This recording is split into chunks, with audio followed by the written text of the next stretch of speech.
day in late July and everything turned upside down. I almost lost track. I'd like to reconvene the regular meeting of the City Council Public Financing Authority. City Clerk, may I have the roll call, please? Certainly. Councilmember Mosher is not in the room, but she's here.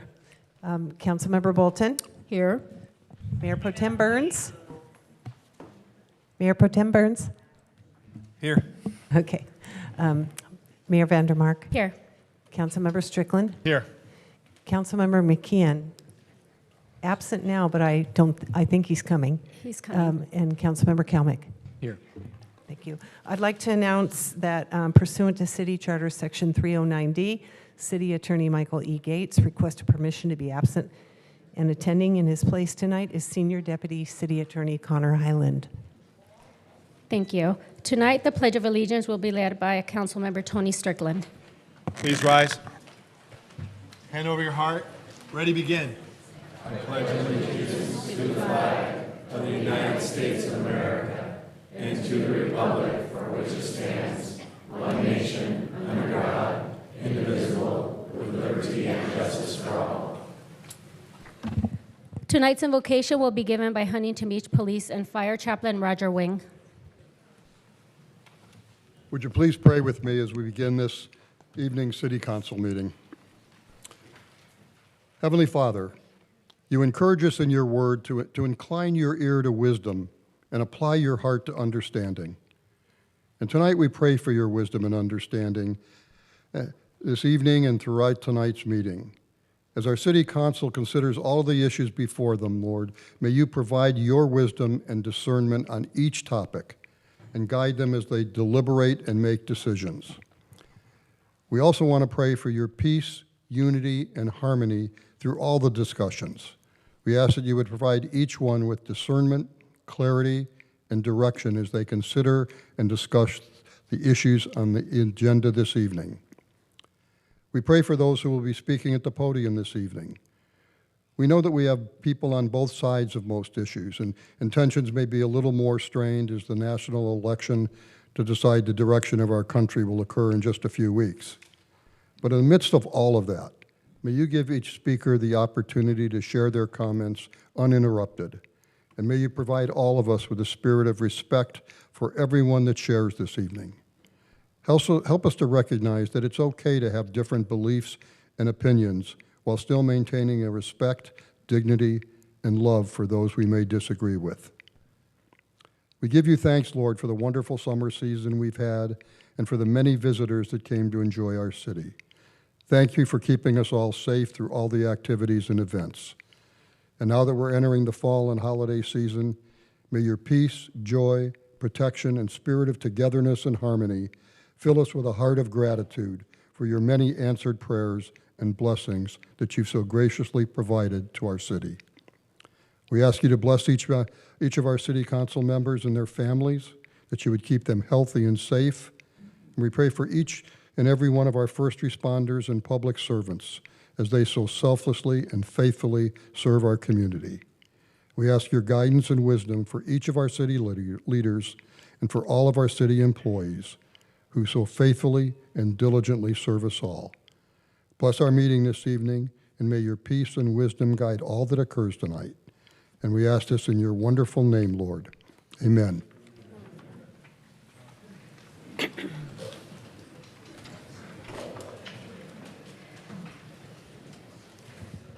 Closed session report by City Attorney. City Attorney, do you have anything to report from closed session? Nothing to report except for we weren't able to get to item number 2, so we'll be reconvening after the meeting into closed session again to go over it.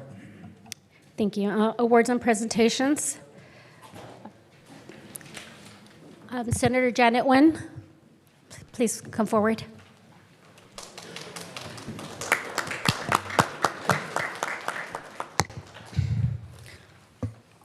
Good evening, Mayor and council members and the residents of Huntington Beach.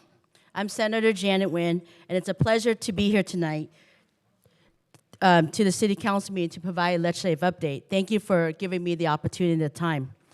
I just want to first thank your team for keeping our city alive and safe. I know you've had a very successful National Night Out last month. I also thank you for hosting the Patriot Day ceremony in honor of the victims and first responders on 9/11. It was a touching ceremony and speaks to the unity and the patriotism of our community. As your senator, I'm proud to call Huntington Beach my home, and I'm honored to serve as your voice in the state Senate and to fight for initiatives that help build a better, stronger, and safer community. As some of you know, since I was here last year, I currently represent you in the 36th Senate District, which includes the majority of the cities in Orange County. So it's the entire 41 miles of the Orange County coast, from Seal Beach, Huntington Beach, Newport Beach, Laguna Beach, Dana Point, and San Clemente. The communities of Garden Grove, Cypress, La Palma, Los Alamitos, Stanton, Fountain Valley, Westminster, and also Brainerd Park. And then we also have unincorporated areas of Rossmore, Midway City, and then 3 cities in the LA County areas, which is Artesia, Hawaiian Garden, and Cerritos. Just so you know that all bills must pass both houses to move on to the governor's desk for signature. This year alone, there were 2,149 pieces of legislation were introduced, and just over 1,000 have been passed and sent to the governor's desk. He has till September 30th to sign or veto any of these bills. Rumor has it right now, there is potentially a special session. The governor has called for a special session in regards to the oil and gas issue in California. The Speaker's office has already called and scheduled hearings for the Assembly side, but we have not heard anything yet on the Senate side. So right now, as of right now, there is no special session on the Senate side yet. So the pro tem hasn't notified us. The legislative, we worked on many issues facing the state and impacting our neighborhoods. My staff and I have worked hard to research all those bills, and we've also worked with your staff and your offices. We're very thankful because Huntington Beach is very, very active when it comes to looking at legislation and whether you support or not support a bill. It's very helpful for myself since when I'm in Sacramento, I like to know if my city supports an issue, a bill, or not, because then I can make sure that I am your voice and vote accordingly. As mentioned, there's so many bills, thousands of them, so unless we want to talk about them all tonight, we can be here a lot longer. Like another city of mine, their meeting ended at 5:30 in the morning. So I don't think you want to be here with me till 5:30 in the morning. So I'm just going to touch base on a few general areas, and then afterwards, if you have any questions on legislation, or even if the residents have any questions, feel free to email us or call my office, and then we'll get the information to you after September 30th, because we want to know if the bill's signed or not by the governor, and we won't know that till after September 30th. First issue is fentanyl. I thank most of you on the dais for working with me, especially the mayor, Mayor Strickland last year, and also current mayor, Gracie Vandermark, for joining me in hosting some of these fentanyl town halls last year. It's a big issue. It's an issue that is currently killing. It's the #1 death killer of young adults between the age of 18 and 45 in America. By the end of this year, there will be about approximately 6,000 Californians would die of fentanyl overdose. Lots of legislation has occurred in Sacramento last year and this year. I'm proud to announce that after 3 years, my one bill got passed and signed by the governor. It is that if you possess this fentanyl with the intent to sell, we will put you away an extra up to 25 years. That's pretty much going after the fentanyl dealers. But we can't just go after the fentanyl dealers. We need to also talk to our families and our children, because fentanyl is not only killing 18s and up, but they're now killing younger ones. As you know, I have 11-year-old and a 13-year-old, so I constantly talk to them and their friends about the danger of fentanyl. Other bills that has passed, now it's required that stadiums, concert halls, and amusement parks also are required to stock a supply of medication to combat opiate. Schools must notify parents or guardians about the dangers of synthetic drugs and post this information on their websites. Another bill that passed and signed into law is that judges who sentence drug defense to probation must mandate a course of the dangers of fentanyl and opiate as well. So that's kind of where we are with the fentanyl. In terms of crimes issue, as you know, crimes is just rampant all across the state. In my Senate district alone, every mall, including Bellaterra, whether it's Cerritos Mall, Fashion Island, Bellaterra, Asian Mall, you name it, has been robbed at least once already in the last few years. And there's a lot of bills that just passed this year, a bipartisan effort passed that is combating the retail theft issues. And so some notable retail theft, so many of the anti-crime bills did not pass the legislature, but some of them did pass. Those that have failed included timely notification of crime victims, some notable retail theft bills that did pass and have already been signed. One bill would create sentencing enhancement for taking, damaging or destroying property while committing a felony. I also support this bill, and this bill has been signed by the governor. Other sets of bills would make it permanent, the law allowing organized retail theft to be charged as a felony. And then those that did not pass, as I mentioned, the timely notification, increased checks and balances on placement of sexual violence in the community after release. And the other one did not pass is reestablishing prostitution laws, because prostitution has been now legalized in California for the last few years. Those did not pass, but there is a competing measure right now in Prop 36. I'm only talking about this, not here campaigning on behalf of Prop 36 in any way, but because there's a mixed understanding, because the governor came out this last few months to say that, well, we don't need Prop 36 because we already did the retail theft bills. It's actually inaccurate. We need both. They both touch on different aspects, and so you can know the difference that Prop 36 would do the following, that the retail theft bill did not include. Prop 36 will allow DA to once again charge felonies for hard drug offenses and theft if the suspect has 2 prior convictions.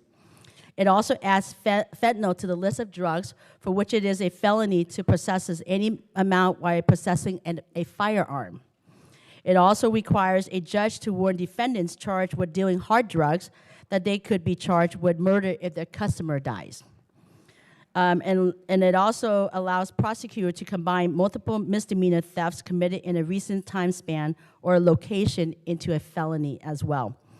So that is Prop 36 and the difference between that and also the retail theft bill that some has been signed by the governor, some is still on his desk. The next issue is homelessness. I want to congratulate you and thank you because Huntington Beach is one of the cities last year homelessness has actually gone down.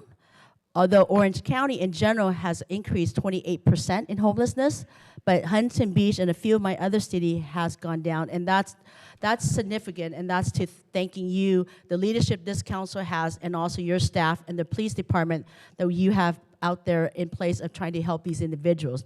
And the other part is that I'm thankful for that. You didn't just move those individuals to another city, which is going to be in my district too. You've actually worked and helped them get out of the situation and move into a program that they need. And so, again, congratulations and thank you for doing what you do. But just in terms of homelessness, as you know, the governor has spent over $24 billion in the last few years across the state to try to fight the homelessness issue. California is 30% of the homeless population in America, but we are not 30% of the population in this nation. So we hold most of the homelessness, even though our population doesn't mimic the 30% of the country, which is really due to a lot of our policy. As you know, the Supreme Court just issued a ruling, and the governor has now instructed state agencies to urgently remove encampments from public places. He cannot order local government to dismantle their camps, but they are at risk of losing state funding if you don't comply with the U.S. Supreme Court. So his order encourages at least a 2-day notice before the homeless camp is forcefully removed and items stored for a minimum of 60 days.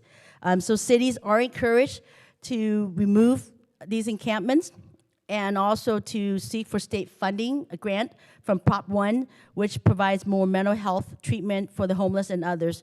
So this kind of gives you a pathway to success and continue the pathway that Huntington Beach has been. One thing that I've been asking in the last several years is we need some more auditing to occur at the county. And the reason is because most of the homeless funding and mental health funding goes to the county before it gets to the city.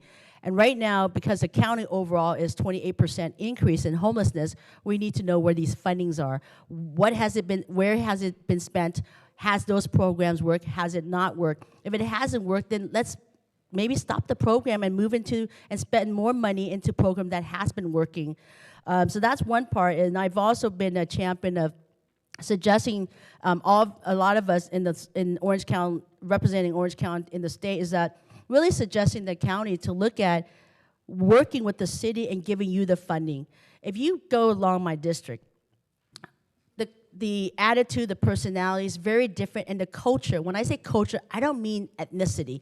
I mean just the personality attitude of a city. It's very different. Homeless individual in San Clemente is very different than someone who is in Artesia.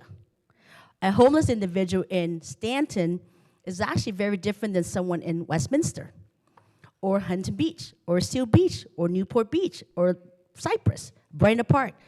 So, as you know, I've been a champion of local government. And what I would like is that, really, is you should be the one running the program in your own city of what you need. Maybe you need funding for more policing. Maybe you need for wraparound programs. Maybe you need rehab.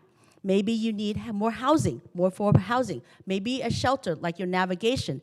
The county should not be telling cities on how to run these programs or what you need to do. You should be running the program on your own. And then reporting to the county and telling the county, so then the county can report back to us. Because it would help us then to know, how come Huntington Beach is so successful? How come Cypress is so successful? That's what we need to know, and right now we don't have that. And so those are the kind of things that we're looking at in terms of homelessness. Another issue of mine is animals. Our animals in the animal shelters don't have a voice. They just don't have a voice. So we have to be their voices. Our shelters at the Orange County shelter, pre-COVID, it opened up every day. Anybody can walk in, look at a dog, a cat, a rabbit, a turtle, whatever, and if you like it, you fall in love with it, you take it home. During COVID, the county shelter shut down. And you can only make an appointment, and you can only look at the pictures online, and you have to make an appointment. After COVID, it's still shut down. Until last year, at the end of last year, I wrote an op-ed to the county register and finally called them out, because most of us don't anticipate, hey, let's go to the shelter today. We don't make an appointment. We just feel like it, and we do. And that's how we adopt our pet or our family member. So the county is now finally open to the constituents, to residents of Orange County. But the other part is the county had a lot of problems. There was a husky that went into the shelter, was hit by a car, bleeding to death internally. 3 days later, the husky died. No one knows what happened to the husky. There was no medical record, nothing to state that if they had any medication or if any veterinarian has looked at the husky, nothing. Another example is a cat came in with half a limb, gusting out blood, no medical record of the cat as well. So I authored a bill this year, and the bill has been signed by the governor, is now require county shelters across the state of California, so not just Orange County, but that now they would have to provide a record of an animal's injury progress, including intake assessment, dispense of pain medicines, types of treatments, and also if there's any reason for euthanization. Orange County euthanization rate has gone up 180%, and there's no explanation for it. And so these are the kind of things that we have been working on, and there's more legislation that we will continue to work on, because our animal needs our help. And you would think that these medical records would be there by now, but it isn't. And that, it's like if we were to go to the ER, we would want the doctor in the morning, the ER doctor, to know if we were given any medication. And then the evening doctor would know whether we were given or not. And so with that, I want to thank you again for allowing me to be here. As you know, if we can be any assistant on any legislative matter, please feel free to contact my capital office in Sacramento or my district office, which is in Huntington Beach on Main Street. And the address is 301 Main Street, Suite 212. Our phone number, 714-374-4000. 714-374-4000. And the reason why our office is on Main Street in Huntington Beach is because from Huntington Beach to Artesia, the tip of my district, without traffic would be about 45 minutes. From Huntington Beach to San Clemente would be about an hour without traffic. So we really try to find the central point of the district to making sure that it's accessible for everybody within the district. And again, thank you for allowing me the time to give you a legislative update. And once again, if there's any issues or comments of yourself, if you want to know of any specific bills or bill numbers, please send the information to my office, and if any residents as well, we will return everybody's messages at the end of September 30th. That's when we know all the bills, because the governor doesn't necessarily have bills signed in every day. It just depends on when he does, and so we don't know exactly when they are. And so it's easier for us just to wait to see September 30th which bill has signed or not by the governor. And then we'll find out more about the legislative potential special session as well. Thank you, Senator. Councilmember Strickland. Senator, I just want to thank you on behalf of the city of Huntington Beach. You've been a tremendous senator for representing our city. You have over 1 million people in your district, and the fact of the matter is it feels like you're a senator just for Huntington Beach. So I want to thank you for your accessibility. One, every time we have an issue, you answer the phone and you're on it like right away. And so I personally want to thank you for that. I also want to thank you for being a leader in the fentanyl. You are the leader in California on the education to our kids with fentanyl and the dangers of fentanyl.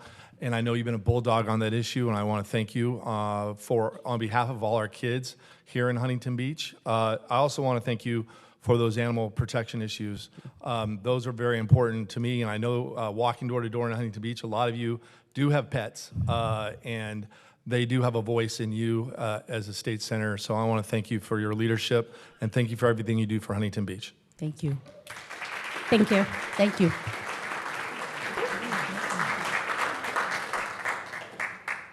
Next, we're moving on to announcement of supplemental communications. City Clerk, do we have any supplemental communications? We do, Mayor.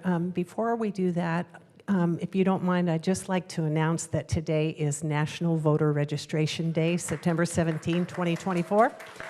And I wanted to let the council and the public know that my office distributed materials to our area high schools and our city libraries.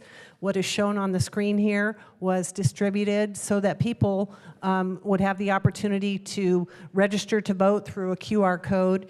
And the reason why it's delivered to high schools, we do this every year, is because high school students that are 18 or will be 18 before Election Day have the opportunity to register to vote. I just wanted to make that announcement. So I'll go ahead and, thanks Julie, I'll go ahead and announce supplemental communications for City Manager's Report Item 10, an email communication regarding the Orange County Power Authority update. For Consent Calendar Item 11, a memorandum from myself regarding some revisions to the September 3rd minutes. So when you move that item, it'll be recognized as revised by supplemental communication. For item 12, 9 email communications regarding the proposed adoption of ordinance number 4326, adding chapter 1.23 of the Huntington Beach Municipal Code relating to parents' right to know city. For consent item 14, an email communication received regarding proposed amendment number 1 to the Memorandum of Understanding with the American Legion Huntington Beach Post 133 for the use of city facilities and provision of veteran services. Consent item 15, an email communication regarding the proposed execution of a contract with Tank Farm LC for the Miley Keck Tank Farm lease. For item 16, email communication regarding the proposed execution of lease with Eris Investment Group LLC for new police substation at 7711 Center Avenue. Consent item 23, email communication received regarding the proposed approval of the June 2024 HB in Motion Huntington Beach Mobility Implementation Plan.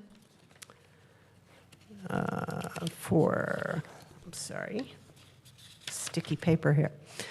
For council member items number 25, 6 email communications received regarding the proposed sister city agreement with Ramat Gan, Israel. And for council member items 26, 7 email communications regarding the proposed physical security at City Hall. I'll announce public hearing items at that time. Thank you. Do we have anybody signed up to speak? Of course, we do. We have 60 speakers signed up to speak. Okay. At this time, the City Council will receive comments from members of the public regarding any topic, including items on the open session agenda. Individuals wishing to provide a comment may do so in person by filling out a request to speak form delivered to the city clerk. All speakers are encouraged but not required to identify themselves by name. Each speaker may have up to 3 minutes unless the volume of speakers warrants reducing the time allowance. Please note that the Brown Act does not allow discussion or action on topics that are not on the agenda. Members of the public who would like to speak directly with a council member on an item not on the agenda may consider scheduling an appointment by contacting the City Council's administrative assistant at 714-536-5553 or emailing the entire City Council at city.council@servecity-hb.org. While any meeting of the council is in session, a member of the public addressing the council should only do so from the podium or designated area. No person in the audience at a council meeting shall engage in conduct that interrupts or disrupts the orderly conduct of the council meeting, included but not limited to the utterance of loud, threatening, or abusive language, whistling, clapping, stomping of feet, or other disruptive acts. Members of the audience and speakers shall not wear or display signs, placards, banners, hats, costumes, or similar items at any time in the council chamber that obstructs the views of other audience members. Signs shall remain with the holder and shall not be placed in adjacent seats or in common areas.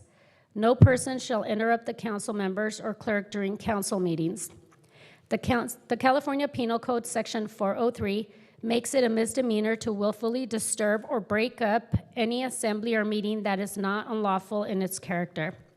To ensure a meaningful and productive meeting, those who interrupt or behave in a disruptive manner will be asked to leave. City Clerk, could you please call the first 10, and we will limit the time to 90 seconds. All right. The first 10 speakers: Barbara Richardson, Jeannie Paris, George G., Ann Palmer, Amory Hansen, Gretchen Erickson, Regina Blankenhorn, Wendy Rincon, Joey Macaseed, Paul Ramirez. First speaker, go ahead. Barbara Richardson, retired librarian. I'm here tonight to ask all registered Huntington Beach voters who are library supporters and who have not already done so to sign the 2 library petitions. These petitions would give residents the right to vote on matters concerning their library. One petition would require voter approval before management of the library could be outsourced and its staff privatized. This year, our library management became very close to being outsourced to a private company. There is no reason to believe that this could not happen in future years to come. This petition would help safeguard keeping our library a city-run library and not a library run by a for-profit company. The other petition is for the Parent Guardian Book Review Committee. Should a 21-member committee chosen by council members be allowed to have the ultimate say in what children's books can and cannot be in our libraries? Residents can vote yes or no. I'm asking all city council members, our city attorney, those running for council seats, school boards, and for city clerk to show their support for our library and to sign these petitions. All these petitions do is to give residents the opportunity to vote yes or no.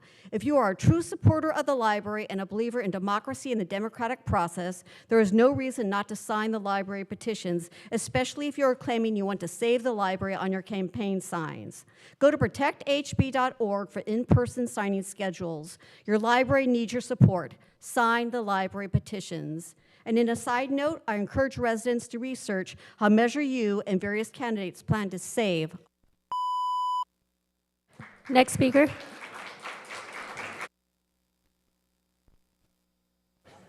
Mayor Vandermark, Mayor Pro Tem Pat Burns, Tony Strickland. I don't see Casey around, but council members. Natalie, I owe you an apology about the appointee. But Bolton, you've been appointed. You took Tito Ortiz's position, is that right? Yeah. Anyhow, I disagree with the library's tactics. I've been there many times, and I've heard what's going on. The biggest problem I have is an employee from the library announced to me that Jesus, our Christ, was a woke believer. Now, how can that be? You know what the woke is. And I was offended. To me, that's blasphemy. Like if you were to tell a Muslim that Muhammad was a woke believer and follower, they'd cut your head off. And that's no lie. I've been to the Middle East. Yeah, you should travel there.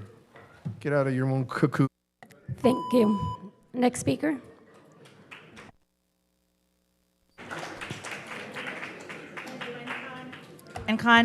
Wendy Rencon, 50-year resident. I am woke.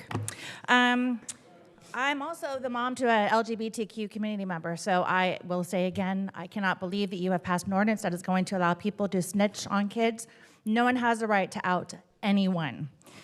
Regarding agenda item 26, security in the chambers. I have spoken with council members Natalie Moser, Dan Kalmick about my personal feelings. I've been in this chamber countless times. We all know one another here at this point. What has been posted about me online, what has been said about me online, what I've seen my picture shown in the audience here. My daughter was home from school. She's a 22-year-old voter. I didn't have her come to the chambers because I didn't want her associated with me in the chambers. Not because I'm embarrassed of what I say here, I'm not. I don't trust the people behind me to keep her safe. We don't know what's in backpacks. We're being filmed here. It just makes sense. We are all sitting ducks here, everyone here. I trust our police officers. They also shouldn't have to be in a predicament of protecting how many of us here in these chambers. It makes sense to have a security measure because there are people who will not attend these meetings because they do not feel safe. This is everyone's chamber. I can't believe that we are in 2024 haven't even had a discussion about security. We go to concerts, we have security. We are unfortunately. Thank you. Next speaker. Good evening. Good evening, Mayor, Mayor Pro Tem, members of the City Council, and residents of Huntington Beach. I am Regina Blankenhorn, and I am your candidate for Huntington Beach City Clerk. As our City Clerk mentioned earlier, today is National Voters Registration Day. I want to take this opportunity to remind voters to check their registration status on either nationalvoterregistrationday.org or on our Orange County Register of Voters website, ocvote.gov. I also want to encourage all voters, but especially our first-time voters, to read the candidate statements and the proposition measures so they make informed decisions. Voters can do this by reading their sample ballot and pamphlet. It arrives in your homes in a few weeks. And online, they can look up their district candidates and measures on vote411.org. 411 means information. So on vote411.org, you can plug in your address. It'll give you the list of the elections in your area, and it'll tell you the school districts, candidates, city council, the city clerk, and the measures. Making informed decisions is critical to exercising your right to vote. Election Day is on November 5th. Thank you for your time. And again, I'm Regina Blankenhorn, your candidate for Huntington Beach City Clerk. Thank you. Next speaker, go ahead. Yes, thank you, Mayor Vandermark, Mayor Pro Tem, and council members. My name is Jeannie Paris, longtime resident of Huntington Beach. I am here in strong support of item number 12, making Huntington Beach a parent's right to know city. I also support item 25, creating a sister city in Israel. Love that. I also strongly oppose number 24. The number one thing most of us in Surf City can agree on is that we despise HDD. Most of us despise medium density development as well. I understand that there have been modifications, but we are 95% built out, and we do not want more of this. That is why I'm also in strong support of Measure U. We need to protect our environment from the spoils of overdevelopment, from our beaches to our water supply to overcrowding, the list goes on. We don't have the room. I understand that 3 of the candidates currently in the dais that are running for re-election don't support Measure U. Why? Why not? I think I know. It's because you support Sacramento values and not Huntington Beach values. The HB3, Chad, Don, and Butch strongly support Measure U. HB3 also supports parents' rights to know. The state should never have the right to come between a parent or guardian and their child. I recently got a text from Dan Kalmick's campaign. He stated other things that he had done since being in office. Two of them was keep neighborhoods safe and reduce homelessness. I have to really say, those 2 reasons were never really resolved, and that's why the HB4 won in 2020. Thank you. Next speaker.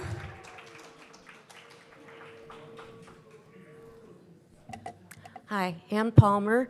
I considered asking for 3 minutes or 2 minutes or 90 seconds of just quiet time for my time. And so there's no title, no racket here, but there are a lot of things on the agenda, so I'm going to cover a few of them. I was sad this week. I had guests here that complimented our streets of all things. They said, these are beautiful. And I realized nobody ever tells you thank you for fixing our streets, fixing those potholes that people grouse about all the time. So thank you very much. The city's doing a beautiful job. Magnolia Tank Farm, agenda item number 24. I'm still fundamentally opposed to anyone ever living near that toxic adjacent property. However, the change to medium density, the additional buffer zones, the drainage engineering, the surrounding area make it a better project than what could be built if building is imminent. I'm glad I'm not on the city council. I'm glad I'm not a planner. It's going to be up to you to decide what works best for the city. The other thing that made me sad, there was a development in Fountain Valley, huge, high density, 100 per acre. And the comments, if you recall, we said on anti-HDD, don't LA our HB. Now Fountain Valley is saying, don't HB our FV, which is sad. The other thing that made me sad is I got a text from someone also, and that was Dan Kalmick. And Dan, maybe you texted everyone in the city? Next speaker, go ahead. Madam Mayor, members of the City Council, my name is Joey McAseeb. I am the Outreach and Events Coordinator for Gays Against Groomers California. And the most fundamental responsibility for those who are entrusted with public office is to support, uphold, and defend the Constitution of the United States. In Troxel v. Granville, the Supreme Court of the United States held that the Due Process Clause of the 14th Amendment protects parents' rights concerning the care, custody, and control of their children. The argument against the Parents' Rights to Know ordinance is noise. They use words like homophobic, transphobic, and bigot to try to label and intimidate you. There is no animus in the defense of constitutional rights. There is no homophobia or transphobia in fulfilling your oath to uphold the Constitution. These are words that are thrown about as affirmations and a false sense of morality for the adherents of an ideology. As a gay man, I stand before you today to place the Constitution above this narcissistic ideology. AB 1955 will, one day soon, be rendered null and void under the 14th Amendment. I urge you, protect the fundamental rights of parents to make informed decisions on behalf of their children.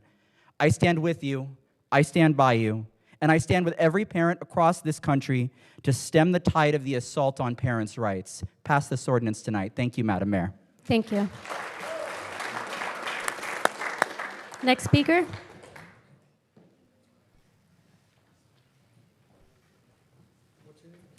Paul Ramirez.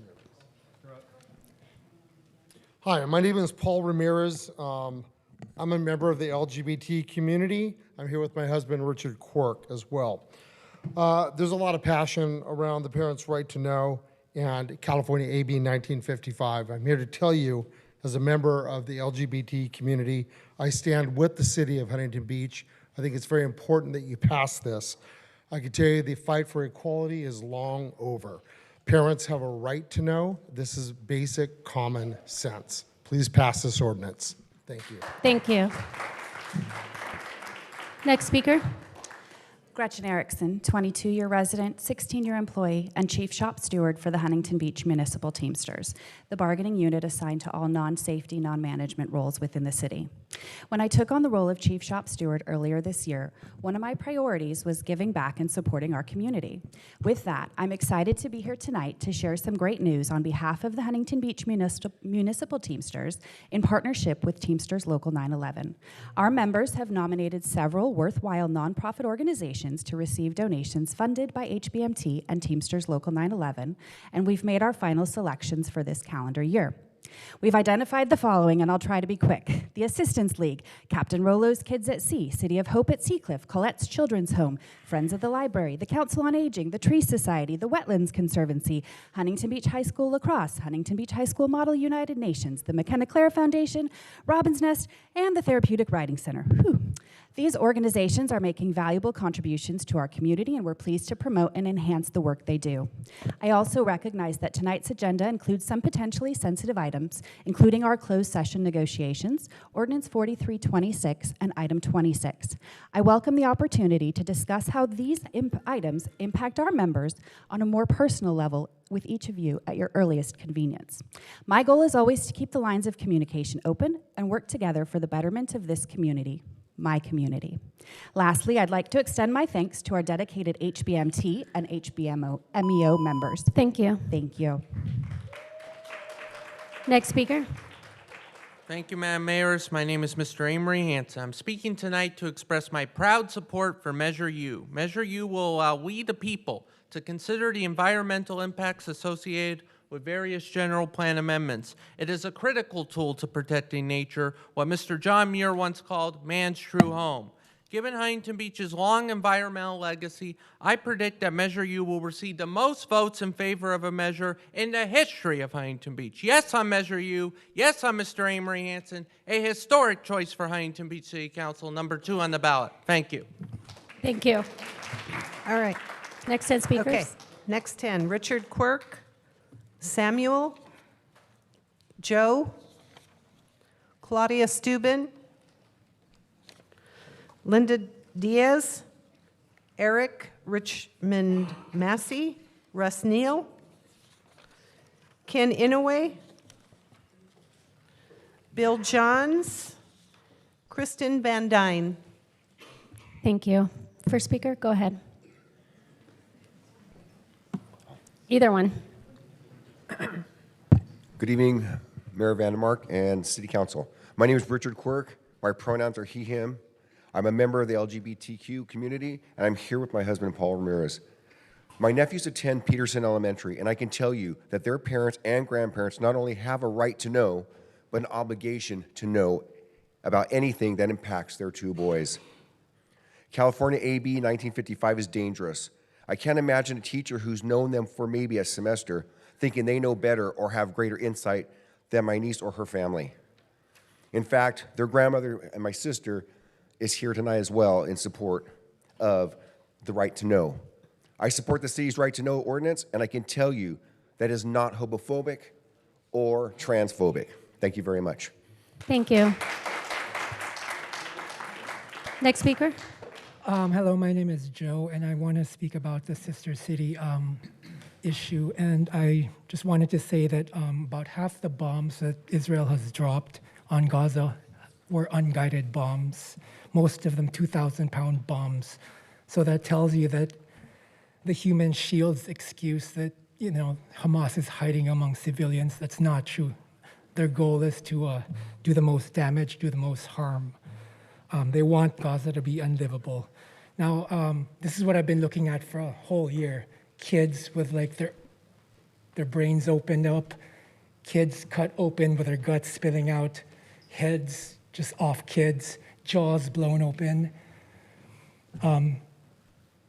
heads open without brains, eyes out, people that have been stuck under rubble, half rotten, still alive.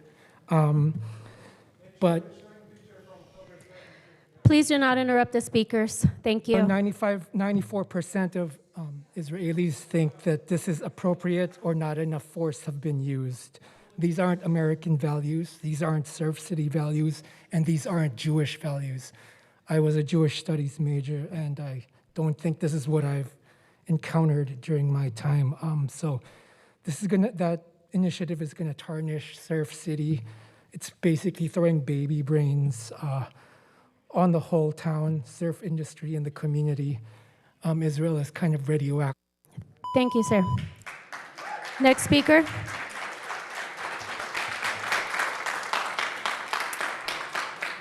Hi, my name's Claudia Steuben, and I just wanted to say, dear City Council, specifically Mayor Vandermark and Tony Strickland, I'm here to speak in opposition to the Sister City Agreement.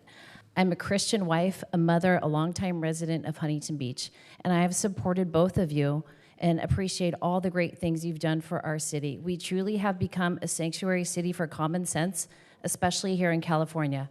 But I cannot support more support of Israel during such a time of political division. There is absolutely no reason to take a side. I also do not want all the socialists here to know that not all Christians are Zionists, and we can agree on this one thing tonight.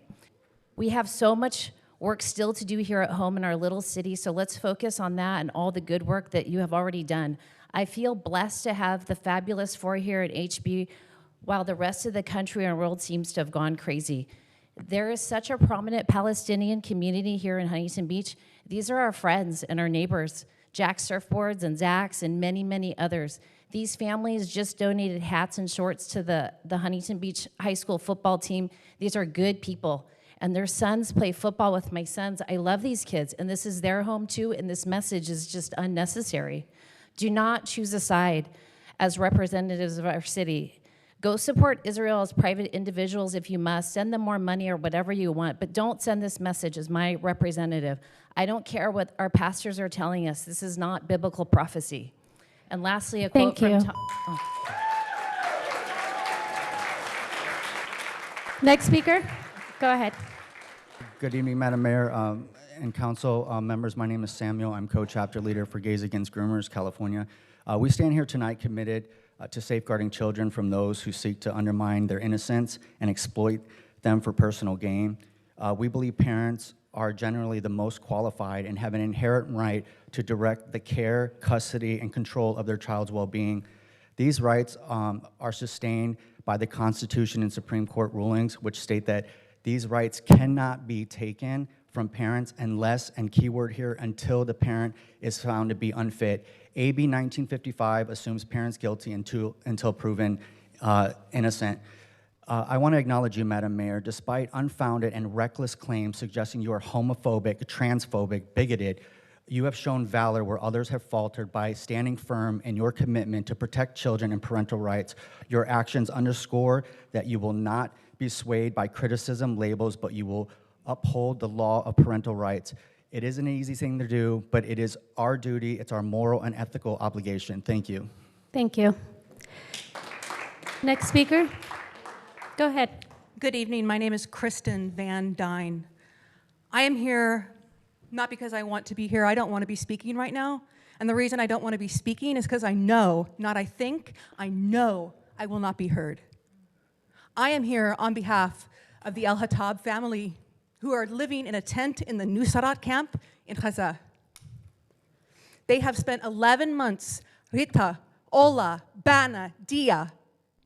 These are my friends. I raise money for them. I teach their daughters English and they teach me Arabic.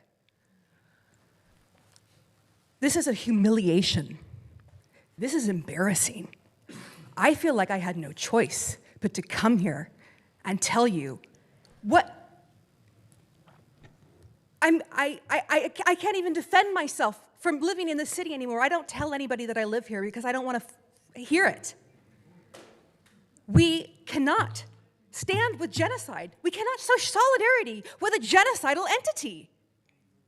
Please, my God, remember Rafa, a headless child. Those were the decapitated babies. And we have pictures of those babies. I'm angry tonight. You know what? From the river to the sea, free Palestine. Thank you. Next speaker. Good evening. My name is Kenny Noah. I'm a 50-year resident of Huntington Beach. Since I know that all the members of the Huntington Beach City Council understand and agree that they are accountable for their actions, I respectfully request that the City Council adopt the following procedures before voting on any future City Council matters. 1, upon request of a City Council member, the maker of a motion must obtain a legal opinion from the City Attorney in writing as to the legality of such motion under existing federal, state, or other laws. The answer should simply be a yes or no. If the motion is determined to be illegal, I respectfully request that the maker of the motion obtain the cost, including penalties, to defend, implement this illegal action before formally presenting this item to the City Council for consideration. In conclusion, I respectfully request or submit that the failure to follow the suggested procedures will result in the passage of illegal actions, which will result in unnecessary and illegal costs incurred by the city, and which could result in personal liability to each and every one of you, including the city attorney, for taking actions in defiance of law and for taking actions which do not safeguard the assets of the city. Thank you. Thank you. Next speaker. Yeah. Go ahead. City Council, thank you for having me here, and thank you for what you guys do. I'm here just to show my support for your sister city proposal with Ramat Gan. I'm a 40-plus year resident here in Huntington Beach, get most of my family here, small business, and I work, recently, the last couple of years, worked with a startup company out of Israel, and just the opportunity to get to know the friends there, their business, the technology, what they offer, got to go over and see their offices in Tel Aviv, and just want to speak on behalf of that I just think it's a wonderful idea that we exchange our ideas, get to know what they have going on. It would help us, I'd love my kids to go and just our community to be part of that, and thank you for what you're doing, and I'm out early. Thank you.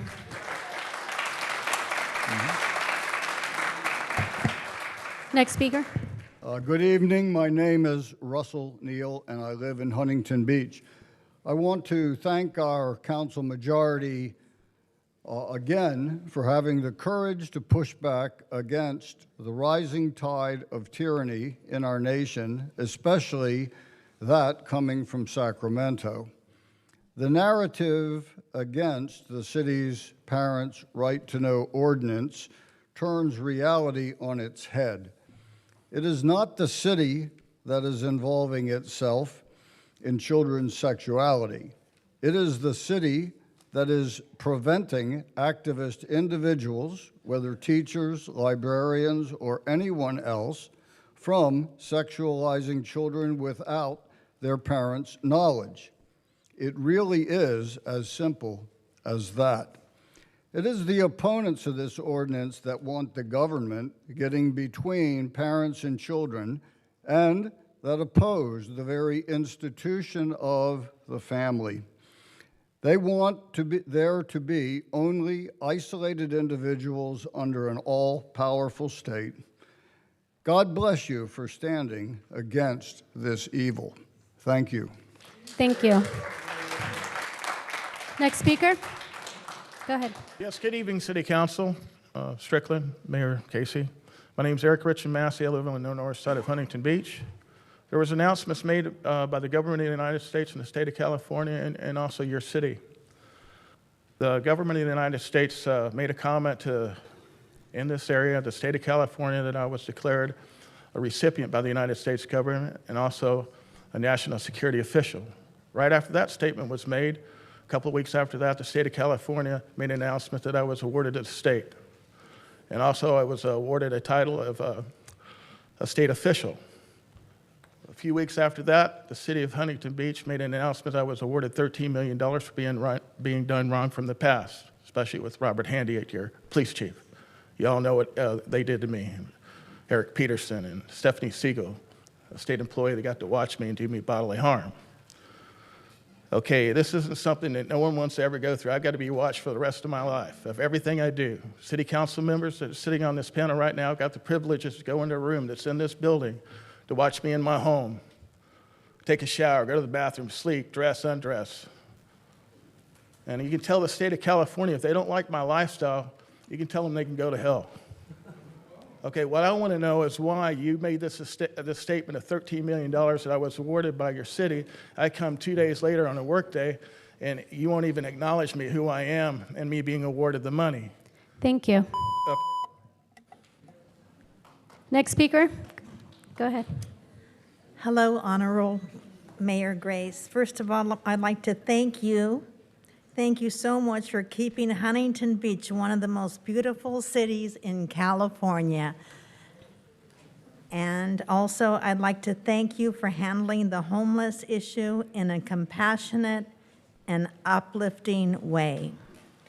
Regarding item number 25, on a personal note, I have Judeo-Christian beliefs and therefore support Israel. I have been to Israel.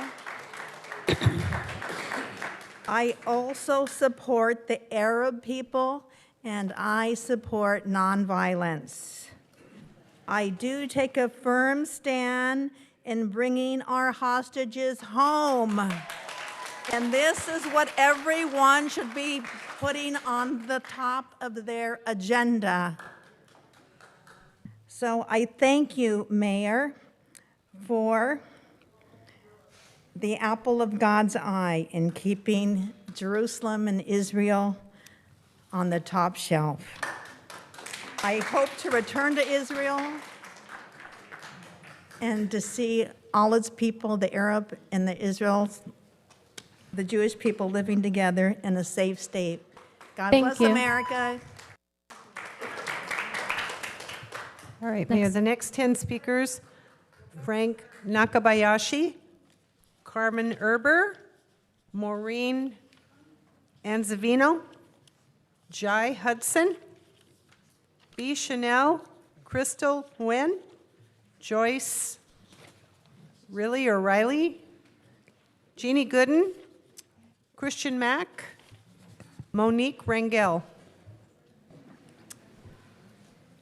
You can go ahead. Good evening, Mayor and City Council members. My name is Frank Nakabayashi, Chair of the Sister City Association of Huntington Beach. I'm here tonight to talk about agenda item 25. This particular subject, Sister City Agreement with Ramat Gan, Israel, came to us so sudden, and I was so surprised. In fact, that Sister City has many relationships with various countries, and we follow the international protocol. And following that rules, so it suddenly appeared here are the agenda items, and saying especially to implement. I was shocked because it's just overlooking the international protocols that we've been following this past 4 decades. So I like to ask, reconsider, or give us time to research on it so that we can find out either they complement partner or not. That's very crucial. We already had a number of international cities, like the New Zealand, Australia, France, and so on. But it's always look more details of the. Thank you. Very much. Next speaker. My name is Carmen Erber, and I've been involved with the Huntington Beach Sister City Association for 38 of the 40 years of its existence. I've been past president and managing the reciprocal student exchange every year for a few years, and have been privileged to host many adults from my sister city, Anjo, Japan, in my home. President Eisenhower established the People-to-People program on September 11, 1956, to enhance international understanding and friendship through educational, culture, and humanitarian activities, and exchange of ideas and experiences directly among peoples of different countries and diverse cultures. He felt that creating understanding between people was essential to building on the road to world peace. Eisenhower envisioned this program coming from the country's citizens, not their government. And I quote him on September 11th, 1956, "If we are going to take advantage of the assumption that all people want peace, then the problem is for the people to get together and to leap governments. If necessary, evade." Thank you.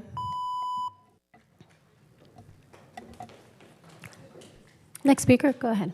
Hi, I'm Maureen Anzavino, and I'm the Vice President of the Huntington Beach Sister City Association, and I'm in charge of the Student Exchange currently. And the Huntington Beach Sister City Association has been for 42 years engaging in sister city activity with Anjo, Japan, Manly, Australia, Waitakere, New Zealand, and we have vetted many other cities to be part of our family of friends around the world. Let me first say that I fully believe in the sister city mission that Carmen just talked about, and I'd love to have a sister city in every country of the world. But our sisters, and I want to emphasize that the Sister City program is a citizen-to-citizen commitment to each other, not a political relationship. The mission of the Sister City is for citizens to develop relationships through mutual respect, understanding, cooperation, and they evolve over time. To create a more peaceful world. This requires a commitment of many years. We spend a lot of time vetting potential sister city relationships to determine things like similar size, interest, economies of both the people and the businesses of a potential sister city, as well as things like cultural interests, ease of travel to and from the city, so we consider. Then we spend a lot of time talking to potential sister cities to make sure we have similar expectations and goals. Because our sister city program is not financially supported by our city, like cities in other countries, we also must consider funding constraints and the time required by our 100% volunteer organization.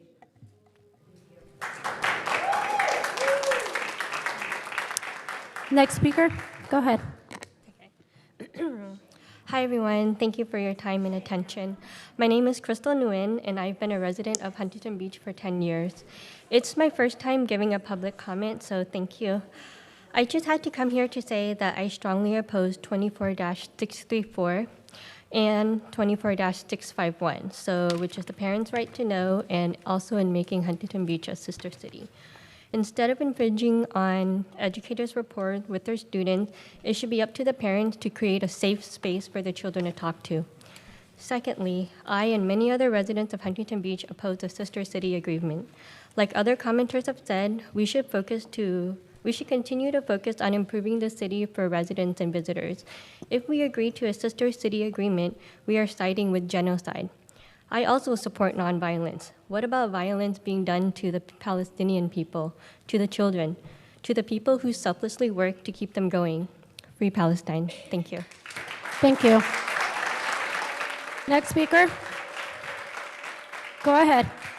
Hi, this is Jai Hudson, and I'm opposed to the Sister City Agreement.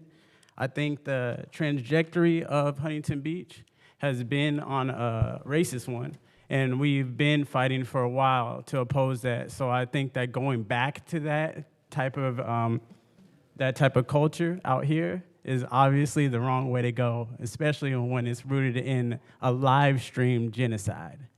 You see, the hostages that are there are by the thousands, or by the, I don't know, the millions, I don't know the population of Gaza, but those ones are the ones that should be free. So when she talks about the ones that should be free, that is them. I don't think that we should influence, congratulate, celebrate.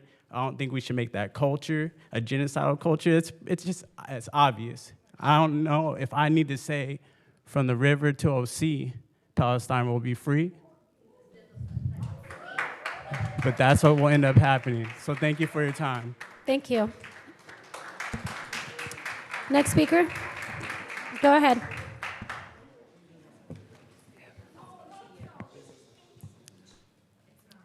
Go ahead, ma'am. Okay.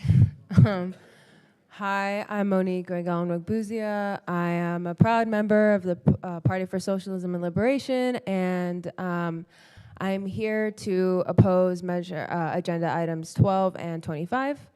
I went to middle school here in Huntington Beach, and I have a transgender and queer sibling. So I understand that these so-called right to know laws are very misnamed. They have nothing to do with the parent's right to know, but everything with infringing on a child's right to tell. And I understand that my sibling only had the safety and the space to be open about their identity in such a hateful, bigoted environment because of the support, the openness, and the love of our mother. And that doesn't mean that she was with them every step of the way, and that doesn't mean that from overnight that she could understand their identity.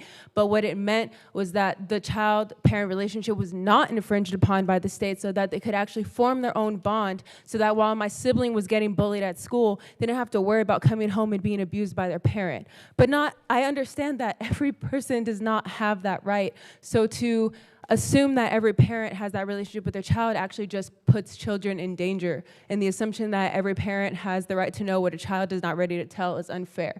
And finally, I stand against the resolution to make a sister city with any city in Israel, because as we've already seen in the highest courts of international law, we are actually currently breaking international law by sending women to Israel, so we should not reward Israel. Thank you. Next speaker. Go ahead. Hi, my name is Christian Mack. I've been a resident of Huntington Beach for 7 years now. I'm not Islamophobic. I'm not anti-Semitic. I just want to say that off the bat. And I don't think that the majority of people in this room or in our city are haters. I really don't. It's an emotionally charged issue. And given that, I think that it's important to stick to facts. So I want to state some facts here that I think are pertinent to this issue. The United Nations Special Rapporteur on Human Rights to Safe Drinking Water and Sanitation says that there's rampant diseases now and going through Gaza, including polio. The United Nations Special Rapporteur on the Right to Food, Professor of Law from the University of Oregon, Michael Fakhri, said that this is a targeted starvation campaign being executed right now by the State of Israel. And that's against 2.3 million, a population of 2.3 million, half of them children. The United Nations Special Rapporteur on the Occupied Palestinian Territory, Francesca Albanese, says that it's a campaign of genocide, the primary goal of which is to displace as many Palestinians as possible and to annex as much land as possible. And Omer Bartov, the Israeli-American scholar from Brown University, which the United States Holocaust Memorial Museum says is one of the world's leading specialists on genocide, returned from Israel and said it's a genocide. And the two top world courts, the International Criminal Court and the International... Thank you. Next speaker, go ahead. Having been the target of an unhinged man who tripped me as I went back to my seat last year in these very chambers, I felt the need to speak up tonight. This violent man wore a t-shirt with assault rifles on it. This man came from that side to sit on this side and heckle the mobile home park speakers. When I asked him if he moved his seat to purposely harass the folks, this is what I got in response. Then later he tripped me.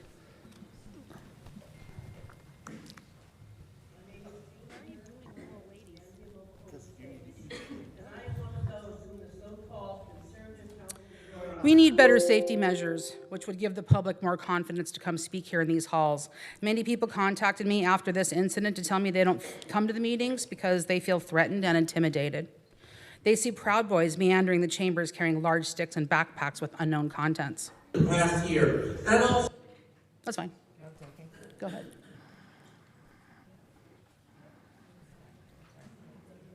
Last year, that also shows the impracticality of having over.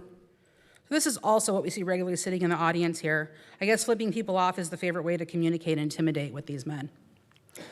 It is concerning, and this was the shirt that this man wore when he tripped me. Huntington Beach residents shouldn't fear for our safety. It's time for basic safety measures. Thank you.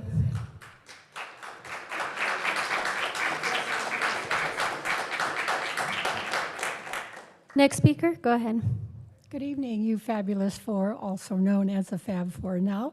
Thank you for working for our best. My name is Jeannie Gooden. I live here in Huntington Beach. However, my purpose for being here tonight is to share information that is extremely and depressing to me.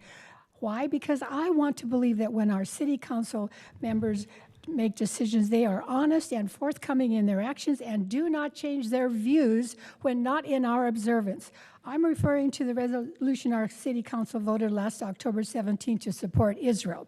In our council meeting, all 5 members voted in the affirmative to support Israel. Yet, Natalie Moser, Dan Comic, Rhonda did not add their names to the resolution after voting in the affirmative for Israel. Why? Draw your attention to the screen. Please note that they, why isn't that on the screen? It should be brighter. Can I have my time, please? Can I please have my time? All right, go back to one. One more. One more, that There. one. Please note, they did not sign their name to this resolution affirming support for Israel. I want to know why you 3 did not voted for this to support Israel, and yet you did not sign this resolution affirming your belief and support in Israel.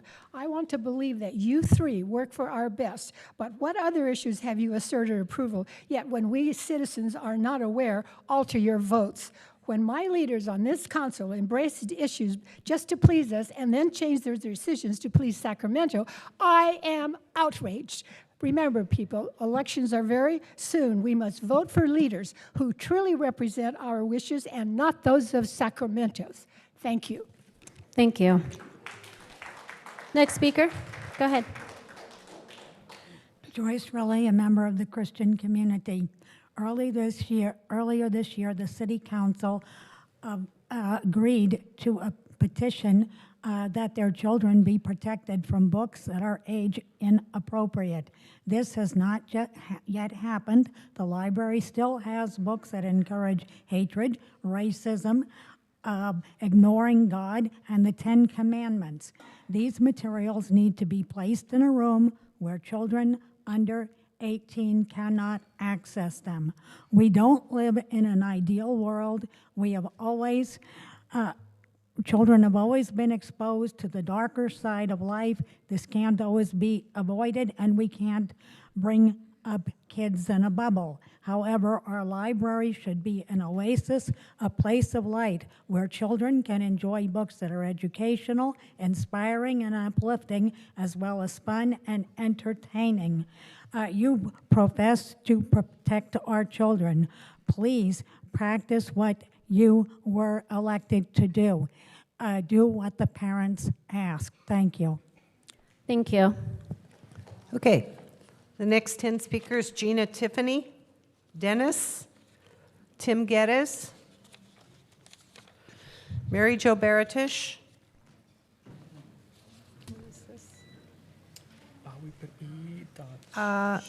Ishta, Oz, Ben Martin, Merle Masheri,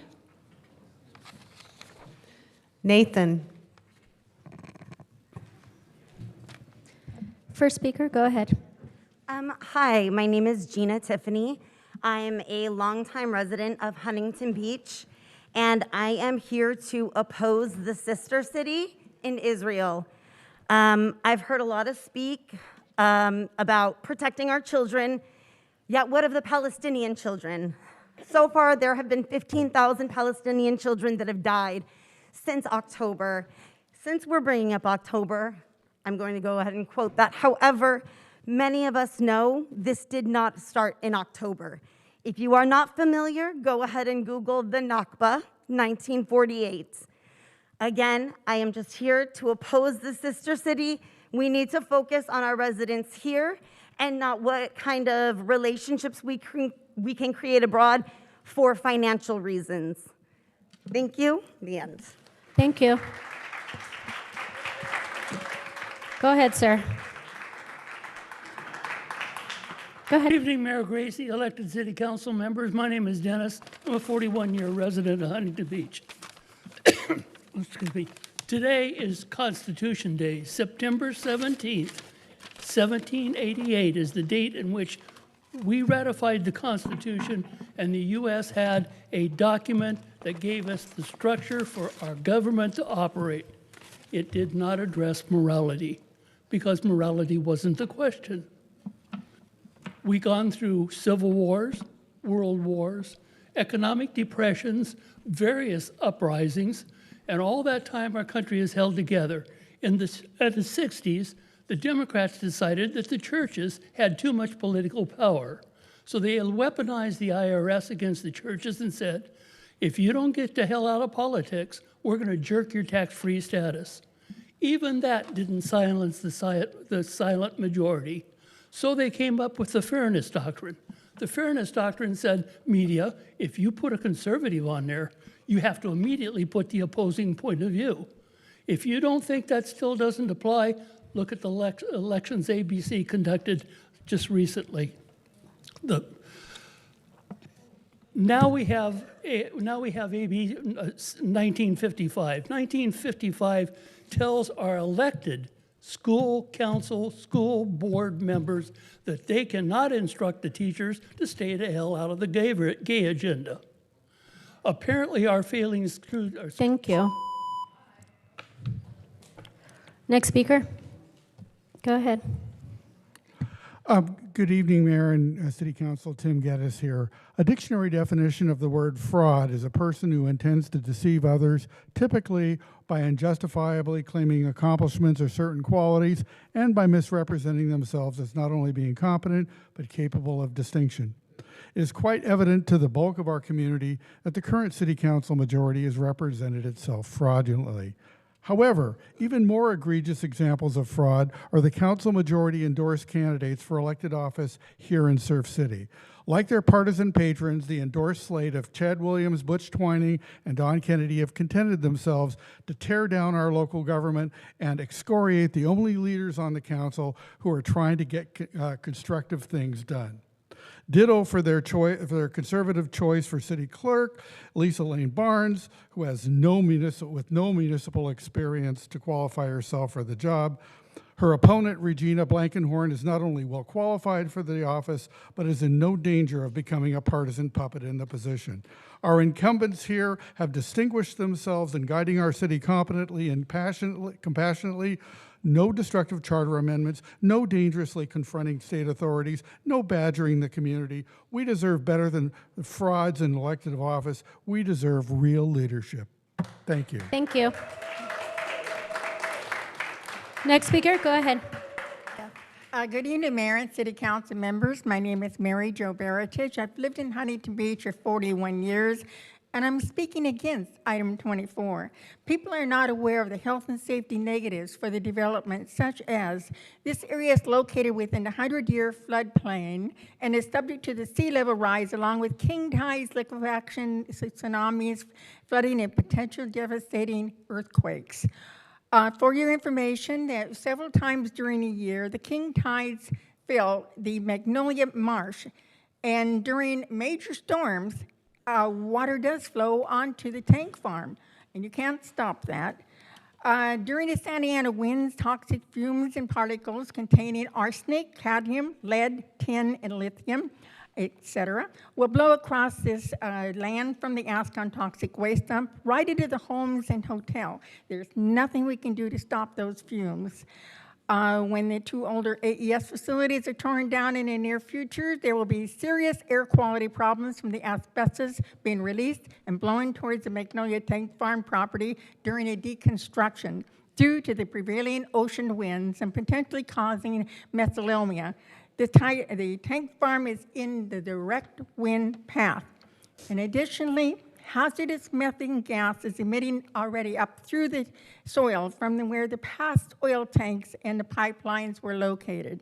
Finally, because the increased influx in traffic, autos, noise, and people, this project could be... Thank you. Next speaker, go ahead. Hello, my name is Ven Martin, and I'm a lifelong resident of Huntington Beach. I'm here today in opposition of Agenda Item 25. I ask the Council to thoroughly consider the implications of forging a sister city relationship with a city in Israel, the perpetrators of the ongoing genocide in Gaza. At this moment, the reported death toll in Gaza is over 40,000, though numerous studies estimate it as being well over 300,000. Many ceasefire deals were proposed which would have returned the hostages, all of them, all of which were rejected by the Netanyahu administration. The International Court of Justice ruled that Israel's occupation of the Gaza Strip and the West Bank is unlawful. Additionally, numerous organizations, including Human Rights Watch and Amnesty International, recognize Israel to be a state of apartheid and call for global action to hold the Israeli government accountable. This agenda item may be construed as an attempt to simply show solidarity with the people of Israel at this moment of extreme conflict, but what both Israelis and Palestinians need right now is an end to the bloodshed. By choosing this moment to establish a formal affiliation with Ramat Gan, the city of Huntington Beach is sending the wrong message, a message that doesn't equally respect both populations that have each suffered greatly in this ongoing affront to human rights.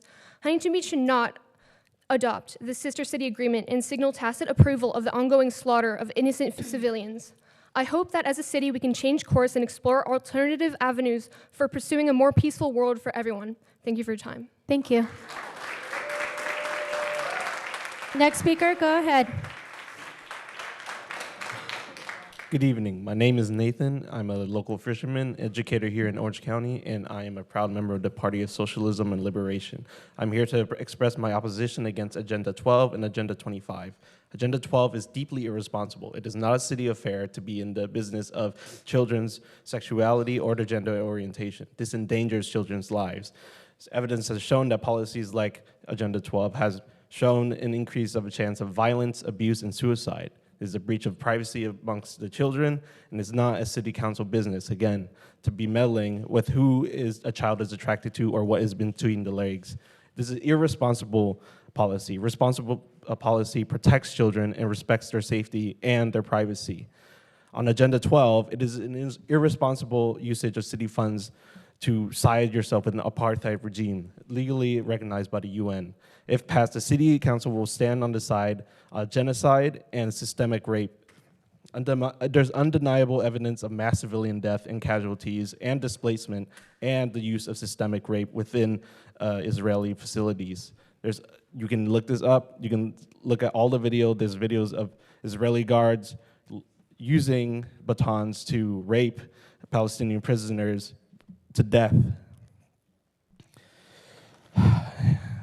And there's protests in Israel to release these rapists, and they ended up releasing them.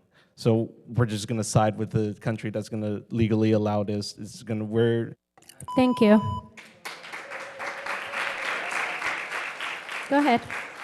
Hello, my name is Tiffany. I felt obligated to come speak here today about the issue regarding establishing Huntington Beach as a sister city to Israel. I believe I add a unique perspective, seeing as I am a Christian from Palestine who was baptized in Jerusalem. My great-grandfather was the mayor of Jerusalem, and my entire family's lived in Huntington Beach for over 20 years. I recently bought a house here. My father actually came here to this city in 1967 as a refugee from Palestine after Israel bombed Jerusalem, bombed his school, his home, and stole everything from him.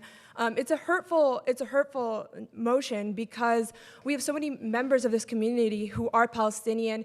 Jack's Surf Shop on Main Street is owned and run by a Palestinian. He donates to so many different programs in Huntington Beach.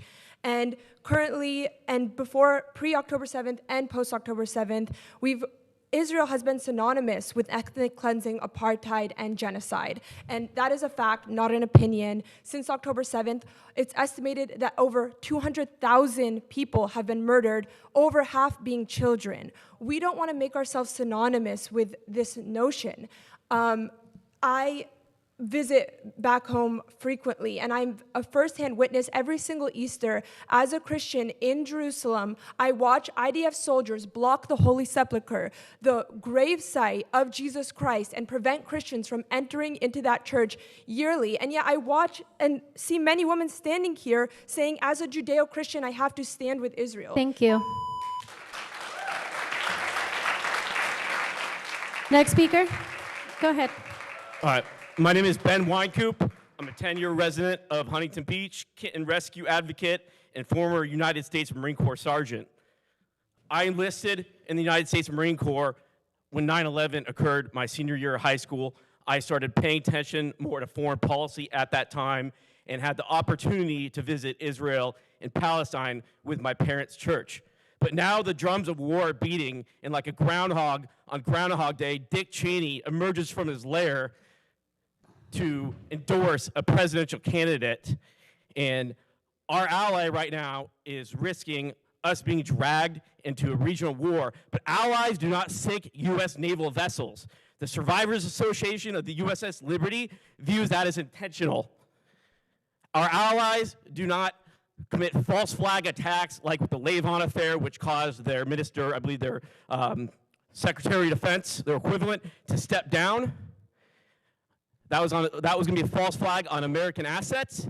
Our allies do not sell our military technology to China like they have done multiple times. And right now you have hundreds of thousands marching in the streets of Tel Aviv, Israelis, against the most far-right government in Israel's history. And right now they have a minister of security who has 2 terrorism convictions.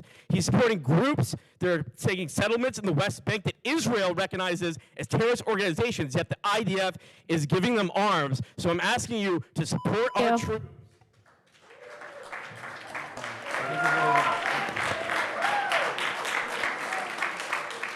You can go ahead. Good evening. I'm here tonight to ask the City Council to vote no on the motion to make Huntington Beach a sister city with Israel. My question to the board members is very simple. Why would you want a beautiful city like Huntington Beach to be associated with a state that is killing American citizens? Last week, they killed a Turkish citizen, her American citizen who had Turkish descent. Her name was Aysenur. Does Huntington Beach want to be associated with the state of Israel, who also, like he just mentioned, sank the USS Liberty in 1967 that killed 37 Americans? Look it up. If you haven't, or if you don't know what happened, look it up and see for yourself. Why does Huntington Beach want to associate with a state that is starving children to death in Gaza? Why does Huntington Beach want to associate with a state that has bombed civilian populations, killing tens of thousands of children in Gaza over the course of the last year? Why does Huntington Beach want to associate with a country that just today bombed Lebanese civilians through their pager phones, injuring 2,500 people and killing 12? Last year, me and my daughter were in Palestine, which is in the West Bank, not Gaza. I was in the car with my wife and 3 children, and the Israel Defense Forces aimed their guns at us just because I was driving slow. Does Huntington Beach want to associate with itself with a country that terrorizes American citizens? The children of Gaza want to live. They have begged to live for the last 11 months. Their voices have gone unheard. Let's take our country back. Let's not be partnered with countries that deprive us of our money, our resources, and our humanity. Thank you.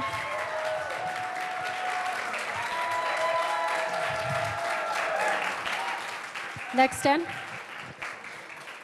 Last call for Merle Masheri. And the next 10, Libby, Marlene Flaherty, Haley Buchanan, Guest P, Michael Fiore, Christopher Rini, Sean Drexler, Michael Selna, Mohammed Ali, Zaudi, Raybill. Please come forward.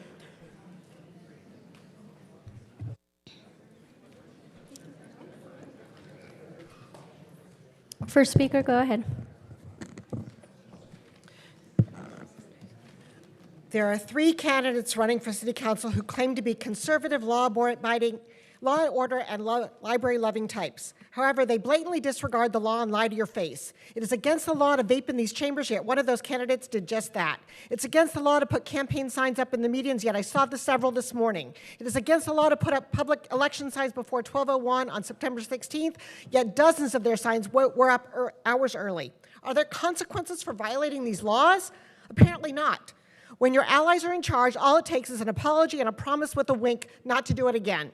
Yet this is the second time this year that these same candidates put their signs up early. These three deceitful candidates realize how much the residents love their libraries and are now trying to make you believe they support the library too. One of them actually referred to these lousy libraries on social media. Another says he's going to protect minors from those scary librarians.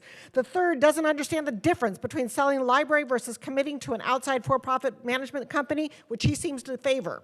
They have even gone so far as to put up signs to say voting for Measure U, a charter amendment about zoning, would protect the library. They are simply claiming to love the libraries for political gain. Use your vote, stop this nonsense. Vote for the true library champions, Rhonda, Natalie, and Dan. The city manager's report says withdrawing from the OCPA was completed at no cost, but the financial statement from the OCPA says the city is liable to reimburse $6,680,079. I think we need to hear how the city manager came to the conclusion. Thank you. Nothing. Next speaker. Hi, I'm not here for any political opinion or anything like that. I'm just here as a resident of Huntington Beach. My name is Marlene. I've lived here 30 years. So I'm a caregiver in this community for 20 years. So I am a caregiver for the elderly for the past 20 years, like I said. So currently I serve a resident on 5th Street. He also has a business on Main Street for the past 30 years. Because I'm his caregiver, I have a parking pass, and I'm just here on a parking ticket, no fault of my own. I mean, I could pay the $60, but this is not the first time this happened. So when I got to my car, I had a $58 parking ticket, a fine, and going online and doing all that, and the time consuming, and no fault of my own. I didn't make the error. I have a picture. I have the parking pass. So I want to have my ticket dismissed. So that's what I'm here asking you for. Okay? I have pictures. I have my pass. That's it. I feel sorry for you guys have to deal with all this. Oh my God. Good luck. God bless. Yeah. Could you please fill out a blue card and we'll reach out to you? Yes. They'll just ask for your contact info. Okay, thank you. Thank you. Go ahead. You can. Hi, thank you for your time. My name is Haley Buchanan, and I've been a resident of Huntington Beach for 31 years. I do not like public speaking, but I'm here in front of everybody because I strongly oppose agenda number 25. It is a fact that Israel has committed genocide, and I believe that it is, I do not believe in standing with a government that is supporting genocide. Thank you. Thank you.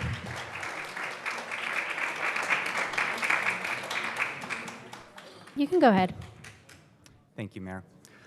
Good evening, Mayor and City Council. My name is Sean Drexler. I'm an Orange County resident, and I urge the Council to vote no on Agenda Item 25 submitted by the Mayor and Councilmember Strickland. This action, as many have said, would solidify Huntington Beach's complicity in the ongoing genocide in Gaza and show support for an apartheid state of Israel, for the apartheid state of Israel. The current recorded death toll in Gaza is over 41,000. However, numerous studies estimate it as being well over 300,000 killed. Many ceasefire deals have been proposed, which would have returned all the hostages, all of which have been rejected by the Netanyahu administration. The International Court of Justice ruled that Israel's occupation of the Gaza Strip and the West Bank is unlawful. Additionally, numerous international organizations, including Human Rights Watch, Amnesty International, recognize Israel to be an apartheid state and call for global action to hold the Israeli government accountable. By choosing this moment to establish a formal affiliation with Ramat Gan, Huntington Beach signals tacit approval of the ongoing genocide in Gaza. Therefore, I urge the Council to vote no on Agenda Item 25. Thank you. Thank you. Next speaker. Good evening. My name is Chris Reaney, 43-year-old Huntington Beach native, teacher, and librarian. For starters, I would just like to say, if I hear the term gay agenda weaponized again, I will be sick. There is no gay agenda, and that is a trope that is as old and tired as the 1970s it came from. I'm here to speak against item 12, the Parents' Right to Know ordinance. It is unsafe, unwarranted, and bad governance. It's unsafe for kids because it puts undue scrutiny by people who may not be qualified to judge a young person's, quote, sexual orientation, gender identity, or gender expression. AB 1955 does not affect, this does not undo AB 1955 because the ordinance has no effect in a public school setting. I don't know, maybe you're really concerned about what's happening in the Catholic schools in town, but really. Now, honestly, what gives a city employee the right to determine a young person's gender expression, what it is, what's acceptable, and then give them the right to tell their parents? Why is the city policing kids? This is the government overreach that conservatives have been railing against. This ordinance is unwarranted. If teachers could make students become gay, we wouldn't bother. We would make them turn their homework and put their phones away. And it's bad governance. We have bigger problems here. The statute of limitations to sue Amplify Energy runs out in 2 weeks. I've heard nothing about it, and we've got a budget shortfall. We have bigger fish to fry than this. Thank you. Thank you. Good Next evening. speaker. First and foremost, before I begin, I'd like to thank my Lord and Savior, Jesus Christ, because without him, I wouldn't be able to be here before you today. I do want to say good evening to the mayor, Mayor Pro Tem, and City Council, as well as our law enforcement and other public servants who risk their lives and time from their families to support us. My name is Michael Fiore, and I'm here to just let you guys know the partnership between Huntington Beach Church, my church, as well as my organization, which is Facing Fentanyl, where I'm the Director of Outreach and Communications for. Facing Fentanyl is the leader when it comes to this nation, when it comes to fentanyl awareness. Our partnerships range from FBI, CIA, DEA, Homeland Security, Customs and Border Control. We work at all levels from legislation at the highest. Facing Fentanyl is home to National Fentanyl Awareness and Prevention Day. The late Senator Feinstein, as well as Senator Grassley, took our resolution before Senate, and it was voted unanimously yes. The partnership with Huntington Beach Church is Facing Fentanyl is going to help Huntington Beach Church be the voice in Huntington Beach as far as fentanyl awareness and prevention. I am here to invite you guys to our block party. You might have seen the email. Senator Wynn has already said yes. She will be there and she will be speaking. I know I have another 30 seconds, but I please ask if I'm in the middle of my sentence, you allow me to finish, because even though my voice might stop with this buzzer, there's going to be a life lost in the next 5 minutes that will never be ever heard again.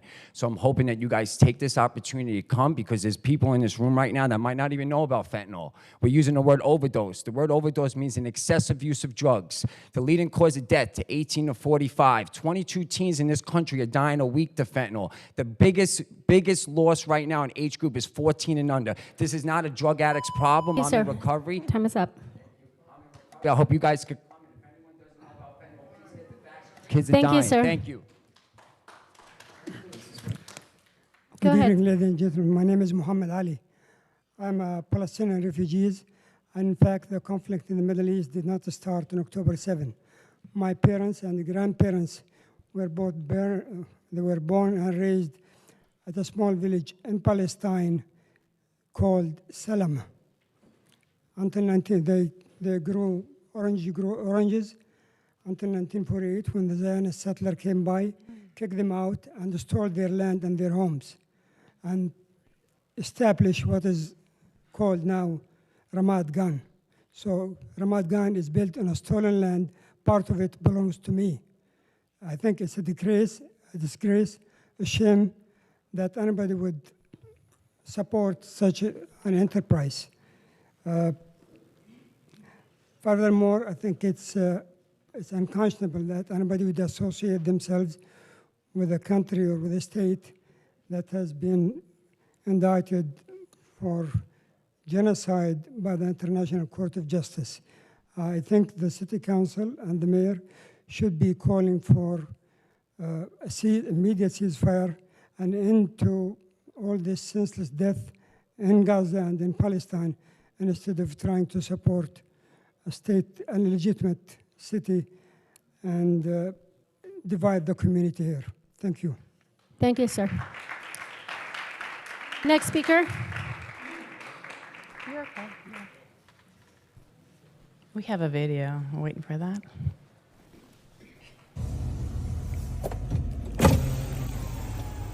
What's up, Butch? Hey. How's it going? Who's that? It's me, Oscar. Hey, how you doing? Good. What's new? Not much. Aren't we supposed to start till midnight? Well, we're just kind of staging them. We're gonna just stay right here. Come on, man. We're just kind of setting them up, but we're not gonna move. Oh, okay. We're just gonna stay right here with them until midnight. All right, because I'm barely meeting up with my team because we're supposed to start at midnight. Yeah, well, we just got here, so we're just gonna hang here. We're just kind of putting them right here until midnight. Then we're gonna tie them off. Oh, okay. So that's All the right. goal. All right. So. All right, man. Sounds good. You may notice those as our three candidates for City Council, Butch, Don, and Chad Sines. I probably won't get through my speech because our Moms for Liberty mayor never gives us our 3 minutes, ever, ever, ever, but we'll try. Lie, cheat, and steal. This is what Butch, Don, and Chad, our candidates for City Council, do. Can you hear the zip ties fastening the huge signs as Butch is pretending to stage the sign on the fence? The guy next to him is continuing to hang it. To all of you out there and here as well, this is why every large... Thank you.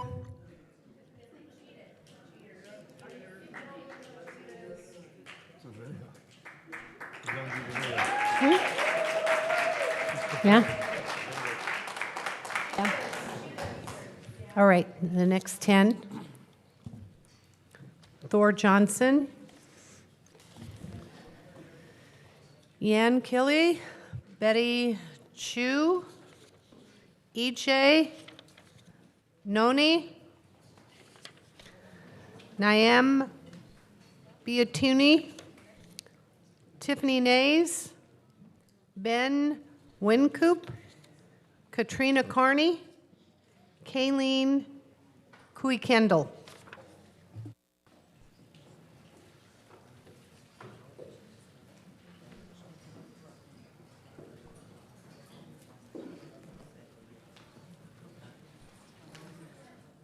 Good evening.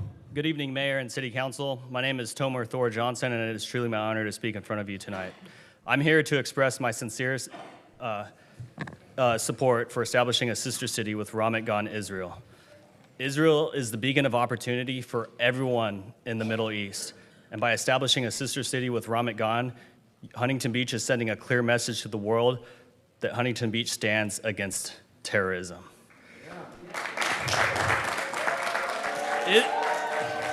Israel, under the leadership of Benjamin Netanyahu. Excuse me, sir, just a second. Please do not interrupt the speakers. I want to hear what each and every one of you guys has to say. Thank you, sir. Go ahead. Israel, under the leadership of Benjamin Netanyahu, is the single best thing that has ever happened to the Palestinians. Palestine is now free from a terrorist organization called Hamas. Everyone here is talking about genocide, but what about the hundreds of Israeli and international hostages that are still being held by Hamas? Everyone who is speaking about genocide is not telling the whole truth. Imagine a man who's about to stab a woman to death and the police shoot him dead, and then someone on TikTok just shows a picture of the guy dead on the floor saying police brutality. They're not saying the truth. This is a nonpartisan issue, and I wish that all 7 of you support this, and I wish you much strength and continued success. Thank you. Thank you. Next speaker, go ahead. Mayor Vandermark, the City Council, thank you for letting me speak. My name is Jan Keeley. I'm a proud naturalized American who happens to be also Jewish. I'm here in support of the establishing the sister city with Ramat Gan because you as leaders leading, despite of some people's disagreement, you do what you think is right. I don't want to politicize. There is a lot of data was thrown around. They may or may not be true. If anybody wants to debate that point, I'm willing.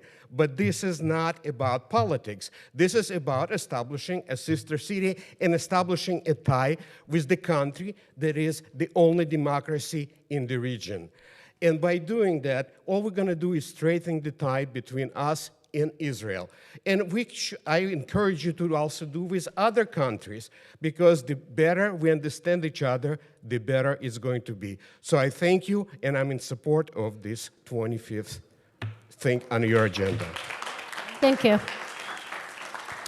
Go ahead, sir. My name is Naim Bitouni. I just want to say one thing. I don't want to talk too much, but what I'm going to say, why the whole universe against what's going on in Palestine, the killing of Palestinians, 20,000 children got killed already, and why the city, like a city with Huntington Beach, support and wants to be a sister of a criminal killer, child killer country. I'm sorry. Thank you very much. Thank you. Next speaker. Go ahead, sir. Hi, my name's EJ, resident of Orange County. I don't think I'm speaking on number 25, don't think that it's really taking a stand on the Middle East war. I think you're just reaching out to a city in Israel and trying to create close ties to that. But obviously, by some of the speakers tonight, you're making a bold and right proposal at this time. I fully support the proposal. That's all I have to say about that, but I do want to address some of the lies that are being said tonight. I think it's kind of funny, and I chuckle that it's a genocide where people are dying on both sides.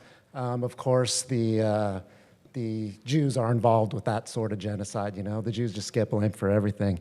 Apartheid. You know, there are black Jews living in Israel, there are Christians living in Israel, there are Arabs living in Israel, there are Muslims living in Israel, there are all walks of life living in Israel, including LGBTQ, and they have full rights, and it's a democracy. The other side cannot say that for themselves. I also chuckle when people from the other side bring their kids as props when they can't even acknowledge the kids that their heads were severed from their bodies on October 7th. By the way, Jonas Salk was a Jew, and he discovered the polio vaccine, and that's what's being administered in Gaza right now. Thank you. Thank you, sir.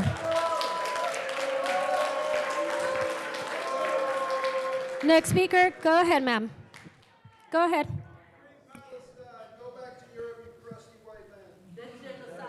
My name is Betty Chu, a former attorney representing Los Angeles Unified School District as well as the Los Angeles Community College District. I also have been a board member for private as Excuse well me, ma'am, as just a charter second. school district. Just a second.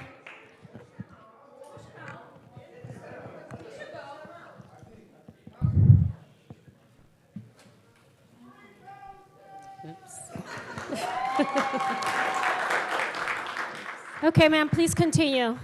I want to thank the board for bringing a unifying resolution. Why is it unifying? It crosses parents over political parties, across racial and cultural differences, and also it crosses the various sexual preferences. And I applaud you also as the mayor of as a former mayor of the city of Monterey Park for bringing a resolution regarding sister cities. And I have been party to forming many in our diverse city because it brings understanding among different cultural groups. And I am hoping that this is absolutely necessary during this time of turmoil in our schools and in our communities, that we bring people together, regardless of party affiliations, regardless of sexual preferences, regardless of various factors that causes differences among us. May we find comfort in protecting the constitutional rights of parents, because there are educational provisions that protect children. Thank you. Go ahead. Good evening, City Council, Mayor. I did not prepare a speech, and I'm a little emotional, so please forgive me. I'm speaking as a Lebanese American that grew up here. My dad escaped the civil war that was highly perpetuated by the state of Israel. So I'm very much opposed to having a sister city with any city in Israel, especially voted on today.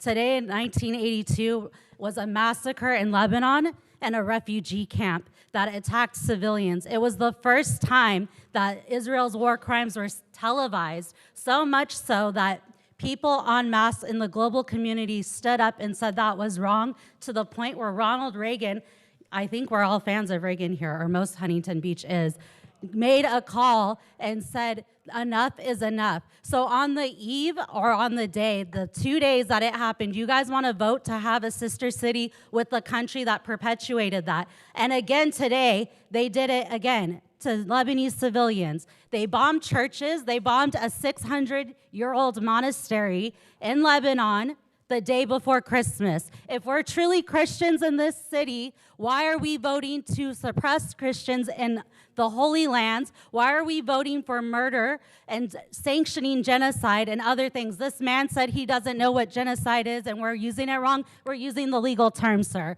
So by legal definition, this is international war crimes. We should not be doing things in a city council. It's actually outside of your realm. But anyways, we shouldn't be doing anything in a city council that would ratify criminal behavior on the international stage. Please do not sign any type of...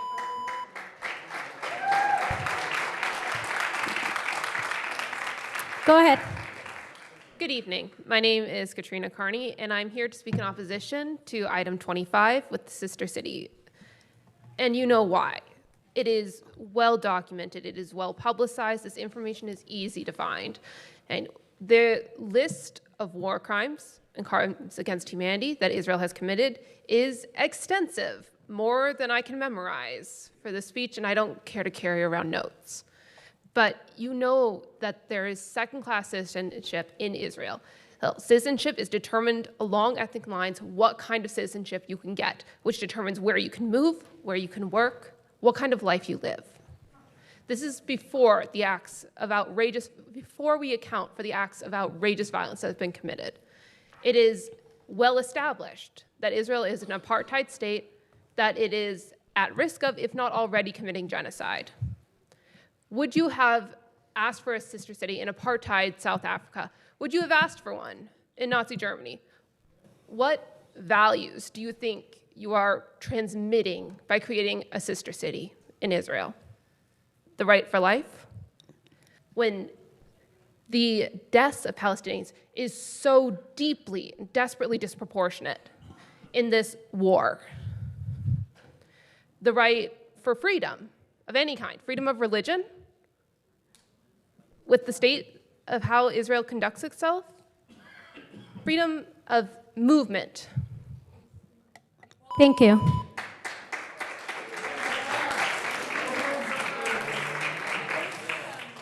Go ahead, sir. Peace be upon all of you except those who support this ongoing genocide. My name is Mohammed Hijazi, and I'm proud to stand here as a Palestinian American and a proud resident of Huntington Beach for the last 28 years. But that might stop today to be a proud Huntington Beach citizen. Tonight, I come before you to voice my deep concerns about the proposal to establish a sister city relationship with an Israeli city. For decades, Palestinians have endured occupation, displacement, and the denial of basic human rights. Families have been torn apart, just like mine. I have lost 16 family members in this ongoing genocide that's happening in Gaza. It's not just a political issue, it's a human issue. It's about recognizing the rights and humanity of an entire people who have been oppressed for far too long. I urge the council to reconsider this proposal, to think about the message that it sends to our community, and to stand on the right side of history. Huntington Beach deserves to be a city that represents all its people, a city that stands for justice, not for some, but for all.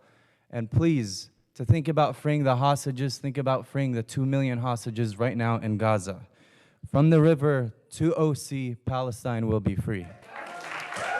Thank you.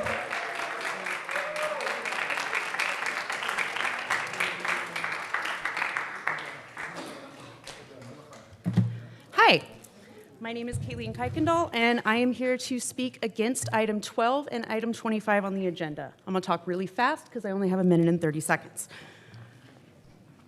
I would like to start with a statistic that suicide is the #1 cause of death for LGBTQ youth. #1.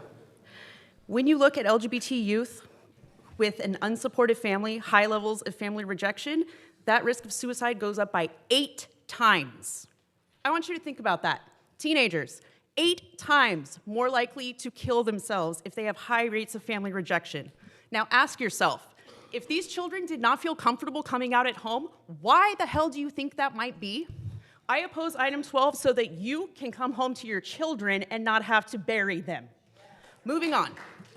Item number 25. I think it is absolutely appalling that Huntington Beach would try to be sister cities with any city in Israel, because I thought we were super patriotic here, and Israel just shot dead an American citizen. Do you not care about American citizens? You don't care about American lives when they have Turkish names, do you?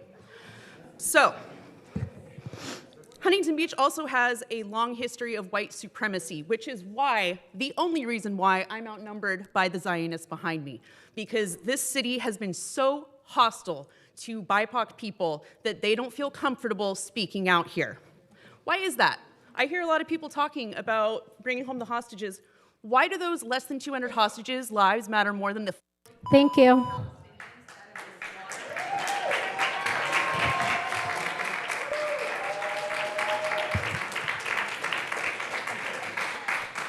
The last group to be called, Amir Murtaban, Nicolette Ponce, Oren Mike, Ron Basney, Ramon HBBDS, Sonia Green, Homza Bakrani, Oleg Kraper, Jean Darwish. First speaker, go ahead. Hello, my name is Amir Murtaban. I'm the executive director of the Islamic Society of Orange County. Represent over 10,000 Muslims in and around this area.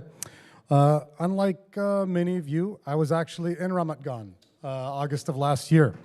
And I was there debating many of the residents in Ramat Gan on why they believed Mary, the mother of Jesus, peace be upon him, was a whore, and why Jesus wasn't crucified sooner.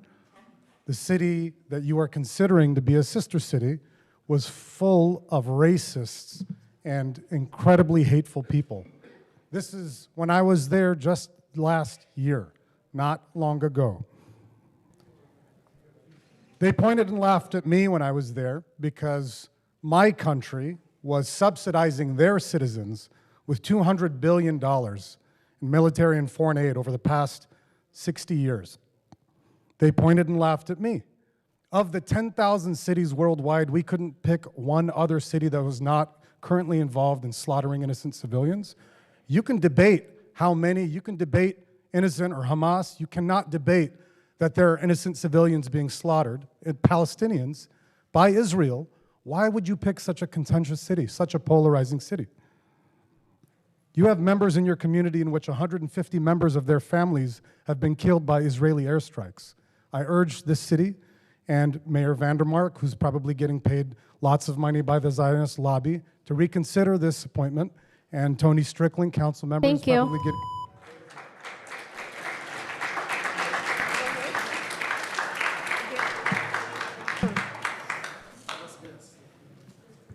Do I start now? Yes, go ahead. My name is Nicolette. I've been a resident of Huntington Beach for 27 years. I've attended elementary school here, middle school here, high school here. I've worked here for a decade. I've contributed taxes.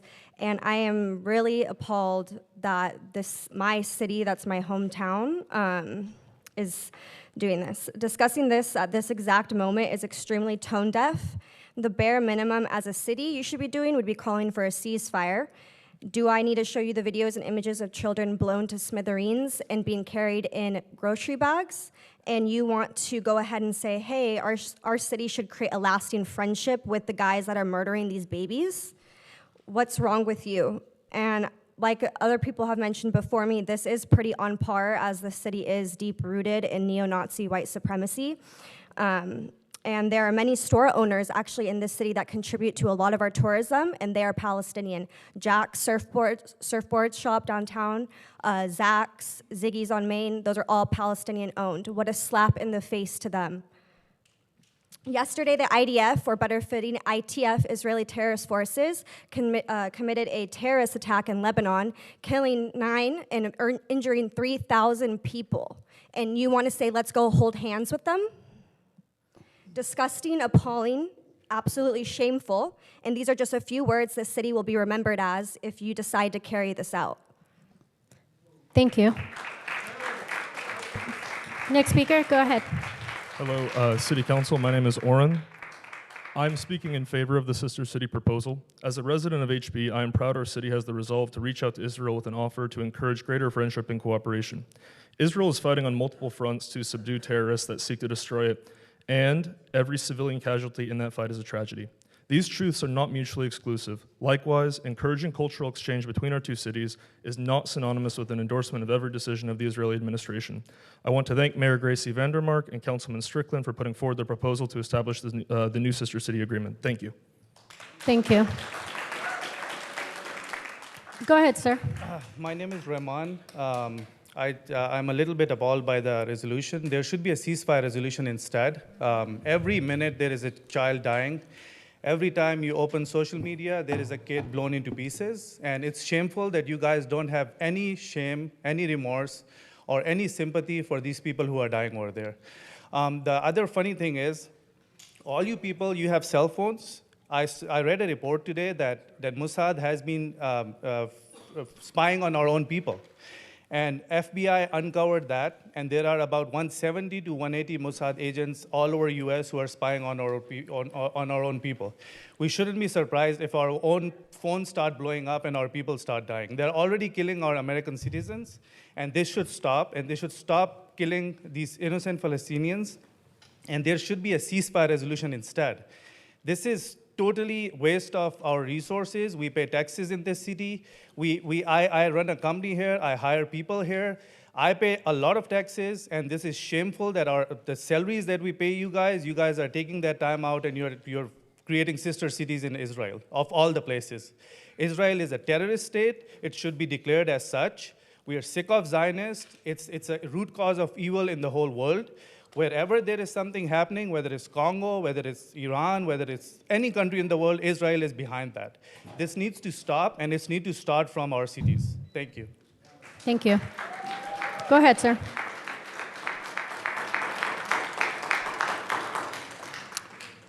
My name is Ron Vasney, and I'm a resident of Huntington Beach. I have a business that proudly serves Huntington Beach, and I will talk on my personal experience as probably the only person in this place that was in Gaza in the last year. On October 7, I watched the horror on the news while I'm sitting in a restaurant in the Beach Boulevard. On October 9, I was already in Gaza and the kibbutz as a first responder from the IDF, and I was seeing every detail that no one should see. You can imagine, from beheaded babies to women's bodies without their breast, you can imagine how did I feel. You can imagine how it was from going from heaven to hell in less than 24 hours. And in Israel, most of the time we didn't have our phone with us. But I remember one day when I opened my phone, and you know, all the time you open the phone and you see just like demonstrations against Israel. And one time a friend showed me a support rally. I look on it, I immediately recognized Huntington Beach, and I was so proud to tell my friend, this is where I live. I want to personally thank you guys and to the mayor for supporting Israel, and I support Agenda 25. And I'm proud to be a part of this city, and I'm proud to serve the IDF. And that's it, guys. Thank you so much. Thank you.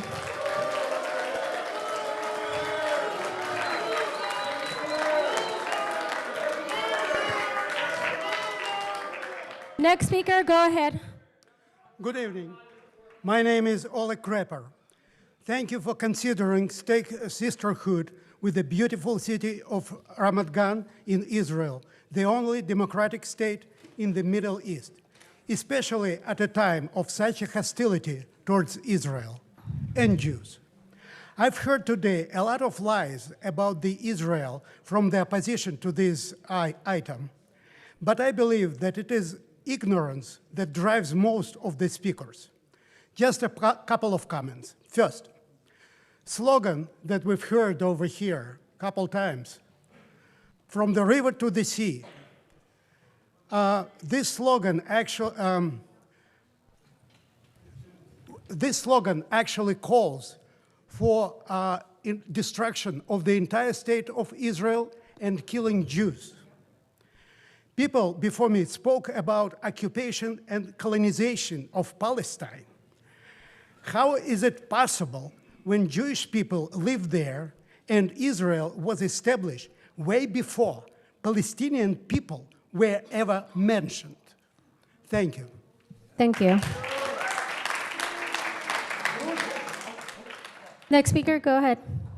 Good evening, everybody. Unfortunately, I had to follow a baby killer at this podium. That's too bad. I'm a U.S. veteran. I'm also a veteran of the United Nations. I spent over 15 years clearing Israeli landmines, cluster munitions, and white phosphorus munitions, along with other ordnance. A lot of illegal ordnance that our government supports and pays for. It's absolutely a shame that Huntington Beach would like to be a sister city with a country that commits so many war crimes, not to mention all the deaths, the tens of thousands of deaths over the last year. And I would like to make another proposition that instead of the city you propose to be the sister city, why not make it Bethlehem, the city of Jesus, the Palestinian brother Jesus, who is a peace-loving man, and that would be a better choice than the city you're choosing at the moment. Thank you. Thank you. Next speaker. Go ahead. Hi, good evening. My name is Tariq Takesh, T-A-R-I-K. In 2016, Huntington Beach changed its tagline from Surf City to the soul of SoCal.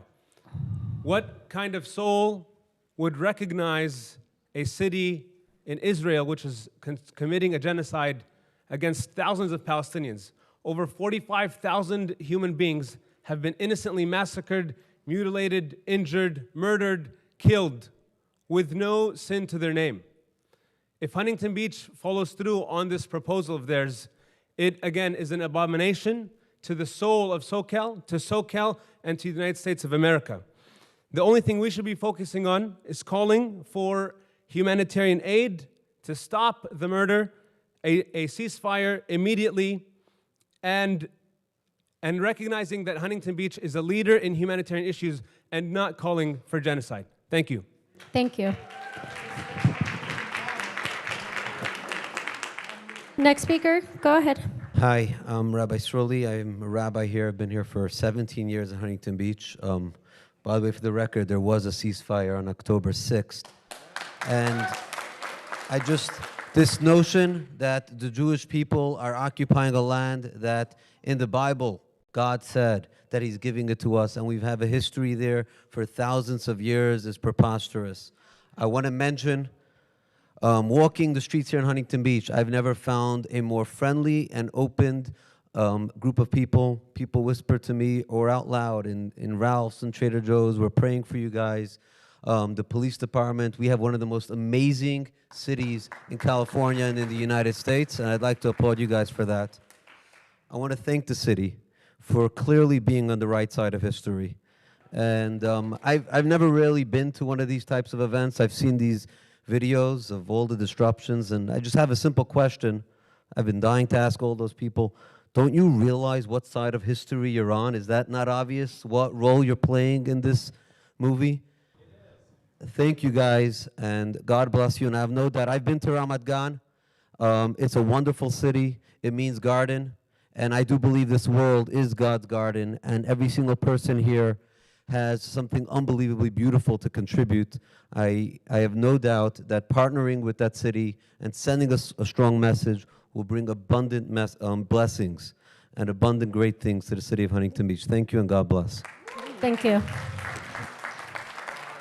Hi, I'm Sonia Green, and I'm here to say that I still oppose AB 1955. I'm listening to a young girl out there saying that there's parents that do support their kids who are a part of the LGBTQ community. It's dangerous to say that other parents do not. So I do encourage that we continue to oppose that bill. The relationship from a child to a parent is very necessary. And again, as I said last time, that's why God gave children parents. In regards to what is going on in Gaza, Palestine, and Israel, praying for peace for all, praying for Palestine, praying for America. And I do support the Sister City in alliance with Israel. Thank you. Thank you. Go ahead, sir. Hi, my name is Hamza Bakrani. I went to middle school and high school in Huntington Beach, still live in OC. And as you all know, there's been a genocide going on for almost an entire year now. You guys have all seen pictures, videos of it. So what are we as a city supporting if we choose now to recognize Ramat Gan as a sister city? It's one thing to ignore a genocide that's going on, but to go out of your way right now to support and establish a sister city with the state of Israel is a slap in the face to all those that care, the Muslims, the Arabs, the conscientious people that are here to support, and of course the people suffering in Palestine. According to meeting notes, there's 150,000 population in Ramat Gan. And if you look at the death tolls, 40,000 people, over 40,000 people, 90,000 injured. That's almost the entire population of the city that we're trying to partner with. I ask you all that are going to be voting on this, how are you gonna sleep at night? How are you gonna face yourself in the mirror? How are you gonna face your children? And how are you ultimately gonna face God if this is what you're supporting in this time that's going on with the genocide? Thank you, and I hope you guys vote with your heart. Thank you. Next speaker, go ahead. Honorable Mayor, City Council members, audience, my name is Eva Weiss. I live in Huntington Beach. It got to my attention that the Huntington Beach City Council will acknowledge the city of Huntington Beach as a sister city with Ramat Gan in Israel. Can be more proud that of the righteous city council members to arrive with that decision. When the Hamas from Gaza viciously attacked the Israeli kibbutzim with unimaginable horror, you stood up for Israel and the Jewish people. You're showing it again on this trying and dangerous time you are with the Jewish people and Israel. May God bless you for your outstanding good deed. May the city of Huntington Beach be blessed for standing with Israel and Huntington Beach sister city of Ramat Gan. Thank you all. Yes, I support Agenda 25. Whom against Israel and their right to defend itself, they are showing they are not on God's side. Thank you. Thank you. Go ahead. Hi, my name is Neil. There's a lot to speak about tonight. Unfortunately, we only really have 90 seconds. And you guys know my positions, I think, on the majority of these items already. I've spoken here quite a bit recently. I wanted to speak out in support of agenda item 15, item number 24601.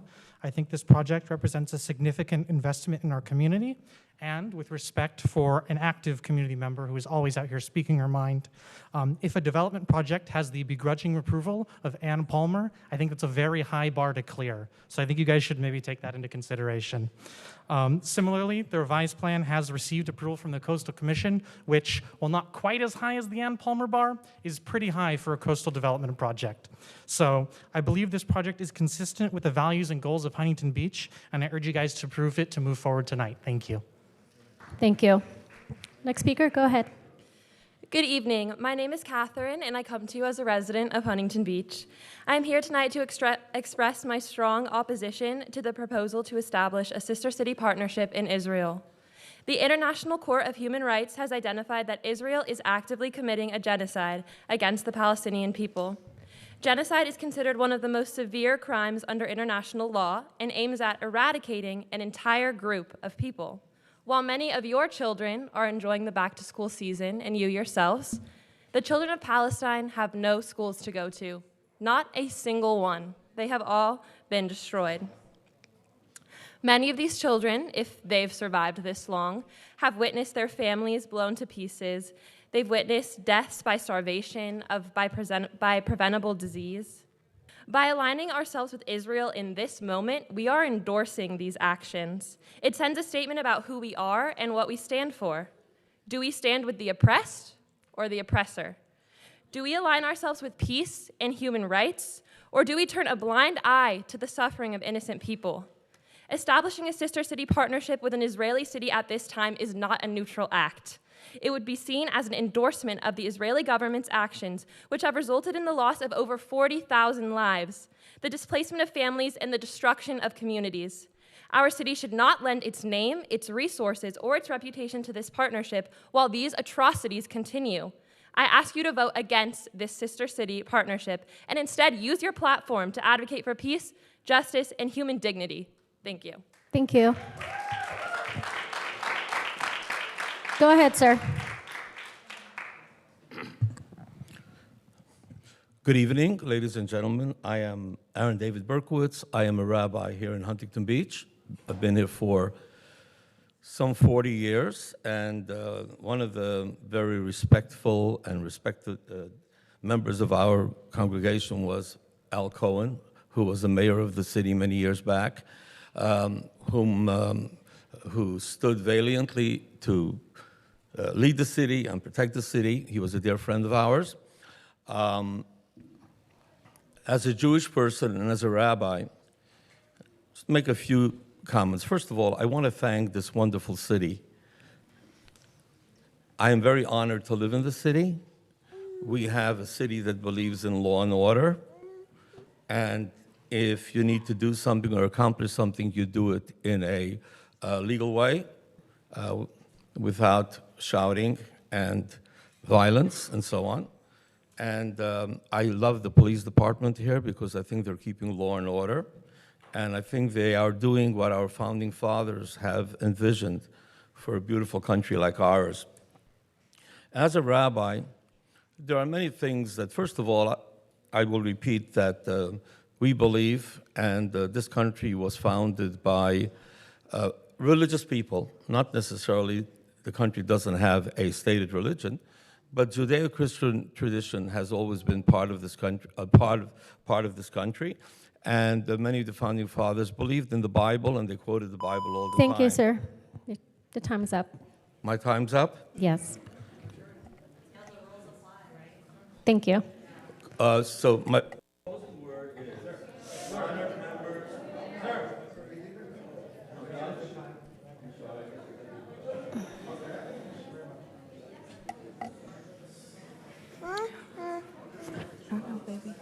Go ahead, ma'am. Okay, thank you. Thank you for hearing us out tonight. My name is Sydney. I'm with an organization called Catholics for Palestine. I've heard a couple times tonight that Israel's the only democracy in the Middle East. The only thing democratic about Israel is that they do kill everyone indiscriminately, equally so. I just ask, I join all the other voices in asking you to please reconsider this measure and to not support it. Do not make this a sister city with Israel. As an American and a pro-life American at that, I think that should apply to everyone, including Palestinian lives. My daughter is half Palestinian, and I want to be able to tell her, as also an American, that we did better, especially during this time. Her grandparents were Nakba survivors. So this isn't some far removed thing. We're here, we're Americans, and this has far and long lasting implications for all of us. So thank you guys for your time. Thank you. That concludes public comments. Thank you. Okay, we're now moving on to council committee appointments. Do any council members have anything to announce? AB 1234 reporting. Does anybody have anything to report? Openness and negotiations and disclosures. Does anyone have anything to disclose? City manager's report. City manager, please proceed. Thank you, Mayor and City Council. Tonight, we're providing an update on OCPA and how the city joined, and then and also withdrew and where we are today. I will start with, do we have the clicker? Thank you. I'll give a little bit of background. In 2020, December of 2020, the city approved documents to join OCPA as it was originally being founded. In February of 2021, the city became a founding member in participation with OCPA with the city of Irvine, the city of Fullerton, and the city of Buena Park. And the following year, when OCPA was starting to kick off, February of 2022, the city approved its default energy product offering as 100% renewable. When OCPA started serving its customers was between April and October of 2022. Municipal and commercial customers started in April, and residential services started in October of that year.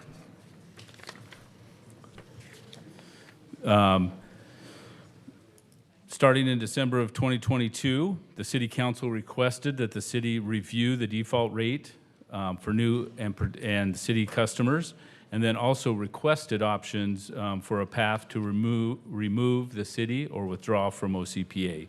In January of 2023, the City Council approved changing the default rate for new Huntington Beach customers, as well as all city accounts to the from the 100% renewable to the basic choice rate. And in February of 2023, there was a discussion for the City Council to see the impacts, review the impacts, should the city withdraw from OCPA. On May 16th, the City Council approved the withdrawal from OCPA and to move back to the energy utility Southern California Edison. And the following day, the city provided notice to OCPA with its intent to remove from the Power Authority. As part of withdrawal in October of that year, in order to mitigate the costs to the City Council approved changes from the default rate for all remaining residential and commercial accounts to the basic choice. This was done in discussion with OCPA to mitigate those costs. This slide shows the obligation of the city, or of OCPA, when we chose to withdraw, that they are required to work in good faith and to seek to mitigate the costs to the city.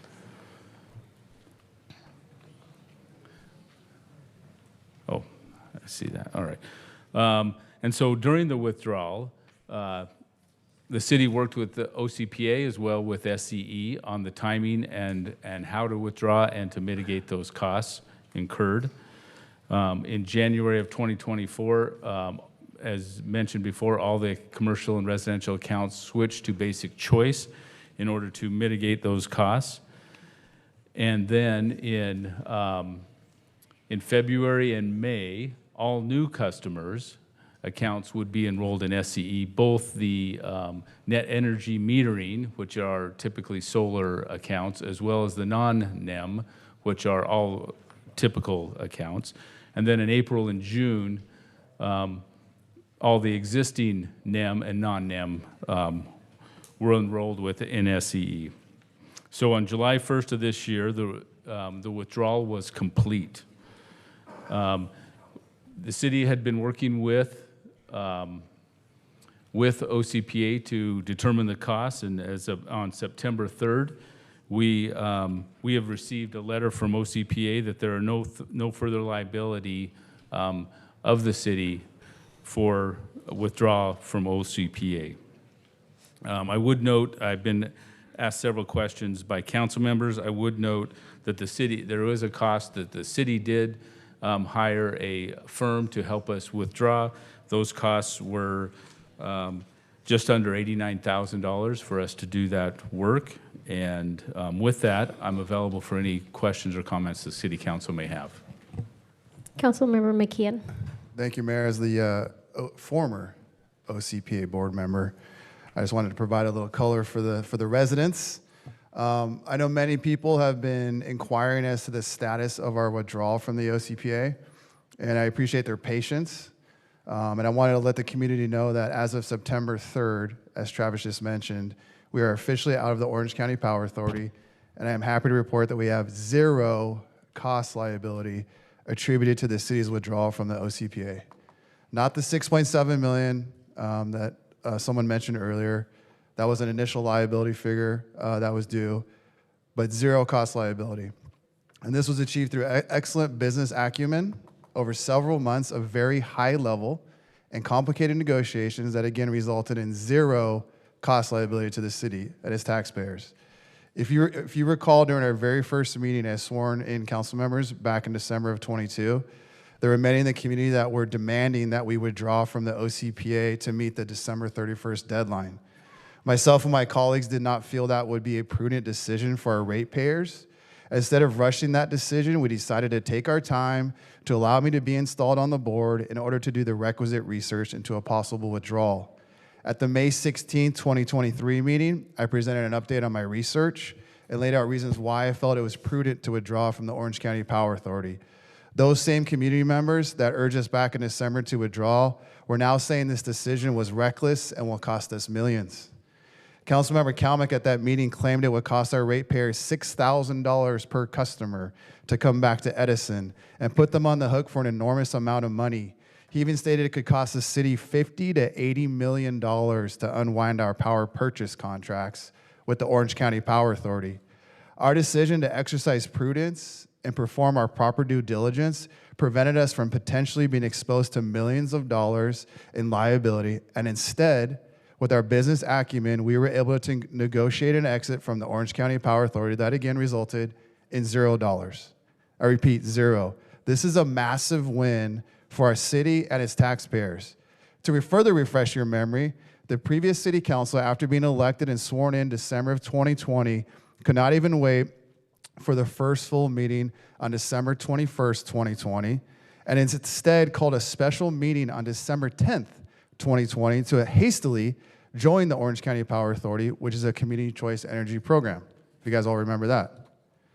As I've said from the beginning, these community choice energy programs are based on deception. Every resident is automatically opted into the program without their consent. The title of the program is Community Choice Energy, but if it's so good, shouldn't the residents have a choice on whether they want to join? Secondly, for a hefty premium, they offer a 100% renewable energy level, which is a product that they cannot deliver. You see, the current state mandated renewable energy amount per the renewable portfolio standards on the grid is 40%, going to 44 with 60% by 2035. It is physically impossible to deliver 100% renewable energy, and also impossible to deliver that energy only to the homes that purchase the 100% renewable energy bracket. All types of energy that's purchased, solar, wind, hydro, natural gas, those electrons are placed onto the grid in a mix. You cannot separate these different sources of electrons. When the previous city council hastily joined the OCPA, they placed everyone, including the city accounts, into this highest 100% renewable energy bracket for a steep premium, which again is a product that cannot be delivered. The deception continues because the OCPA takes this 100% premium amount from its customers for a product they cannot deliver, and they use those excess funds to subsidize the lowest tier called basic choice so that it's always slightly less than the Southern California Edison rates. They then benchmark off at Edison so that whenever Edison increases their rates, the OCPA increases with them, but always remains slightly under. This is how they claim they are cheaper than SCE, when in fact they are taking that 100% renewable energy premiums and subsidizing the lowest basic choice rate. Very deceptive. Most alarming is that the California Public Utility Commission requires that Edison and these CCEs like the Orange County Power Authority purchase what's called resource adequacy, which is additional backup energy in case of peak energy demands in the summer months so that they can use this energy to avoid blackouts. OCPA's initial business plan said they would meet or exceed the required resource adequacy, but once the OCPA was founded, they went to work right away gaming the California energy market by not supplying the resource adequacy, which is very expensive to purchase, and instead paid a cheaper fine than the energy would have costed, which in turn jeopardized the grid. They offloaded the resource adequacy liability to SCE and their ratepayers who had to pick up the slack. They weren't transparent with the California Independent System Operator settlement statements, which show how much brown power OCPA was buying even after we signed an NDA. They aren't supposed to have any brown power mix with their 100% renewable product tier they were selling, so why would they not show us the CAISO settlement statements even after we signed an NDA? Very troubling. And lastly, the Joint Power Authority Agreement, which bound us to the OCPA, is one of the most terrible and one-sided contracts to the OCPA's benefit that I have ever read. It also gives outweighted voting authority over HB to Irvine. The previous council signed this contract without even reviewing it with our city attorney. Besides the inability to not be able to sell the energy that was procured on HB's behalf for a profit upon our withdrawal, there is language in section 2.1.5 that allows OCPA to acquire property in HB by eminent domain.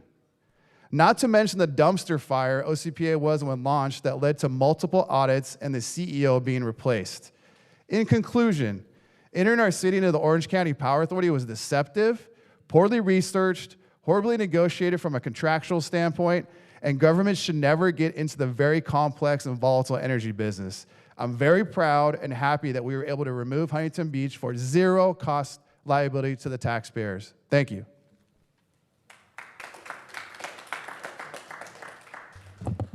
Thank you. So it's interesting you said $0 when the assistant city manager just said it cost us just under $89,000 in legal fees to get out. So that doesn't seem like $0 to me. It was really like a great hits, the oldies here of all the same talking points and tired talking points that we've debunked over and over and over again. The eminent domain clause being my favorite, because the sanitation district, of which we are a member of that JPA, has the exact same clause in there. It's not something that they use. It's something that is in a lot of JPA agreements that cities join. But yeah, I heard over and over again all of these different talking points for the old power authority, the fact that in addition to the $89,000 in legal fees it cost us to leave, Orange County Power Authority is cheaper than Edison. So by leaving from the base rate, we've now increased the city's energy costs by 3%, 2%, and a couple $100,000 is my understanding. So that's on an annualized basis. The reason we were able to leave is because we stranded millions of dollars of Huntington Beach taxpayer money with the Power Authority by abruptly leaving. And the resource adequacy discussion is something I think we've beat to death over and over and over again. When the Power Authority launched, there's obviously problems.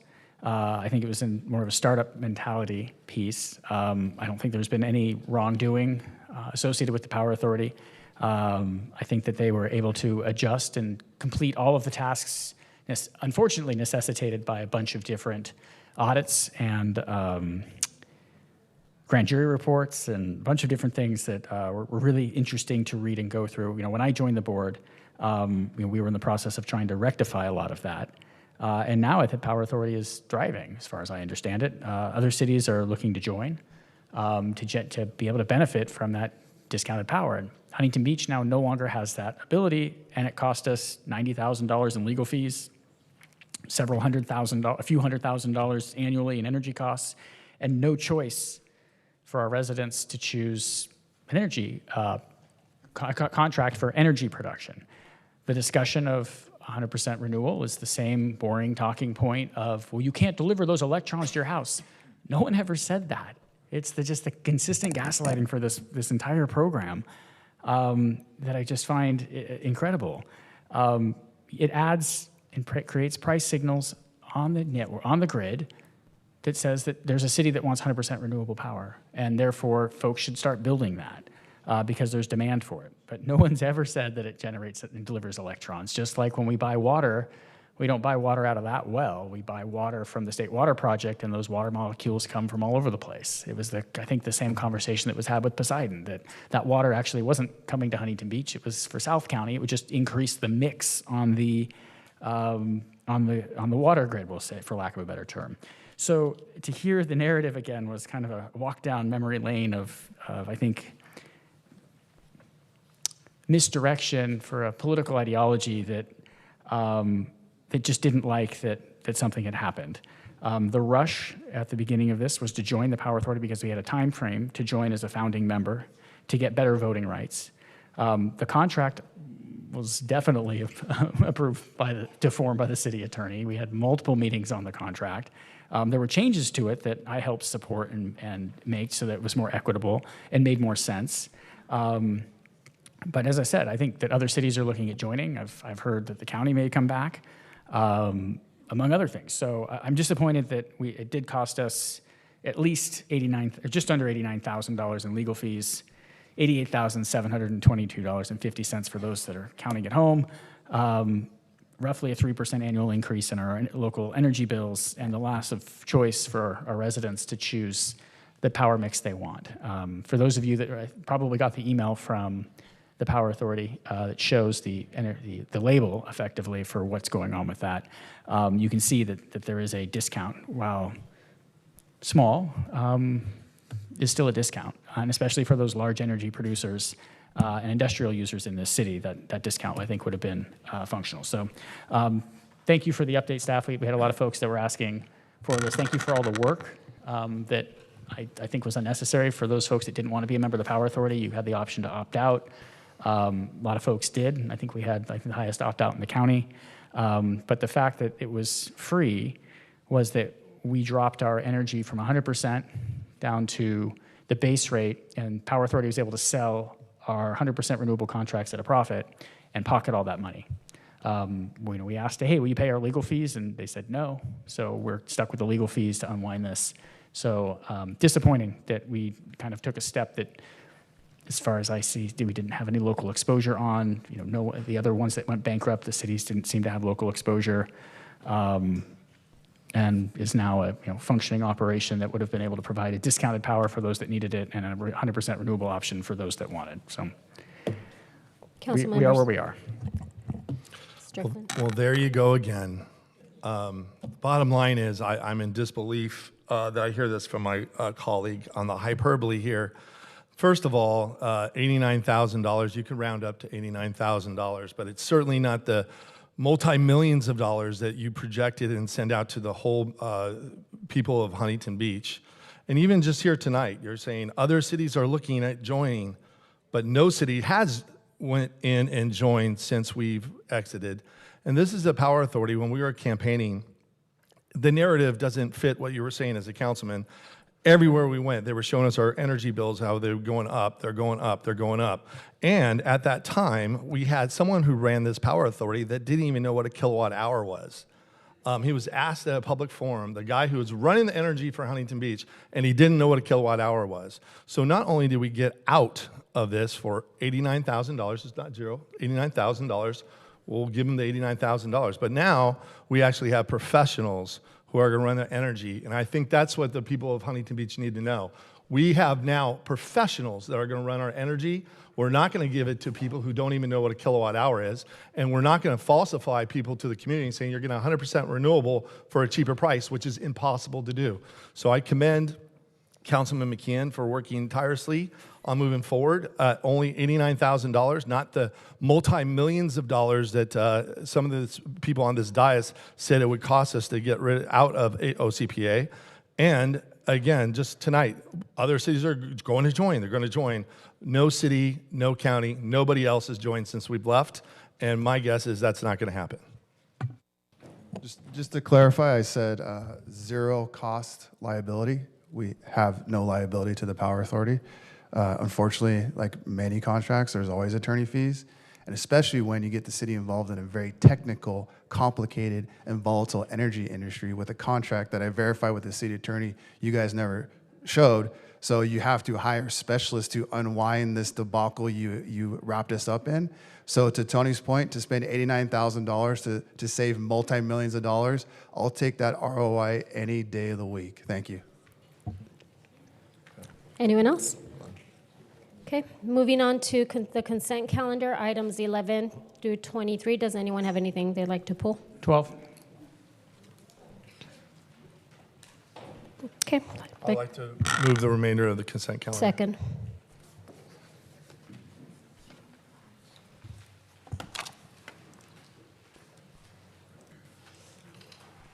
Okay.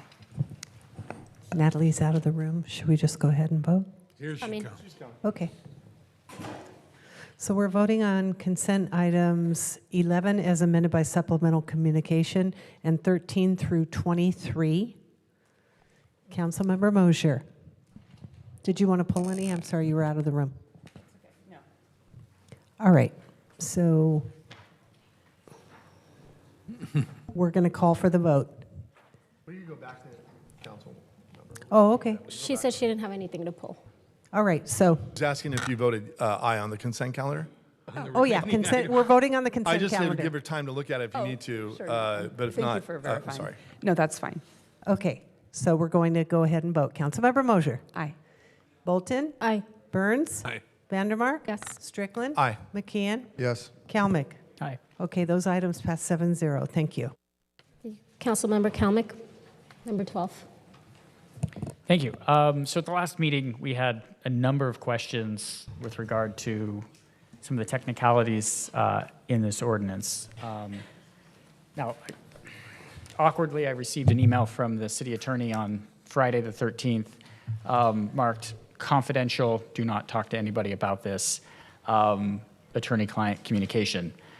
We had asked those questions publicly and would prefer to have public answers to those, so I'm going to ask you, and you can tell me if you can answer the question or not.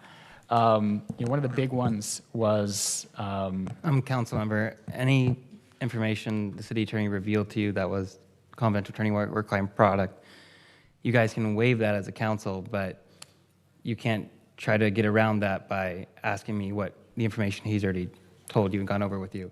So he didn't go over anything. He just sent me a nasty email and then basically said I didn't understand what I was talking about. So I want to ask these questions again publicly, and because these aren't attorney-client privileged items. This is answers to technical questions that aren't legal opinions. And I don't understand why this is attorney-client privilege when we're asking how it is we're able to represent an individual. That doesn't seem like a legal opinion to me. That seems like a technical law question, or doesn't create some sort of privilege that somebody else couldn't create. I don't understand. Like that's what's wild is we're having a discussion on a law and I'm asking my corporate attorney to explain the law to me and saying, well, that's a gross misunderstanding of the reading. It's like, well, explain it to me so that I understand it better.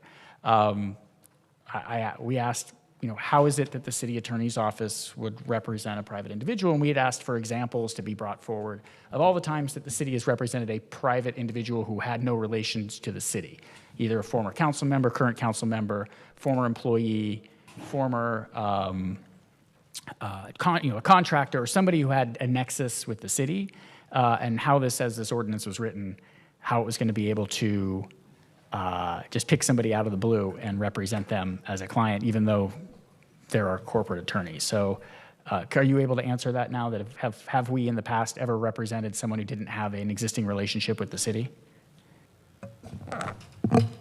The city attorney answered that directly in his email, and I cannot give you a different answer than my superior. Okay, so he didn't give me an answer to that question at all. He jumped around the question and then pointed fingers and whatever, so I don't understand that. I asked as to where AB 1955 changes status quo. That I don't understand. AB 1955 seems to apply to school districts and basically says school districts are incapable of changing status quo, like stopping school districts from changing status quo. How is that a kind of a misunderstanding of the law? I don't see anywhere in the law where it says that this changes the existing law or existing policies of schools, all but like 3 school districts, school policy. So how does that, how does AB 1955 change status quo? The city attorney answered that in his email. This ordinance could put the city at some risk of litigation. So I'm really requesting that you stop trying to reveal confidential information that the city attorney chose to reveal confidentially in a method that he explicitly said was confidential. Sure, but we had public questions that we have as city council members, have an obligation to ask for our constituents to understand the ordinances in which educators, which we still haven't defined, are potentially going to be issued citations for certain actions they may or may not take. So to have the city attorney's office answer them in a confidential email when we ask them publicly and ask them to be brought publicly back to this meeting is not something I think that it does a disservice to the residents of Huntington Beach. And I'm not trying to get around that. I'm trying to get the questions answered. I actually believe I did answer that one to the best of my ability directly at the last council meeting. Additionally, Mayor, at this point, I would really like if you would call a vote to either waive or not waive confidentiality. I'm not trying to. We could do that, but yeah. if you don't mind, can I ask the councilman, and if you don't mind, you said you received it on the 13th, Friday the 13th that you pointed out. Today's the 17th.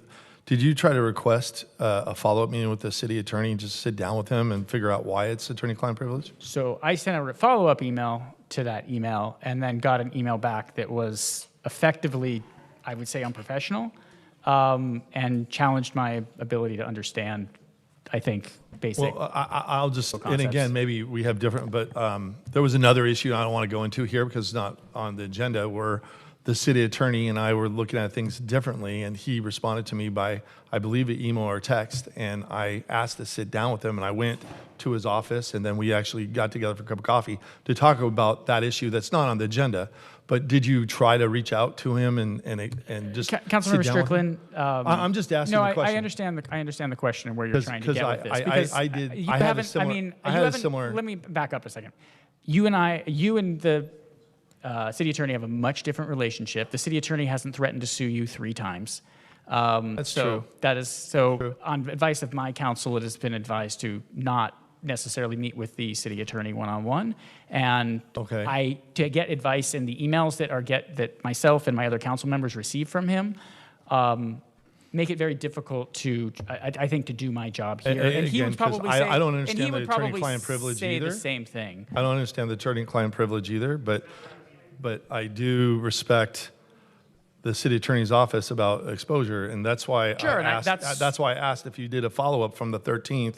We're here on the 17th to ask what part of this is attorney-client privilege. Sure, and I think that the issue comes down to, and I think you kind of hit the nail on the head, right? That we don't know what part of this is attorney-client privilege, but I think that it's on this council to have public legal information, and I think that the city attorney, I think, put a point is that this could potentially open us up to legal exposure, and that's what I'm trying to understand before this city, and the residents need to understand before we move forward. And at the last meeting, we were, I think, unable to answer some of these questions. But I think, I can count, how this all works out. But I at least wanted to be on record as that I would have preferred to have answers to these questions that we had asked during the last meeting, so that our residents could understand the why of this and to understand kind of the contours of this law that I think that we're asking folks to have to live under. And if we don't define educators or working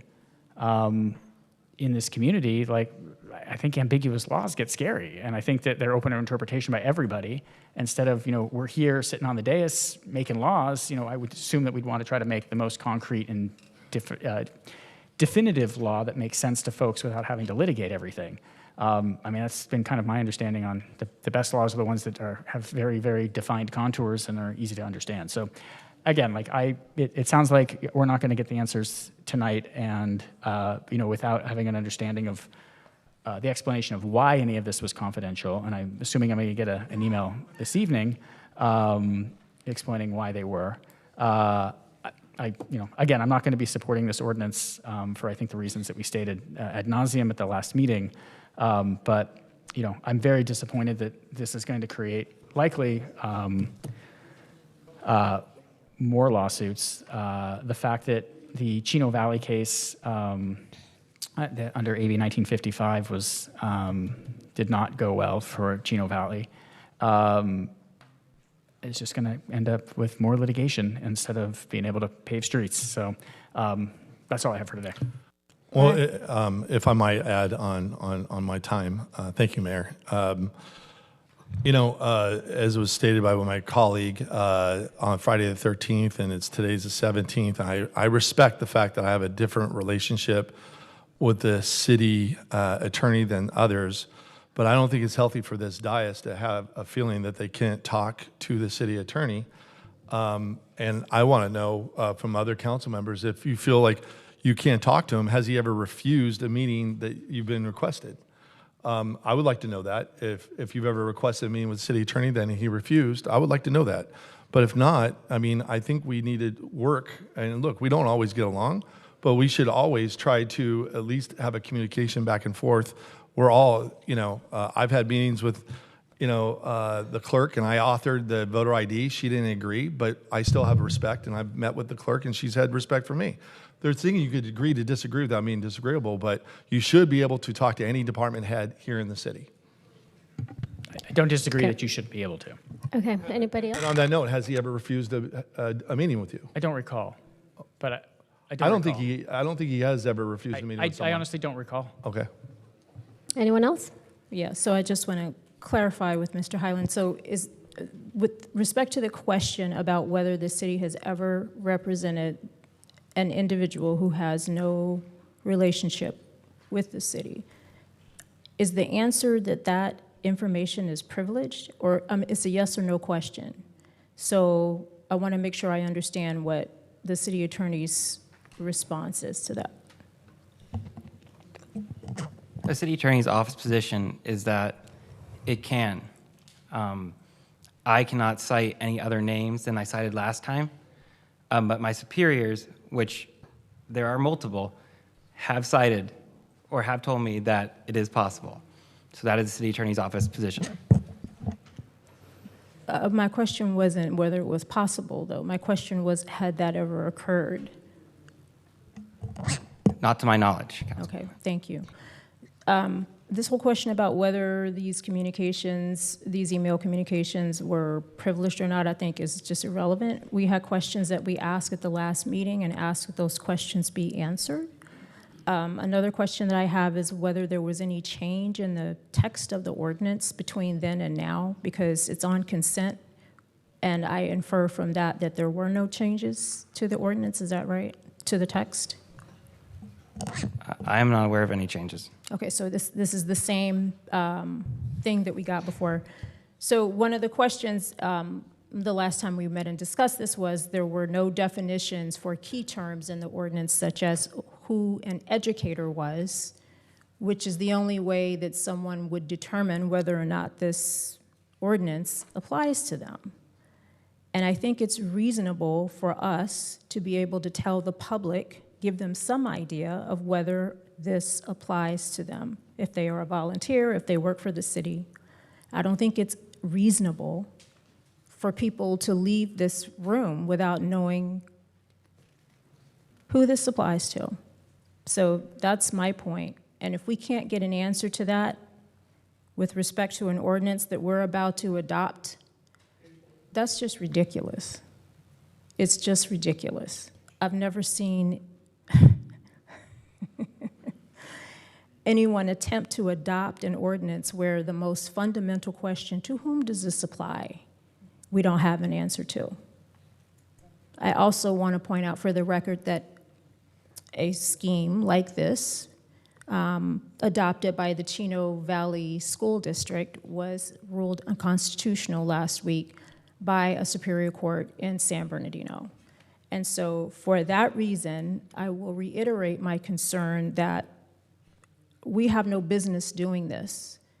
It is not within our purview because we are the city of Huntington Beach. We are not a school district. We have no role in education policy or practice. And even if we could, it's unconstitutional.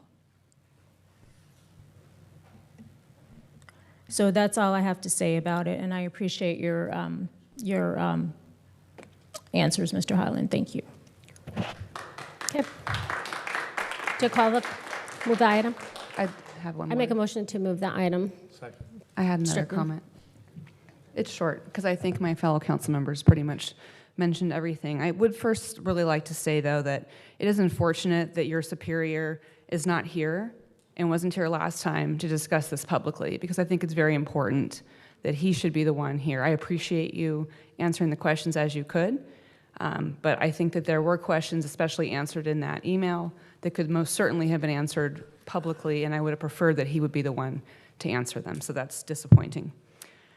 I do have a question with regards to ordinances in general, and whether they generally or normally include enforcement language. I noticed that this one does not.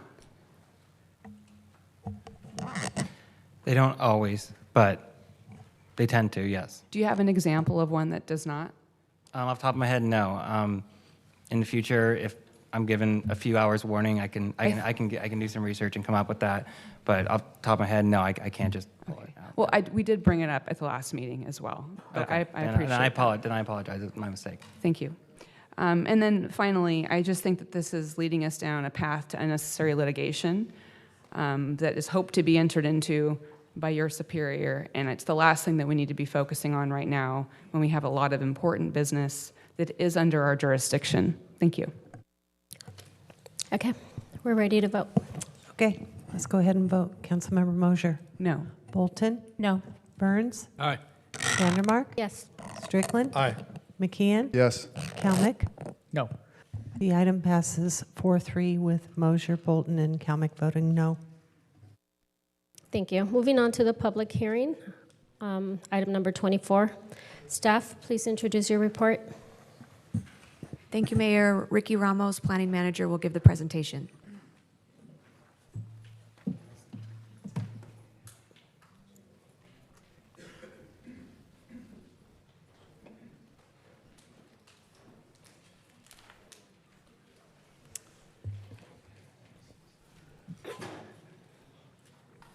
Thank you. This next item pertains to modifications to a local coastal program, Amendment 17-1, Magnolia Tank Farm.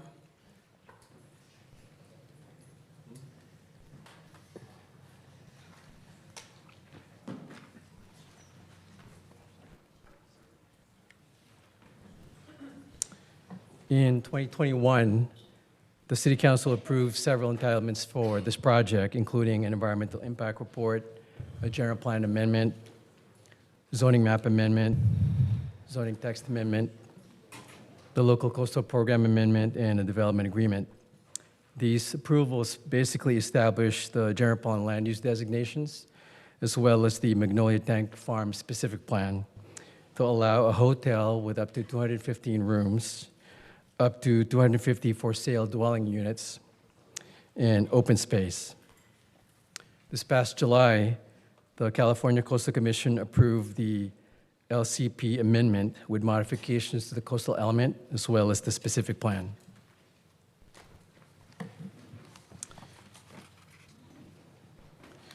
Tonight, we're bringing back LCP Amendment 17-1 to the City Council to either accept or not accept the California Coastal Commission modifications. Approving the modifications involves two resolutions. The first one is to accept the modifications, and the second one is to incorporate them in the coastal element, the land use element, and the Magnolia Tank Farm specific plan. If the City Council does not accept the modifications, the LCP amendment will not become effective, which will prohibit the development of the proposed Magnolia Tank Farm project. All the modifications are presented in the approval letter from the Coastal Commission, which are included in attachment number 1 to the staff report, as well as attachment number 2, which is the legislative draft. The maximum development approved by the City Council in 2021 of 250 dwelling units and the 215 hotel room project within the specific plan has not changed. The most significant modifications are going to be highlighted in the following slides. The first Coastal Commission change pertains to the land use designations, basically resulting in an increase in open space by about an acre and the commercial visitor designation by 0.8 of an acre, and a corresponding decrease in the residential medium density area. So Exhibit to the left is the 2021 City Council approved land use plan. The orange is the residential portion. The salmon color is the commercial visitor, basically where the hotel is proposed. The remaining designations are open space designations. The exhibit to the right is the Coastal Commission 2024 approved land use plan. And you'll see that the open space designation to the north of the commercial visitor designation has been expanded by about an acre. And then again, the commercial visitor designation has been expanded by 0.8 of an acre. Next, the commission allowed rentals instead of 100% for sale dwelling units only as originally proposed by the applicant. They increased the affordable housing requirement from 10 to 20% to be met on-site through construction of rental dwellings instead of payment of in lieu fees. They applied a minimum 25% requirement of hotel rooms to be lower cost accommodations with the rates at no more than 75% of the statewide peak season average daily rate. They reduced the time limit restrictions on parking along Magnolia Street and Hamilton Avenue next to Magnolia Tank Farm in Ascon. If there were restrictions placed on the parking, they do not want less than 5 hours between 6 a.m. to 10 p.m. and 3 hours between 10 p.m. to 6 a.m.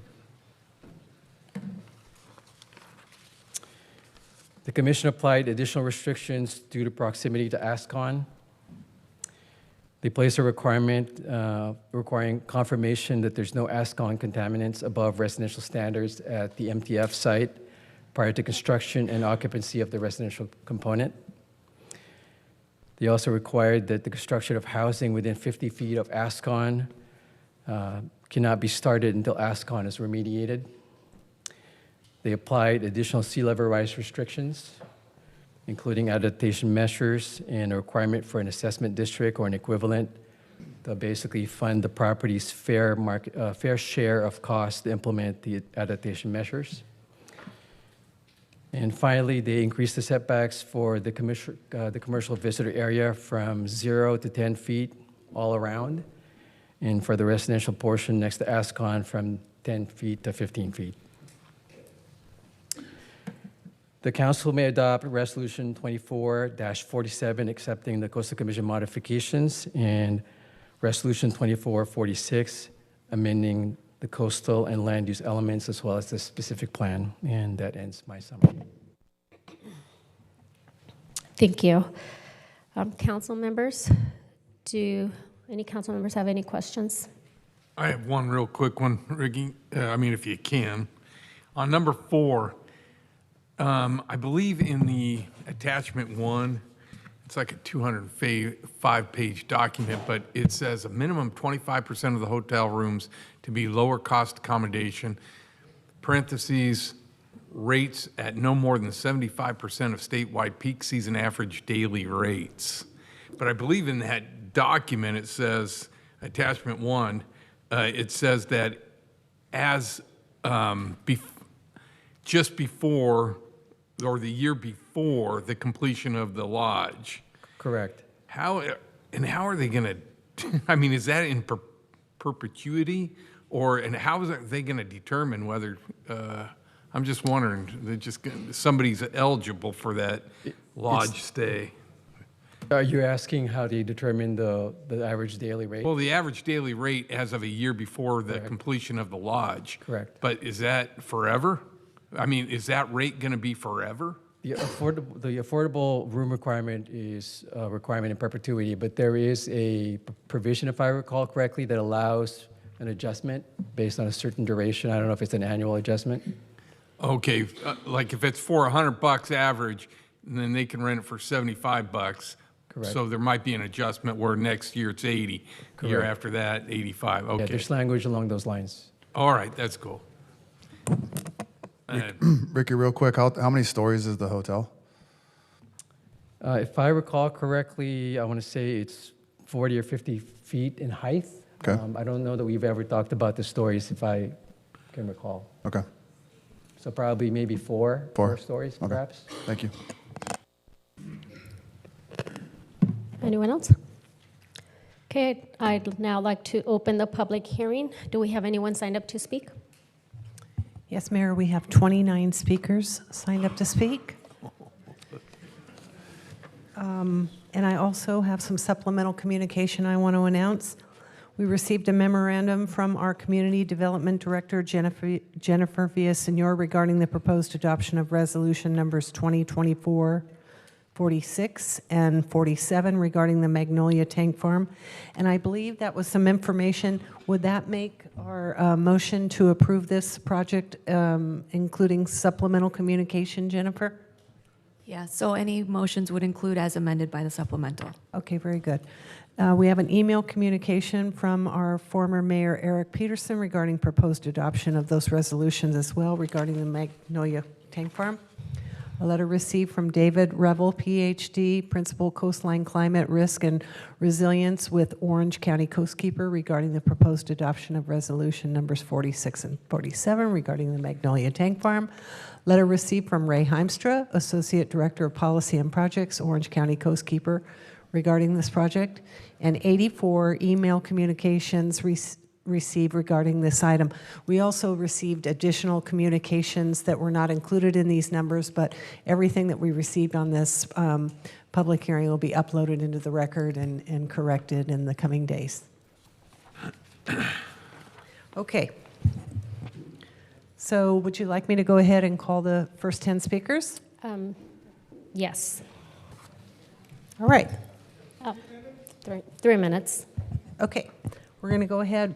Amory Hansen, Richard Armendar, Aurelia Neighbors, Ray Heimstra, Nancy Bashir, George Botros, Elizabeth Hansberg, Ann McCarthy, Ron Pascal, Merle Masheri. Individuals wishing to provide a comment on this item scheduled for public hearing may do so by filling out a request to speak form delivered to the city clerk. All speakers are encouraged but not required to identify themselves by name. Each speaker may have up to 3 minutes unless the volume of speakers warrants reducing the time allowed. 3 minutes. I submitted it yesterday before the First speaker, go ahead. Thank you. Good evening, Mayor Vandermark, honorable members of the City Council, city staff, and members of the public. My name is George Boutros, Government Affairs Manager of Orange County Business Council. The primary focus of our organization is economic development across Orange County. Economic development provides job opportunities, tax revenue, and improves our quality of life. One of OCBC's core initiatives is to advocate for the development of new housing to meet current and future needs of Orange County's workforce. For this reason, OCBC supports the Magnolia Tank Farm. This project is a distinctive opportunity that will bring significant economic and community benefits to Huntington Beach and the entire region. Therefore, the redevelopment of this land is not only necessary for the property, but also for the surrounding community. Orange County currently faces a shortfall of housing units, which is projected to grow as time progresses. The city of Huntington Beach urgently needs a variety of housing types, especially for residents who work in the city. Employees of local businesses living outside of Huntington Beach would also greatly benefit from new housing opportunities. Moreover, in trying economic times, it is crucial for the city to find additional funding sources for local infrastructure projects, parks, and public safety. In addition to new tax revenue and the economic development impacts of addressing local housing supply challenges, this project will bring new jobs both during construction and once completed. This project clearly benefits Huntington Beach and Orange County, which is why I'm here speaking in support of the project. I encourage you to do what's best for our region and give your unanimous approval to adopt the resolution of the Coastal Commission's suggested modifications for the Magnolia Tank Farm. Thank you for your leadership and commitment to the economic resourcefulness of this community. Thank you. Thank you. Go ahead, sir. Good evening, Mayor Vandermark and council members. My name is Ray Heimstra, and I'm the Associate Director of Policy and Projects at Orange County Coastkeeper. I want to start off by saying I'm disappointed that my presentation didn't show up. I submitted it on time. I did submit a lengthy comment letter, and some of the slides that I used in this presentation are in that comment letter. But I just want to start off by reminding everybody that this project is proposed for a flood zone subject to sea level rise on an earthquake fault next to a toxic waste dump. So, you know, this is probably one of the worst places to put any kind of housing in California. I can't imagine why anybody would consider approving this project. There's lots of wonderful candy being thrown out there. Sure, everybody wants affordable housing, and we want visitors serving things and all that. That's great. This is the wrong location for anything. Currently, the site is being used for storing cars. Hasn't even been very effective for that. During several rainstorms, it's flooded so much that the cars there were damaged and had to be towed off. So, it just doesn't get any worse than that. Then let's go to Ascon. The whole idea is, oh, it's going to be remediated. Don't worry about it. Well, wait, we're not going to do this until it's remediated. It's actually never going to be cleaned up. Ascon is just going to be capped. And when I mentioned Ascon to one of the EPA people that I work with, they go, oh man, we have caps failing all over the place. So I did a little bit of research on that. We've actually had cap failures right here in Southern California, including the Stringfellow acid pits and the McCall dump right in Fullerton. So the concept that they're just going to fix Ascon and everything's going to be good, do you really trust the State Department of Toxic Substances Control to keep that safe in perpetuity? Hey, I work with a lot of state agencies and a lot of scientists, and I respect them. But that is just pie in the sky. You've got too many different things you're trying to balance. Engineers always like to say we can fix anything. But the bottom line is you've got 4 different things here: flooding, sea level rise, toxic waste dump, earthquake, where nothing can go wrong. That's a lot of stuff to try to balance. The good part, and where I really wanted to show my slides, is that there's alternatives. A consulting group, BRISA, did an analysis of low-cost commercial properties in the city that could be outside of the flood zones, not next to a toxic waste dump, that could be developed and bring over $3 million a year in additional tax revenue to the city. So I urge you to look closely at my letter. Vote no on this tonight. Wait, what's the hurry? Thank you. Thank you. Thank Go you, ahead. Madam Mayors. My name is Mr. Amory Hanson. I'm speaking tonight to express my strong opposition to item 24, the Magnolia Tank Farm project. Councilman Strickland often says he does not support developments being forced upon us.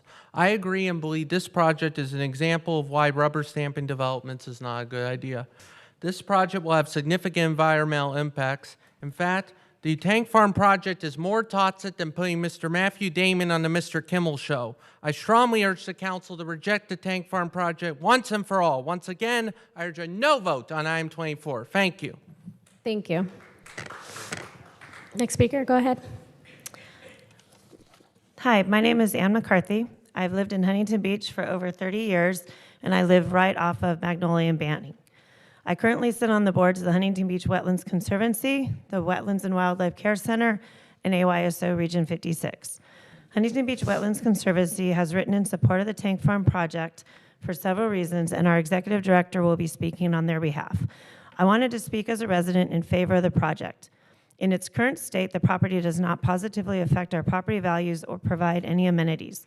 Being privately owned, it will at some point be developed. I believe the current redevelopment plan of this property will benefit the neighborhood as well as the surrounding community with amenities, open space, parks, and family housing.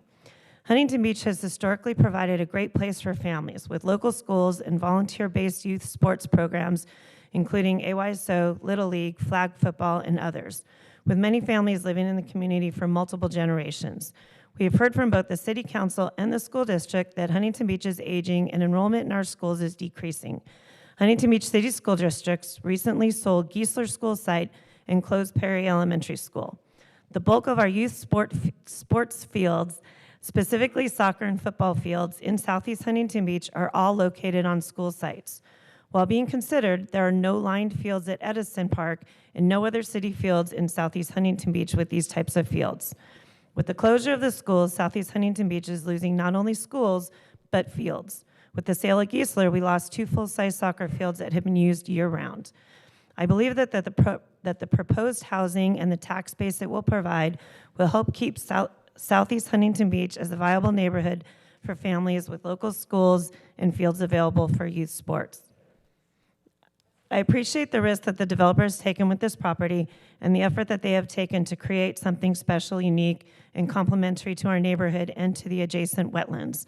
And I would point out that the sea level rise and flood control that will be designed into this project will help the city of Huntington Beach as well as the project. And it was designed by an engineer with the last name McCarthy as well. So thank you. Thank you. Next speaker. Good evening, members of the City Council. My name is Elizabeth Hansberg, and I'm the co-founder and director at People for Housing Orange County. We are really excited to be able to support this project. It's such a unique opportunity for the city of Huntington Beach and for housing in general because we get to do a diverse community all in one place. And we rarely get the opportunity to see that level of housing diversity in one project. And so for that reason, as we're a housing organization, for us, we're really excited about that. But also I know that there's many things that this project will bring to the city of Huntington Beach. The transit occupancy tax from the hotel, bringing people to your city, giving them another place to stay. If they spend the night, they're gonna go out to eat. So there's a lot of economic benefits that will come to you. Increase in property taxes, the restoration of wetlands, the creation of new green space and open space, which is another attraction to add to the many things that makes Huntington Beach a wonderful place where people like to come and spend time and spend money and enjoy the wonderful environmental beauty that you have here. We're really excited to see something be repurposed with infill development because we don't have a lot of land left in Orange County, and so sometimes when we do infill development, it ends up being somewhat piecemeal, but this project, because of the size, was able to be done in a comprehensive way, and so they've been able to integrate the wetlands, the restoration of the, doing good things for the environment. Normally I'm on the housing side, so I don't have to worry about the environment so much. But in this case, we think this is a great project, and we would really like to see it move forward, and we're really happy to support it. So thank you. Thank you.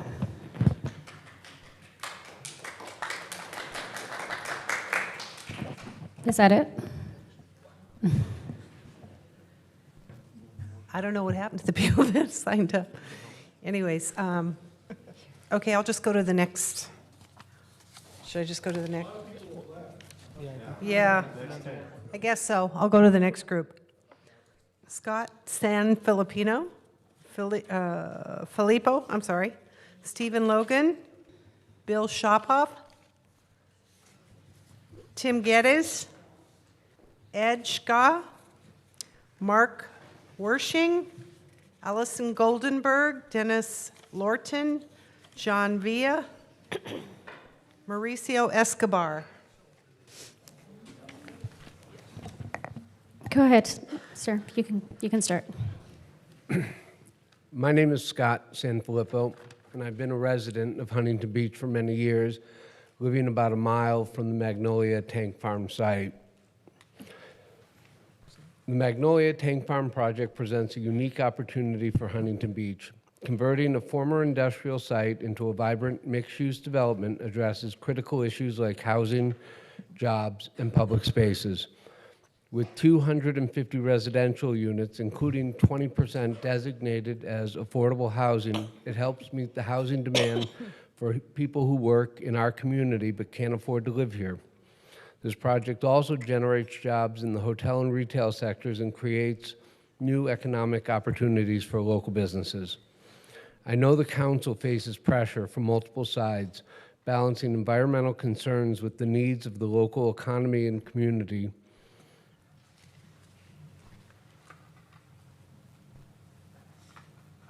and I'm impressed with the thoughtful planning that has gone into this project, including 4 acres of parks and open spaces, which provide community benefits beyond just economic gain.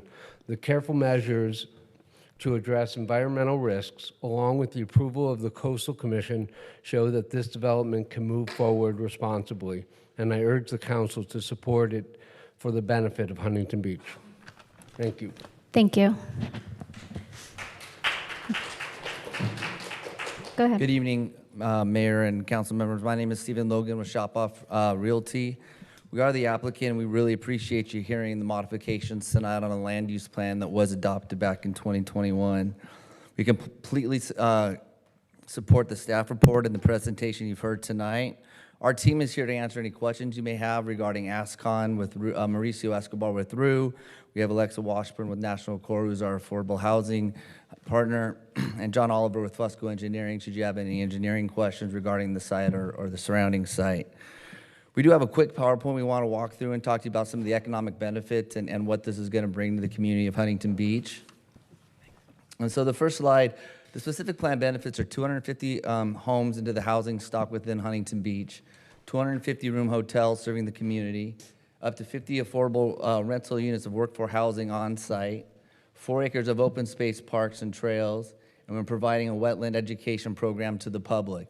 You know, when we were out in the community early on, we heard a lot of vocal support for changes to what's going to happen on site. And through discussions with the Coastal Commission, a lot of those changes are much better than what the specific plan was adopted early on. Slide number 2 will show you some of the development agreement benefits that are currently in place. We are not changing the development agreement tonight. It's $2.5 million for various public improvements, $1 million for the first residential permit received, $1 million for the first residential occupancy, and $500,000 for the 125th residential occupancy. Another $4 million for street improvements to Magnolia and Hamilton, along with the undergrounding of the high voltage lines along ASCON. This results into about $6.5 million in the development agreement that we are obligated to pay in order for us to complete our development. Last but not least, the project economic benefits to the city on a long-term basis. The estimated annual gross revenue to the city is $3.5 million. Once that's netted out, it's $2.5 million to the city over a 30-year period. That's over $50 to $60 million. The construction jobs on site are 560 with permanent jobs of 315 jobs. This project, at the end, when it is completed, will bring $450 million to the city of Huntington Beach. And so we thank you for all of your time and hard energy here. We know this has been a long and arduous process to get this to this point in time, and we recommend you approving our project tonight and moving this forward. Thank you. Thank you. I'm Bill Shopoff. I'm President and CEO of Shopoff Realty Investments, and I'm very pleased to be able to speak to you this evening. I'm going to not add a whole lot to what Stephen just presented, but I know there was a question of the hotel will be 4 stories. I want to say I am particularly proud of a couple innovative things that we came up with this project. One of them was not only that we could have done in lieu fees, but we determined that doing affordable on-site actually was going to do something about affordability. And then I came up with, and I'll take credit for it, I came up with the idea to dedicate 50% of the hotel units, 50% of the affordable units to the hotel workers. And so until the time that the property is built, and this is something I was able to successfully negotiate with the coastal commissioners, then those units will be available to other hotel workers in the coastal zone in Huntington Beach. And then once our property is built, 50% of the affordable units will have preference to our workers at our hotel. So I'm very proud of that. I think we're bringing a real innovative contribution. I think something that you'll see in projects moving forward. I think Stephen did a great job of talking about the economics. I think the parkland, I think that we've managed to massage the plan in a way to work harmoniously with ASCON. Look, we can debate that for a very long time. We've spent a lot of time, as we said, we have Mauricio here if you want to hear from the experts on it. We spent a lot of time talking with DTSC. We have a closure letter. We've added a whole layer of different items to our site. We're going to do vapor barriers that aren't required, but we're going to do it as an added precautionary measure. We've added our own vapor sampling along the boundary. So ASCON will have their sampling. You can trust that or not trust that, but we have to have our own level of sampling. So we've added all of these different elements to create safe and effective housing and hotel in your community. And we're very proud and pleased to be here, and we respectfully request your vote tonight. Thank you. Thank you. Go ahead, sir. Hi, I'm Dennis Lorton, and I am fourth generation Orange County and third generation Huntington Beach. Been here forever. And I've been in construction since I was 14 years old. And I'm pushing 60 now, so it's been a while. This project is probably the best project in its entirety that I've ever seen in regards to addressing all these crazy issues that the state puts on you to do anything. You guys know all about that. But yeah, I mean, they addressed the flooding with additional storm drain. I believe they have some sort of pump system going in.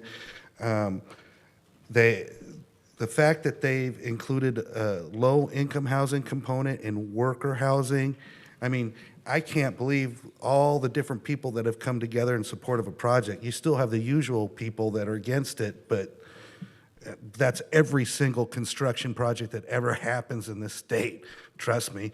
But the bulk of the people, including labor unions and everybody else, wants to see this project go through. And like I say, I'm not for just cramming housing everywhere like the state tries to do. They try to zone for you guys, but this is a good, solid project, and you need to get it done. Before I close out, I think you guys are all doing a good job. With what I saw earlier today, you guys are handling business good, and good job to the cops too. Thank you.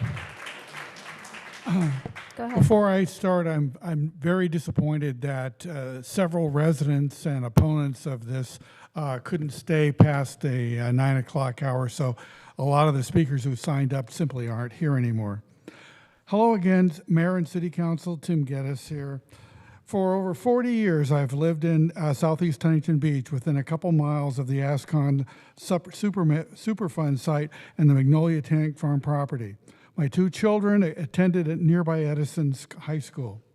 During my time here, my family and I have been exposed to all of the environmental threats this area contains, including the toxic waste, ASCON toxic waste dump, the proposed Poseidon desalination plant, the eyesore of the Magnolia Tank Farm, the pollution from the AES power plant, and proximity to emissions from the Orange County Sanitation District facility.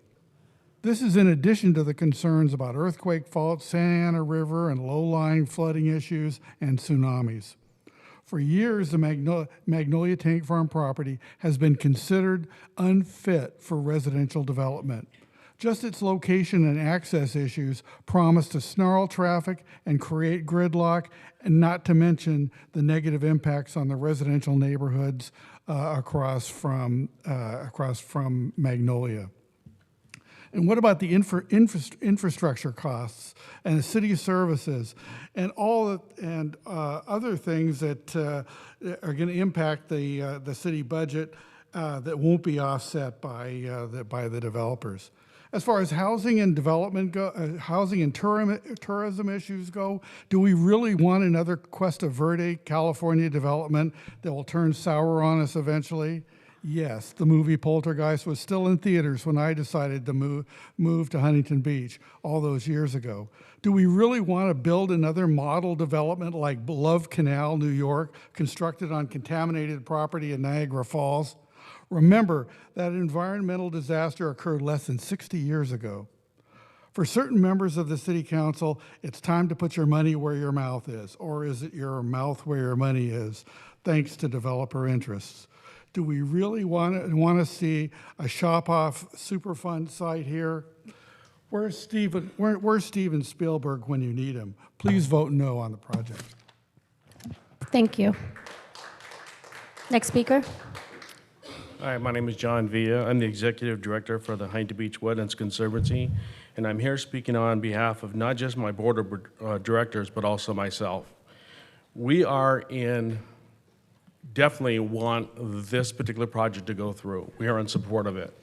We've had many discussions with Shop Off to make sure that any issues that we have regarding the wetlands, the animals that are there, their lighting, their sound, how they manage that, how they manage off any water that comes off when they're treating their yards, they're treating the lawns on the premises, make sure that's captured and doesn't get into the either the storm drain or into our marshes. And so far, everything they've done, they've accepted.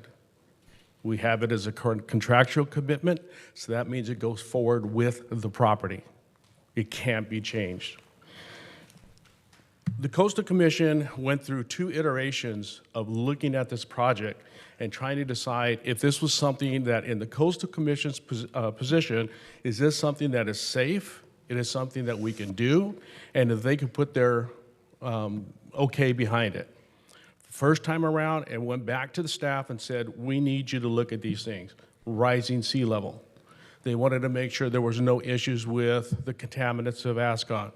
They wanted to make sure that there was something there as for the housing that was going to be adopted. And more importantly, I also wanted them to look at things like us and say, is there a way that we can serve underserved communities, Title I schools, local citizens, with giving them the chance to come onto the wetlands and understand conservancy and what we do and what it's all about. All of those things were met. It went back to the Coastal Commission again this year.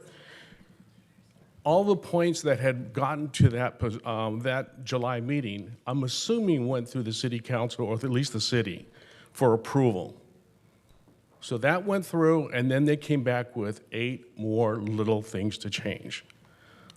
So this council has already approved the project. I believe what's before them is to look at these 8 items and say, does this meet the requirement? Did we really look at rising sea level? Did we look at all the issues with ASCON? Are we adding what we need to do as far as an infrastructure? Are we adding the housing?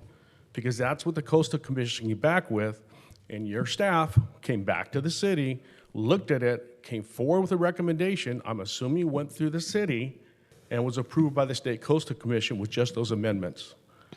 So again, I just want to say thank you very much. The Huntington Beach Wetlands Conservancy is definitely in support of this project, and I'd be happy to answer any questions regarding our conservancy and how we expect to work in the future for this. So thank you. Thank you. Next speaker, go ahead. Yes. Hi, Honorable Mayor, City Council members, and City staff. My name is Mark Wershing. I am the president of the Police Officers Association here in Huntington Beach. I was born and raised in Huntington Beach. Not a lot of people can say they were born here. I was born on the hospital on Beach Boulevard. They no longer have a labor and delivery unit. I went to elementary school here. I went to high school here. I went to community college my first 2 years. I worked every 4th of July of my adult life, and yes, I'm old. My roots are deep here, and I care a lot about this community, the community that I grew up in as a kid and for so many years in my adult life. The Huntington Beach Police Officers Association fully supports prior and once again endorses this important project, which will bring needed jobs, revenue, housing supplies, and amenities to our community. This project was already approved years ago and is up again for concurrence due to final improvements by the Coastal Commission and the developer. Just as before, there were and are now so many reasons why we strongly support this proposed comprehension plan for replacing a stagnant piece of property. We as an association have already supported the concept in actual projects where quality proposals help replace crime and inactive sites with housing stock for families, a new hotel to increase revenues, parkland, and trails for all to enjoy, and more. This project not only helps to beautify the area and deter criminal activity associated with vacant land, but will also bolster the economy of Huntington Beach, contributing badly needed tax dollars toward public safety, infrastructure, and the city's general fund, which has been hurt during the previous economic downturn and continues to grow. Not passing more property and sales tax and the continuation of providing high city services means time is now to bring this and other development projects forward. The economic impact, jobs, revenues, and more will be felt after this amazing project has been constructed. This is a positive step forward tonight for all to embrace. Tonight is a great moment for our city to come together, united as one. Your residents, city employees, and others in need must have services provided at the lowest cost possible. That can only be done with revenue in the budget. Our association is dedicated to serving our community and making sure it continues to lend its voice and actions to help ensure a safe, clean environment to raise a family, operate, work at, and/or own a business, work as an employee on this project or in the city, and so much more. Economic development is crucial to this endeavor. We support projects that positively affect the economy of our city and thus always improve the quality of life for all. We respectfully request. Thank you. Yes.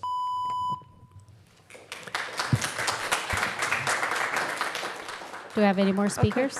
Yeah, I'm going to call the last group. If I don't call your name during this last group, I may have called it before. Just come on down. Daniel Osborne, Brian Genovese, or Genovese, Colin Powers, Bob Walsh, Jacqueline Brote, Jim Pugh, Ava Weiss, Michelle Harb, Adam Wood. First speaker, go ahead. Hi, my name is Neil. Oh, okay, glad to have 3 minutes again. That's amazing. Got a lot of time up here. No, so yeah, first of all, I spoke a little bit about it earlier, and I think, you know, so far we've had a long list of people speak out in favor of it. We've had the typical pro-housing voices. We've had the Wetlands Conservation Group. We've had the Huntington Beach Police, and we've had anti-housing high-density housing voices as well. So I think it's a pretty big coalition, and I think it's probably the biggest coalition of support you're going to see in Huntington Beach. There's really not a lot of people, you know, left to speak out in opposition. So, like I said earlier, I think this is a great opportunity for the city to support, you know, new housing development in a way that, you know, is deeply integrated into the fabric of the community and into the community, you know, values and environment. You know, obviously, as I've said plenty of times before up here, you guys know that I am in favor of a lot more development. And I know that's not a super popular position in the city and even on the dais, and I understand that. But I think it's important to speak honestly and, you know, clearly when we do have projects and situations where we can see and be in agreement and we can discuss, you know, the concessions that the applicant has made towards improving this project and offering more and more to the city. You know, they've come back with opportunities in terms of, or improvements in terms of remediation requirements, amelioration of the flood level concerns. As far as the earthquake, pretty much the entire city's on it. So unless we're going to say no more development in the city, I think we all kind of know, you know, earthquakes are part of life in Southern California. So I just want to say, you know, we also should look at what the opportunity costs of refusing this development are. We have the opportunity for this excellent project that provides a broad swath of opportunities for the community in terms of tourist investment, commercial investment, housing investment, you know, affordable housing investment. And the alternative is an empty lot full of cars, you know, next to a waste site that has much less incentive to be remediated. Or the third option is at some point in the future, a project comes in backed by the state and overrides local authority or local control and the ability to get some of those concessions and, you know, fit together a project that does mesh well with the fabric. So while I would not be opposed to a much larger project coming in down the line, I'm sure a lot of people consider that to be rammed down our throats. So I would urge, you know, accepting the opportunity that the developer is proposing to the community and moving forward with something that has a lot of support at this time. So thank you. Thank you. Go. Next speaker, go ahead. Good evening, council members, mayor. My name is Daniel Osborne. I'm a representative of Ironworkers Local 433 and a building trades delegate. I'm going to ask that you adopt this resolution tonight. I heard the senator speaking earlier tonight, seems like an age ago, about the homelessness issue. And I know that mental health and drug addiction are significant contributors to homelessness, but lack of affordable housing is also a very real contributing factor.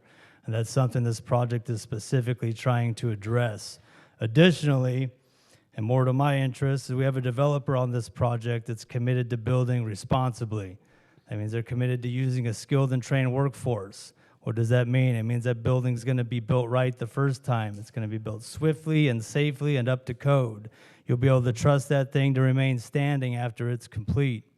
They're also committed to paying a fair wage, so the men and women on this project will be appropriately compensated for their efforts. Too often in construction, people are working for a couple dollars an hour over minimum wage, and that's criminal. Not going to be a problem on this project. Right. Lastly, it's going to put local residents to work. That's building trades members who live here are going to work here. That's hours a day they're spending with their families instead of in traffic. It's also opportunities for your local residents who aren't members to come to work, not just on this project, but for the next 20 to 30 years of their working career, making a mortgage-paying wage, having full medical and a pension when they retire. We can't give those kinds of opportunities without these kinds of projects. I'm going to ask that you adopt this resolution. Thank you. Thank you. Go ahead, sir. Hi, good evening. My name is Brian Genovese, and I am a longtime resident of Huntington Beach. So good evening, Mayor Vandermark, esteemed City Council, and city staff. I'm honored to be able to speak tonight on behalf of the Magnolia Tank Farm project. Say that 5 times fast, right? So basically, I wanted to get up here and just say a couple things. The project here meets the requirements. There's extreme need for housing right now in our area, and I'm also director-elect for Orange County Realtors as well, too. So we see the pinch in the community, and there's a need for all these things to take place. And it's going to take time for it to happen, so we need to be planning for the future and making sure we have the inventory in place to make our community successful and sustained and a nice place to live the way it is now. And you guys are doing a great job of doing that, and we see that, and we want to continue going forward. There was a commitment made in January of 2021 by a previous council to pass this project, so I'd like to see us to honor this commitment tonight and pass this resolution tonight as well. And I think that is about it. So appreciate your guys' time and looking forward to your guys' decision. Thank you. Thank you. Go ahead. Good evening, honorable council members. My name is Jim Pugh. I'm speaking in support of the Magnolia Tank Farm project. I live about a mile down PCH in a very similarly situated community. We have industrial oil production behind us, a beautiful community, and a marsh in front of us, very similar to what this project is designed to deliver. And I can tell you from firsthand experience, those things all can coalesce together and create a beautiful community that Huntington Beach can be proud of. The environmental record on this is extensive. I believe they've covered all of their bases. It's got wide-ranging support from the community, as you've heard. And I just urge you to approve this smart development at a time when you can take an underutilized property and turn it into a great community asset. And I'm sure the people of the community that move in will be enjoying it just as we do as neighbors down the street. So thank you very much. Ask for your support and adoption of the resolutions before you. Thank you. Thank you. Go ahead. Good evening, esteemed City Council members, Honorable Mayor.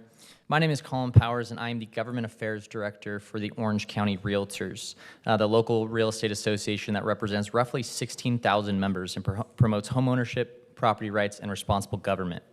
I'm here tonight to speak in support of item 24, the Magnolia Tank Farm project.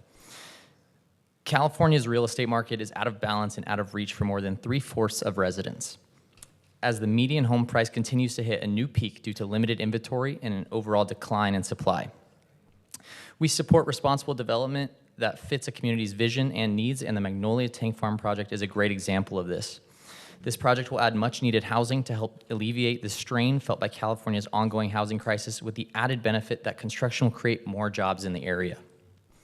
With that being said, We would like to see this project go forward and produce much-needed housing, revitalize the respective area, and become a place that is not only a destination for some, but a home for many. Thank you for your time and your consideration. Thank you. Hello. My name is Jacqueline Brote. I am a former board member of the Friends of the Library. I'm a current board member of the Huntington Beach Wetlands Conservancy.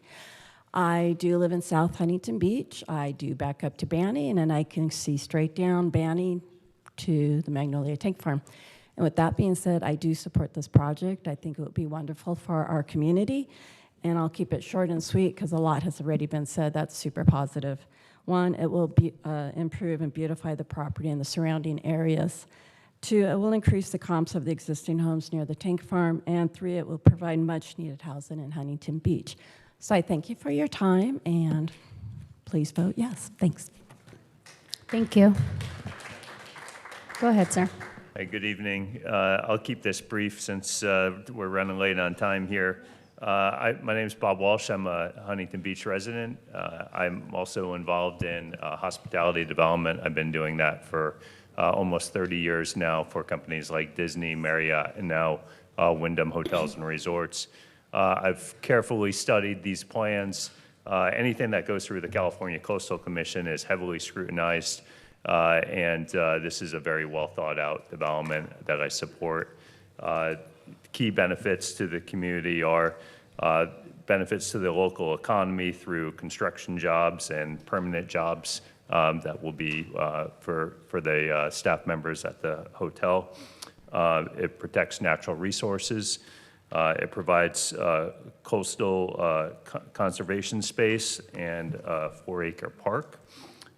It transforms a blighted area. And it provides additional marketing to promote our community, our beautiful Huntington Beach community. So I fully support this project, and I request that you adopt this resolution. Thank you. Thank you. Go ahead. Evening, Mayor, Council, and staff. Adam Wood. I work for the Building Industry Association, but I'm here today as a 40-year resident of Huntington Beach.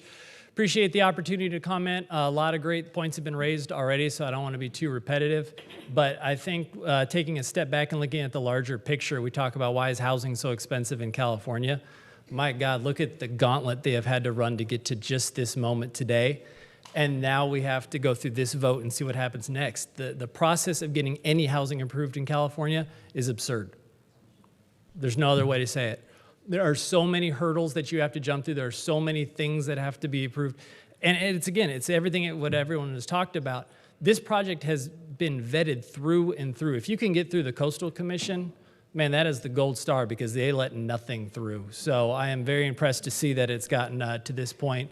And again, this matches up with what a lot of what we've said Huntington Beach is looking for. This is the style of development that we've heard from the council that they're interested in. So looking forward to see what you guys do, and always happy to answer any questions and anything we can do to streamline housing and make this process a little more reasonable. I'm here to help. Thanks.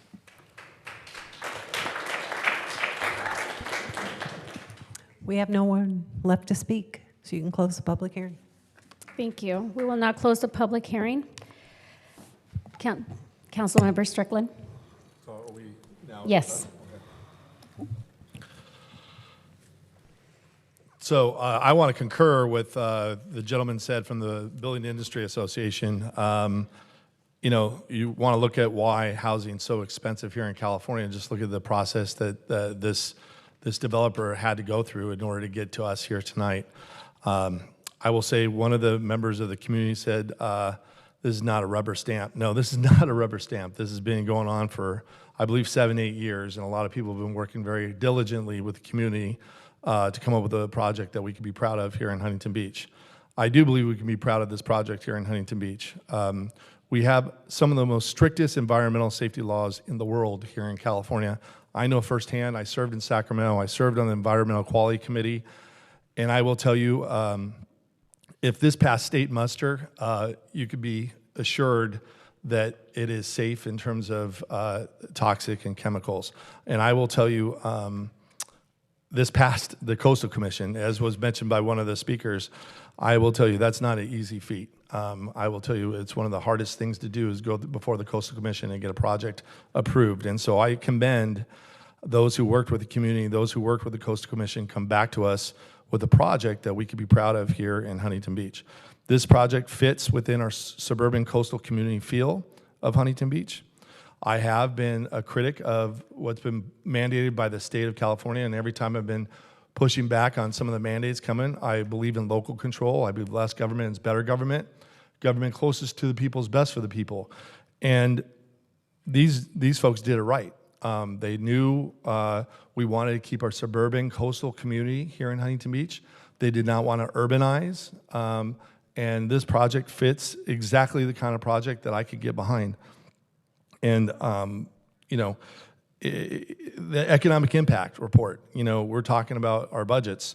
I've been a big, strong proponent for public safety. And I've always said that I put public safety first because it's the most essential role of government. This project will bring 2.5 million annually to our general fund. It's a time that we can use that 2.5 million.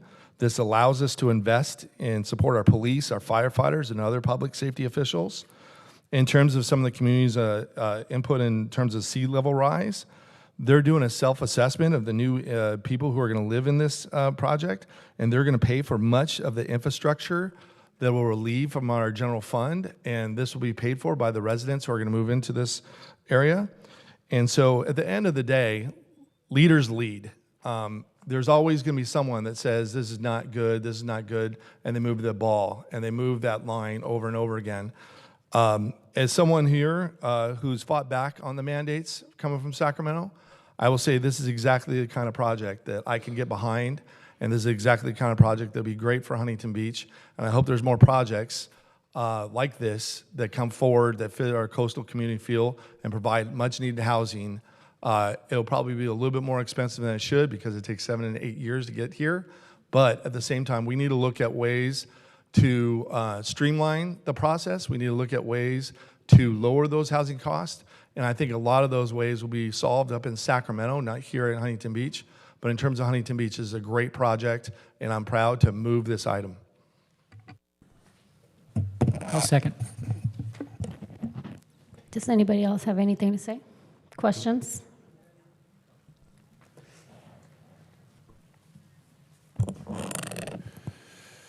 Yeah, I do. You know, I've been on public record speaking against this project in front of the Coastal Commission. I live in Southeast Huntington Beach. I've had people really close to me tell me that if I don't vote no, I will sell out Southeast Huntington Beach. I've had those same other people who I have a close relationship with say if I don't vote no, I will no longer have a relationship with them. So it's easy for me to vote no on this project.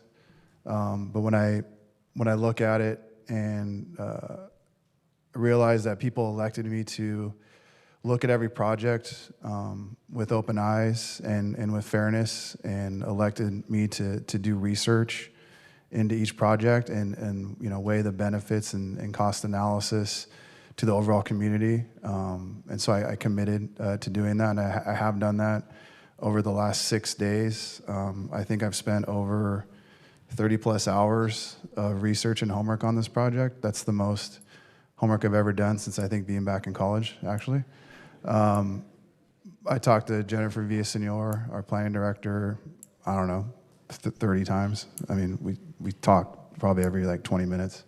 So if you guys will indulge me, I owe it to everybody to kind of walk through my research and analysis to kind of get to this point tonight. I start with the use. So this property will be developed. I'm in the real estate development industry myself, and the reason why it will be is because they've removed the improvements on top of the soil, the former tanks that held oil and gas. They have a letter, a closure letter, a clean letter from DTSC, Department of Toxic Control and Substances. So the site has been deemed clean by probably the highest state environmental agency oversight board. So it's 29 acres on the Pacific Ocean. in Orange County, in Huntington Beach.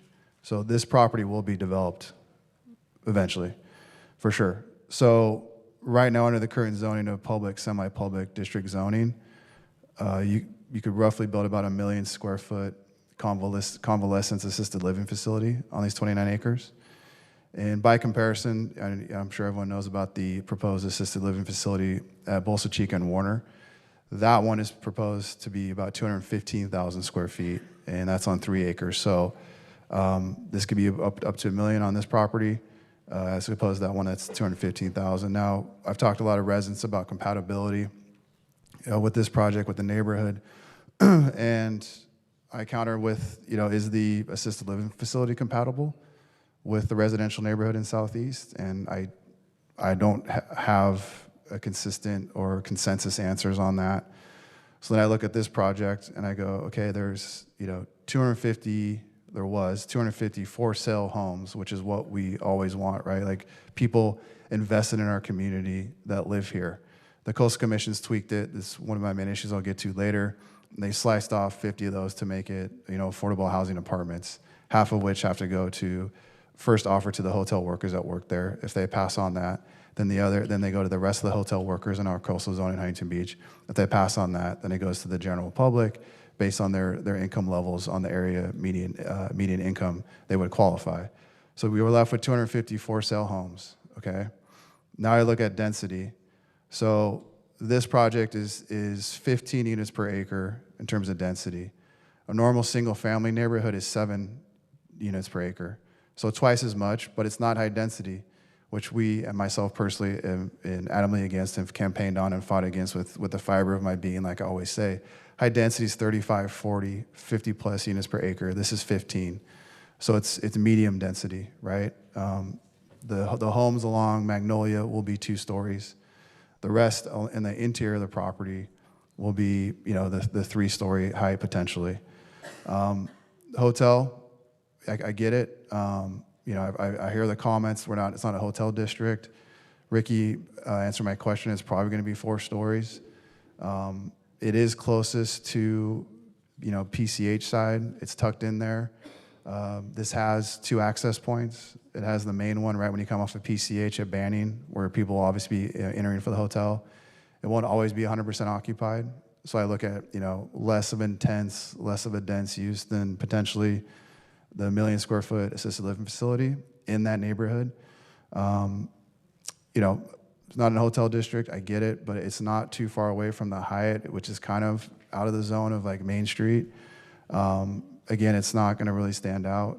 In terms of like screening and the additional green space they're adding and people talking about views, I mean, living down there, I look at that and I say, well, they're not gonna be looking at the power plant anymore, which I think most people like to hear.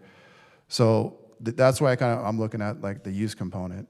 Now, flooding, we've always talked about in the community that this area floods. And, at one point I thought it, would flood more because we had talked about it being on an island. But then I looked at my experience in my business and did my research. And the reason why it currently floods is because these 2 properties are undeveloped. And so there's nowhere to contain the water. Also along Ascon, the neighboring property, there's no curb, gutter, and sidewalk along Magnolia. There's curb and gutter on Hamilton, but there's no sidewalk. And so without those offsite improvements, the water tends to pool there. Also, we have a drainage inlet at the intersection of Newland and Hamilton that is undersized and always clogs. That's the reason why it floods. Every project that's developed has to manage their stormwater. It's called a stormwater management plan. So every property, anyone I develop myself in any city, has to manage their stormwater. So therefore, it will not create more flooding. So you retain that stormwater on site. They will then drain that water out into the Huntington Beach Channel, which will then head down to the Talbot Channel. So this will not increase flooding to the area. What's unique about this is I'm, typically against specific plans, of course, but the mechanism through this specific plan is the development agreement that the city has been able to get them that will require whoever builds this property will have to do the offsite improvements outside of their property, which you cannot do normally. Well, what that means is they're going to put in curb, gutter, and sidewalk along the Ascon frontage, along Magnolia. They're going to put curb, gutter, and sidewalk along the Ascon frontage on Hamilton. And they're also, based on the preliminary drainage study, they're going to have to put a drainage inlet, a new one, on Hamilton. Depending on what the final hydrology report comes back with, they may have to put 2 drainage inlets on there. So that will cure the existing flooding problem. They will also have to put a drainage inlet in on Magnolia Street, pump stations throughout the site. So retain the water on site, also cure the current flooding situation on Magnolia that exists. To me, that's a great positive for the community. So then where everyone always gets, tripped up is the contamination piece. And I would like someone to come up here and get me and the community comfortable with that, because that's always been the concern. I know some answers, but I'd like someone else to come up and talk about it, because that's always the case, is that Ascon's contaminated. We know this site isn't, but I'd like someone to come up. I guess the gentleman from Rue or whoever else wants to step up to the mic and answer some questions. It's coming down.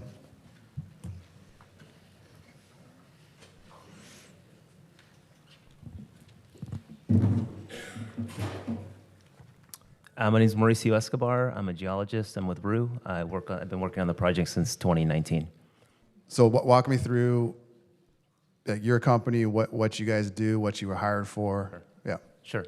So our company almost exclusively deals in real estate, and so that could be for owners, for new buyers, almost always for development. On this particular project, we were brought on to complete the process with DTSC, and we were brought on after the site was purchased. In about 2018, we engaged with the city of Huntington Beach, with Steve Euros in the fire department, to ask him what the requirements would be from the city side. And we were told the city's process will start after you finish the process with DTSC. So we were already engaged with DTSC. We went to them, we asked them what they needed. We did soil vapor sampling, we did groundwater sampling, we did soil sampling to everyone's satisfaction. When was that? I'm sorry? When was that, all the sampling? That was between 2018, our process was between 2018 and 2020, Okay. but the process started in 1995. And so there was a lot of work that was done before us. As part of the demolition of the tanks and the removal of all the infrastructure, and let me just take a step back. The history of the site is it was agricultural in the 1950s. There were oil wells drilled, 3 of them in the mid-1950s. They were abandoned in 1972. Then the 25 million gallon tanks were built, and those were fuel for the generating station. There were a substance called fuel oil, which is a heavy tar, I'll call it. Sure. They had to have heaters on site in order to move it, so it's like an asphalt, it doesn't move very easily. All the infrastructure was above ground, so the piping and the heaters and everything else. When all of that was removed, they did a bunch of soil sampling. They found some contamination, mostly hydrocarbons. They removed that contamination. 10,000 tons were removed in 2017. Okay. And then what we did is we came in and we did some additional testing to make sure that nothing had been missed. And we found 2 spots, small spots that had been missed. And in 2020, we did some additional excavation and removal. I think it was 465 tons that we removed. We collected confirmation samples. We did a risk assessment. We submitted that to the agency. We asked for closure. They reviewed all the paperwork, and in August of 2021, we got the letter that you referenced a little bit ago, which is a clean closure letter, essentially saying it's fit for residential on the tank farm. Well, I have that letter, Jennifer. Can you put that letter up on the screen? The DTSC. Yeah, I think it's can you tell the community what DTSC is? Sure. So the Department of Toxics is a branch of the California EPA. And there's 3 different branches. This particular branch is charged with human health. And so they have toxicologists on staff. They have engineers. They have scientists, all the different branches that would be involved in reviewing and making sure that a site is assessed, that you understand the conditions of the site and any contaminants that are there. What are the properties of those contaminants? Do they move through soil, through groundwater, through vapor? And then relative to the concentrations that you find, how can somebody be exposed? So is it eating the substance, whatever it might be? Is it inhaling it? Can it travel into a building, for example? Making sure that you clean it up to a certain standard, and to the extent that you can't clean it up, then you can mitigate. In this case, The clean closure letter means that we don't have to mitigate anything. We can essentially build without any other mitigation measures because it's been remediated to a level such that it's fit for residency, for residents to occupy. And then how many different engineering firms besides yourself have done, groundwater sampling, investigations, like all those things? I've seen all these documents like Tate Engineering and others. So it's my understanding you were hired to also do work, but then provide a summary of everything that's been done over the years on this and ASCON as well? Correct. So not ASCON. Okay, so just Tank Farms? We were hired as a consultant for Shop Off in order to summarize all the work that had previously been done, and then to provide recommendations as to where are we in the process? Are we at the beginning, the middle, the end? And then how do we get it to the end, right? Because usually the process is very long. There's a lot of sampling. There's a lot of work that happens. But what's important is to know, where are we in this process? Are we almost done? Do we have to do $1 million worth of work? Is it going to take 10 years? So we probably spent the better part of 6 months to a year just trying to define that process. So we went back all the way to 1996 when the first studies were done and summarized all that work, put it all into context, wrote the reports that summarized that work, and then tried to define what the rest of the process would be. Okay, so I went through all the monitoring well reports and the data, and like I said, obviously the tank farm piece has been deemed complete, and it's unrestricted land use. So then the big 1,000-pound gorilla in the room is like ASCON. So in 19 when they went to remediate Pit F and didn't have a good plan in place, and people got sick, and people in Edison High School got sick, and it was obviously a huge deal for Southeast, and the process stopped and has recently restarted with it seems like a better plan in place. They've done a pilot program these last 18 months to do slow remediation to make sure there was no contaminants in the air that people could smell or get sick from, and so far that's looked good. Where now they're going to start finishing that remediation next, but walk the community through how ASCON is not a concern to this project and the people that will be living there. Sure. Yeah. Sure. So I want to say two things. One is, as part of the closure we got for our property, for the tank farm property, you do consider off-site issues, right? So if, for example, ASCON were to have contaminants that were moving onto our property, you have to consider that in the context of future residents on the property, or whatever you want to do with the site. So we did look at that as part of our work. The ASCON site itself has been under jurisdiction from the DTSC since 2005, somewhere around there. And they had some interim remedies in the beginning. Essentially, hey, you got to cover those pits. They had a lot of stuff that they'd basically just buried. They came up with a remedial action plan that was approved in 2015, and that remedial action plan is essentially, I'm going to call it the recipe for how you remediate that site, that particular site. So what they do is they go through all the different possibilities of how you would do this. Do you haul it all off-site? Can you haul some of it off-site? Can you leave some of it on? Do you put it under a cover? Those kinds of things. What was decided then, and again, I'm not the consultant for that site, but I'll tell you the history of it. What was decided in that remedy is that they would take the stuff that was highest in toxicity, for lack of a better way of saying it, and they would haul that off, and that's the Pit F that you're talking about. Right. They would take the remainder of the contamination that's away from the center of the property, and they would reconsolidate that and put that in the center of the property later to be covered, right? Right. They started doing the work in 2017, they started preparing for the work. In 2019, I believe they started the work, and then they had to shut it down 6 months later because of odor and other complaints from the community that people were essentially being affected by whatever was being released as they were doing the excavations. So all the work was shut down. They did air testing for the next 4 years on a regular basis, and the city of Huntington Beach had a consultant that was involved in that process. I don't know who that person was, but I know that it was kind of a liaison between the community, the DTSC, the ASCON folks, and then even the city council. As part of that monitoring, what they noticed is that whether they were doing work on site or not doing work on site, so long as they had containment, whether they had shrouds over the top or they had things under negative pressure. Right. Later they tested soil vapor extraction. That if they had those conditions in place, that there was no difference in the air monitoring off-site when they were doing the work. So it was essentially background no matter what they were doing. They were allowed to shut down the air monitoring last year. They did this pilot study that you mentioned earlier, and what they've come up with now is a mitigation measure. They wrote a plan. It's not public yet. We actually talked to DTSC. It'll be released on October 10th. Okay. And on October 10th, they'll have a community meeting to explain to the public how they plan to proceed with the remediation, the consolidation, in a way that's not going to affect folks in the way that it did before. And it's going to be a combination of negative pressure and soil vapor extraction. They have a whole series of things, which again, I haven't seen because the document won't be public until October 10th. Once they start that process, it'll take 22 months. And once they consolidate all of the waste to the center of the property, they're going to build a cover over the top of it. That cover is going to have extraction beneath it such that any vapors that are generated from it will be extracted, treated, and then vented to the atmosphere. So real quick on that. So is that the,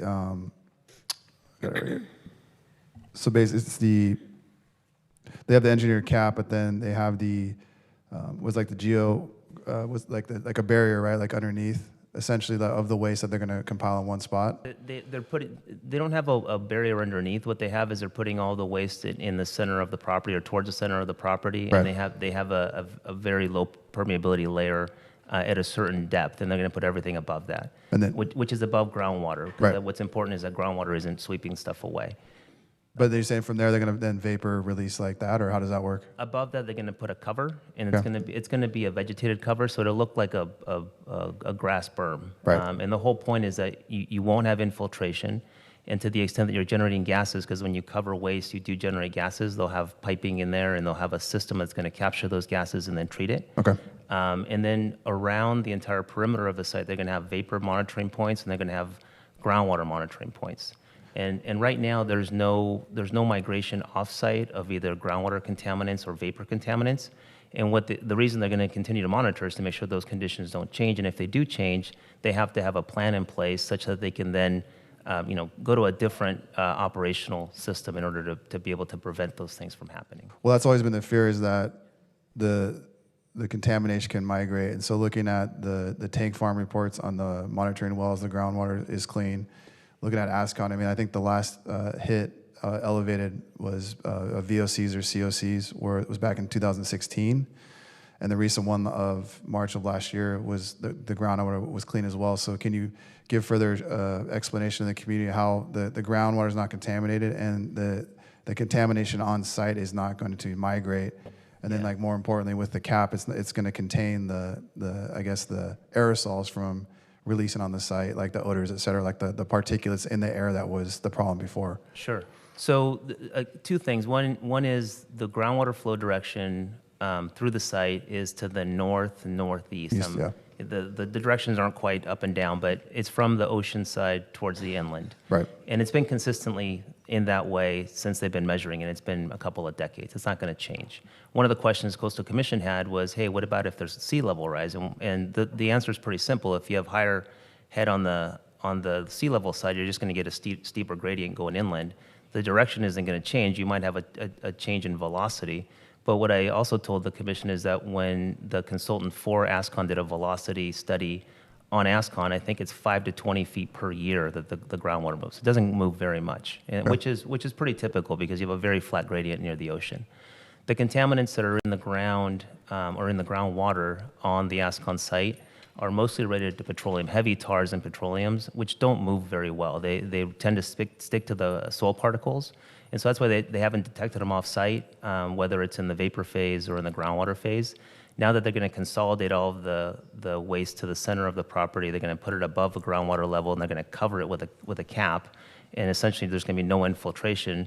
The engineering solution is to keep groundwater or rainwater from touching those materials, and so therefore they can't migrate. Right. And what I already mentioned for vapors, they're going to be containing those vapors in the form of extraction and then treatment, so they can't get out to the atmosphere or out into the neighborhood. So one resident earlier, brought up, if there's, with the fault line, like there's an earthquake, or if the cap fails, like how does that work with the contaminants that are essentially located now underneath the cap? And Yeah, could they migrate, and how would that work? So but below ground, it won't affect anything. Right. What might be affected is the cap itself. You could have, for example, you could have a breach in the cap. I mean, I'm assuming if you had a major earthquake, that might be true of a lot of different things. Sure.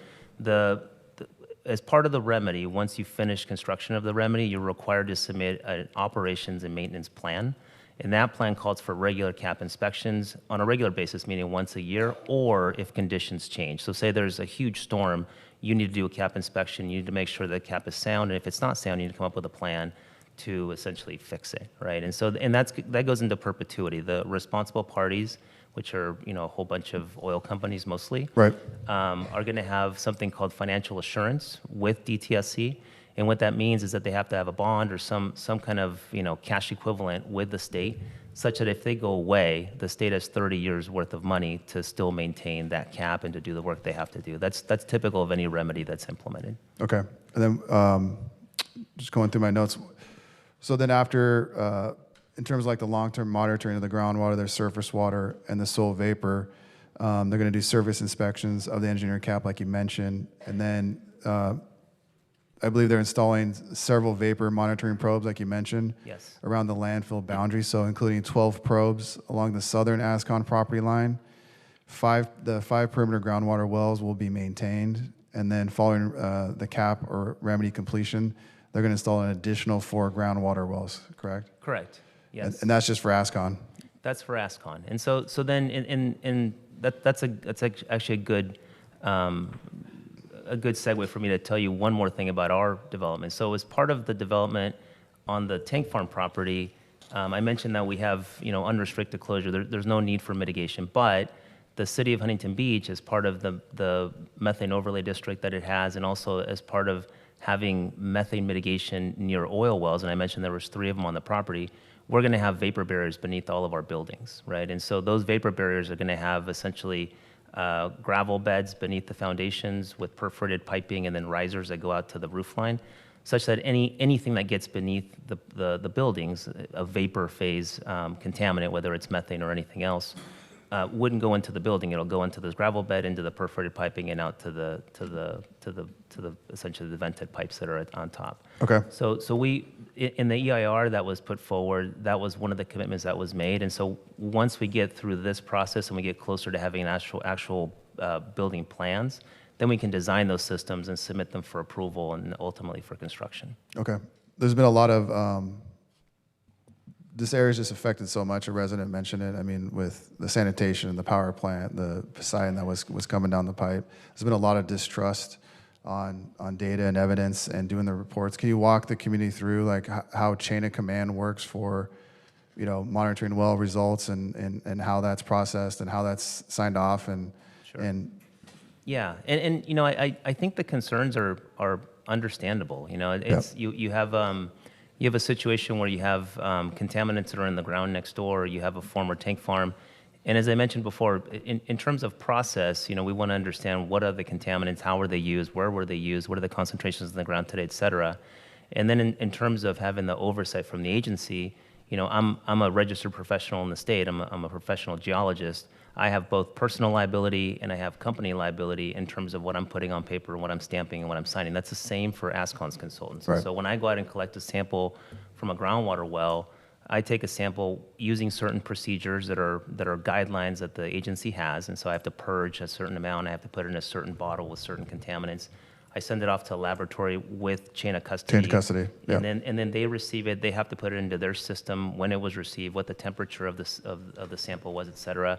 They give you a full report. Then I have to put a report together that I have to put my professional opinion in. I have to stamp it and sign it and send it in. So with all of that, there is independent verification. The lab has no connection to me except that I'm hiring them to run the analyses. And then in terms of, you know, my own stamp and my own signature, I have liability, like I said. So there are, you know, steps in the process that ensure that the process is not in any way being swayed, right? And there's plenty of examples, if you wanted to look them up, of people getting in serious trouble for, you know, doctoring data and doing things that, you know, you shouldn't be doing. Well, no, that's why I wanted to go through this exercise, and like I said, I've spent so many hours on this. I want to address the concern that people, you know, thought the groundwater was contaminated, but it is not. I wanted to walk the residents through how the waste that remains on site will be capped and it cannot migrate. I wanted to walk them through, you know, how the new vapor ports that will be installed, the new monitoring wells, how it's going to be monitored into perpetuity on this property by the responsible parties of Ascon. what happens if the cap fails? Like you said, it's going to be inspected every year. And then kind of now transitioning from that property to the tank farms, can you walk through how there's like the 50-foot buffer on the northern end where no construction can start until ASCON has been fully capped? Right. So one of the discussions we had with Coastal Commission is they were worried about the proximity of the construction on the tank farm property to ASCON prior to the remedy being constructed. Right. And again, it wasn't based on data that we have today that shows there's any concern, but they were just saying, hey, it's too close, right? And so we had a conversation about, well, what is too close? Is it 10 feet? Is it 50 feet? Is it 100 feet? And in their determination, it's 50, right? And so what we said is, okay, well, within that certain buffer, we can make the commitment that we're going to wait for the remedy to be constructed. And right now, if you look at the October 10th meeting is going to tell us all the details, but the projected date is 22 months from, this October, that they're going to be ready or maybe already constructed, excuse me, I say that differently, that ASCON's going to have their remedy constructed within about 22 months. So 2 years. So in 2026, and that seems to fit with, how quickly this construction project will happen. Those buildings that are closest to ASCON would be constructed after the remedies in place for ASCON. Okay, and then, looking through the Coastal Commission notes, then there has to be confirmation that there are no ASCON contaminants above residential standards at the tank farm prior to construction, right? So before you guys start, you have to test again? Yeah, so again, this is another concern that was discussed with Coastal Commission in that they were thinking, hey, what about knowing today's conditions, right? We were telling them, hey, we tested in 2018, we tested in 2019 and 2020. Well, how do we know that before you construct, there's going to be the same conditions as before? So what they wanted, and we agreed to, is to take samples, vapor samples, soil samples, along the property boundary prior to the construction beginning. And if there's something there, obviously we would pursue that. But there was nothing there when we last sampled, and there shouldn't be anything there now because nothing's really happening. The other one more thing is that prior to occupancy of the actual living spaces, there would be indoor air sampling to confirm that whatever barriers are down there are working. Although there's nothing down there right now to protect from. But that's another assurance, belt and suspenders, if you will, in order to assure assure the public and the city that there's no issues there. And then, do you guys have to do continual monitoring during and after construction, or is that basically like that's that process you just described? Well, there will be O&M, depending, usually you're doing monitoring when there's a change in conditions. And so I think that's a conversation we're going to have, with the city and amongst ourselves. Certainly if we found contamination on the property when we do this pre-construction sampling, we probably would want to do some sampling to make sure conditions aren't changing. If those vapor probes along the perimeter where the remedy is, show something unexpected or different, we'll certainly want to make sure that we understand what those conditions are. Okay. And then also there has to be like a soil management plan, right? That's approved by the fire department? Approved already. Yeah, back in February 23. Yeah, so there's three things that the city's already approved. So I mentioned that when we met with the city in 2018, they said to get through the DTSC process and then come to us. The city's got, I think I'm going to say this right, two specifications. Specification 429, which is for methane gas. The other one's specification 43192, which is for oily soils. And that's because of the history of Huntington Beach and oil production. And so we went to the city and we said, okay, we want to now satisfy these specifications and we want to submit our soil management plan for your review and approval as part of the process. So we submitted a report that showed methane sampling on the property. There's not much methane at all, some little bits, but nothing that would be alarming. We submitted that to the fire department. They approved it. We submitted a summary, essentially, of all the samples ever collected and sampled for petroleum hydrocarbons. We got an approval of that. And then we submitted a soil management plan, which was one of the conditions in the EIR, that when we do construction, we're going to have this plan in place that has protocols and procedures such that if we see stained soil, if we smell something, if we find a tank or whatever it might be, there's already approved procedures such that people aren't standing around with their hands in their pockets and we don't know what to do. So that's already in place and that's already been approved. Okay, perfect. Yeah, go for it, man.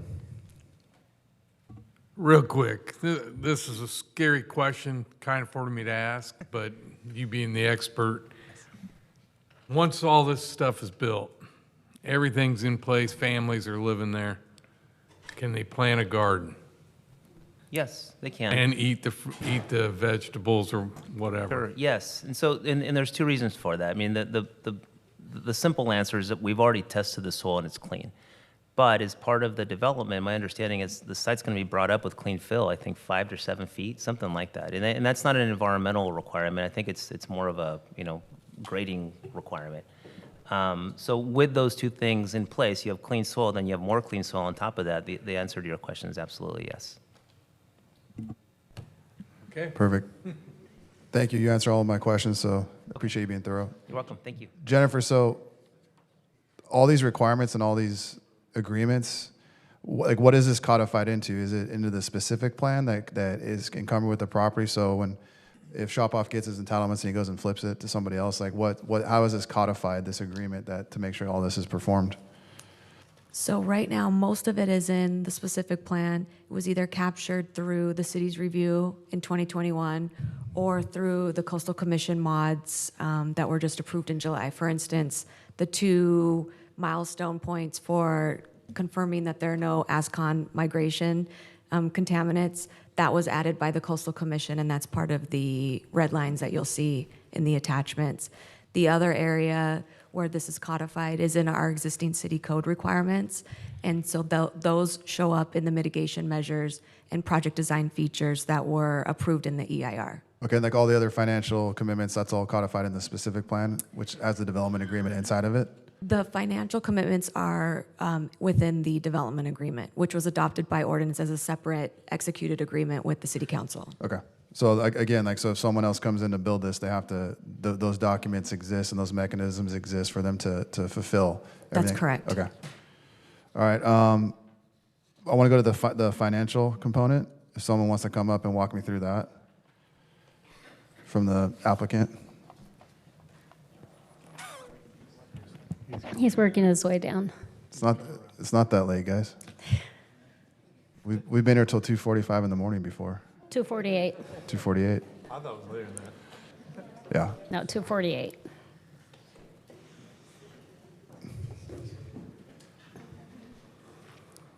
Stephen Logan with Shop-Off. Hey, Stephen, walk me through the, this $2.5 million of net revenue. Like, what is that, and how do you get to that number?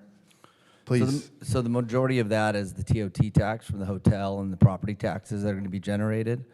I don't have the full list in front of me, but the majority of it, I think it's $1.6 million in TOT and another $700,000 in property tax. Per year? Per year. Okay. And then the one thing I did forget to mention is all the development fees and school fees that are go on top of all of the development as part of another part of your economic input to the city's general fund as well. And then you guys mentioned was that HOA assessment for infrastructure? Is that to reimburse you guys for the offsite work you're doing in front of ASCON? Or how does that work? Well, no, the HOA is for all the on-site work that's going into the development, as well as for the improvements for the all of the like utilities and underground utilities and all of the things for the flood control that we've talked about that we're going to have to put in place as part of the Coastal Commission. Okay, so but once that's all paid off, does that assessment to those residents go away? Like, does that burn off? No, the HOA is in place for usually like 55 years or so. And but is it coterminous with how long it's going to take to refund those improvements, that monies that you guys spent on those improvements? Well, it's just an HOA that you have when you purchase a property, or you have an HOA for as long as you own that property, and then if you sell the property, the HOA is still in place. No, I understand, but I'm just saying that's not like a revenue source to the city. That's just because Tony mentioned it, but I just want to understand what that is. That's just money that's being collected through the HOA that's going to reimburse you guys for all the offsite work you're doing, basically. Do I have that correct? Correct. Okay. You may be talking about the Melrose stuff, right?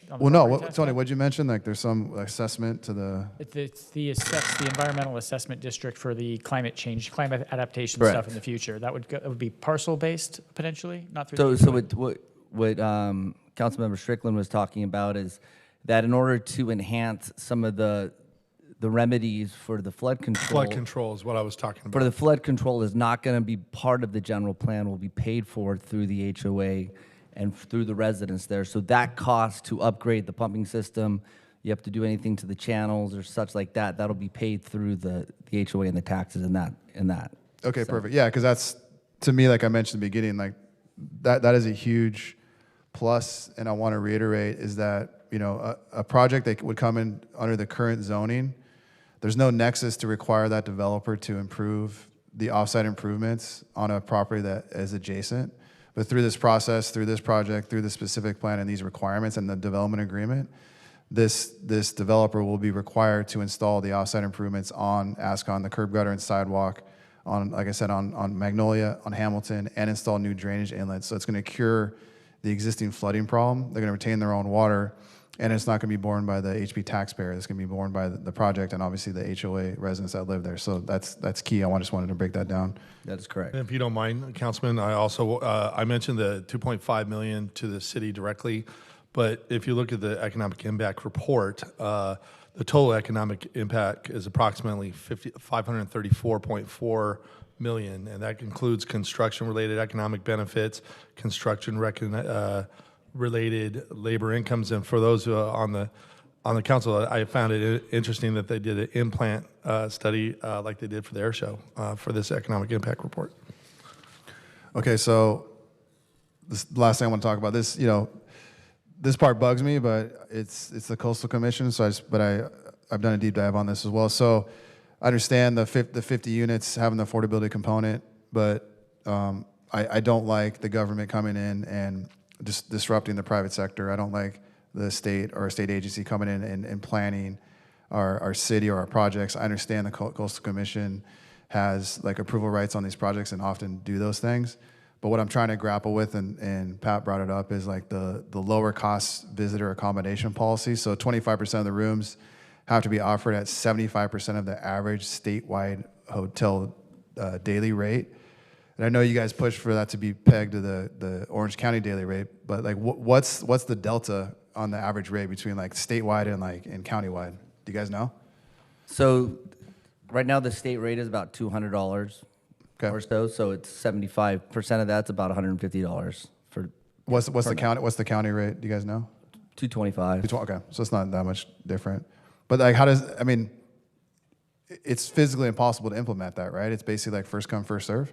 Correct. I mean, the Coastal Commission did recognize as part of the hearing that they do not have a way to implement that, but but those rooms will be offered. For sure. No, it's a joke. Yeah, it's a total. No, I know, but it's a joke. But I was talking to Jennifer about it, so we're gonna, we have to update our citywide local coastal program, and Jennifer, do you kind of want to walk through how, when we do update that, this is gonna be implemented? Yeah, so our citywide local coastal program is updated probably every 15 to 20 years. And when we go to the Coastal Commission to update that plan, they will use that opportunity to ask the city or force the city to adopt the policies that have been introduced by the Coastal Commission since the last time we adopted or amended our local coastal program. So it's very likely that lower cost visitor accommodation, overnight visitor accommodations, and some of the other sea level rise policies, things that are in this specific plan, will likely be imposed on the citywide local coastal program when we amend it eventually, which we are currently in the process of doing. And it doesn't affect existing hotels, it's all new, like hotels going forward? No, that it would only apply to things moving forward. Yeah. I mean, what does that do to the financial stability of the hotel, like going forward into perpetuity? I mean, can it withstand that 25% hit? Yeah, yes, sir. I'm not going to disagree with your statement, by the way. I'm sure you're not. I actually initiated the conversation because I've seen them extract money and not really get anything for that for the community. This is one of those, unlike affordable housing, which is fairly clear, you've got a specific income you've got to meet, a very strict criteria under Section 42 of the IRS code that a developer's got to meet.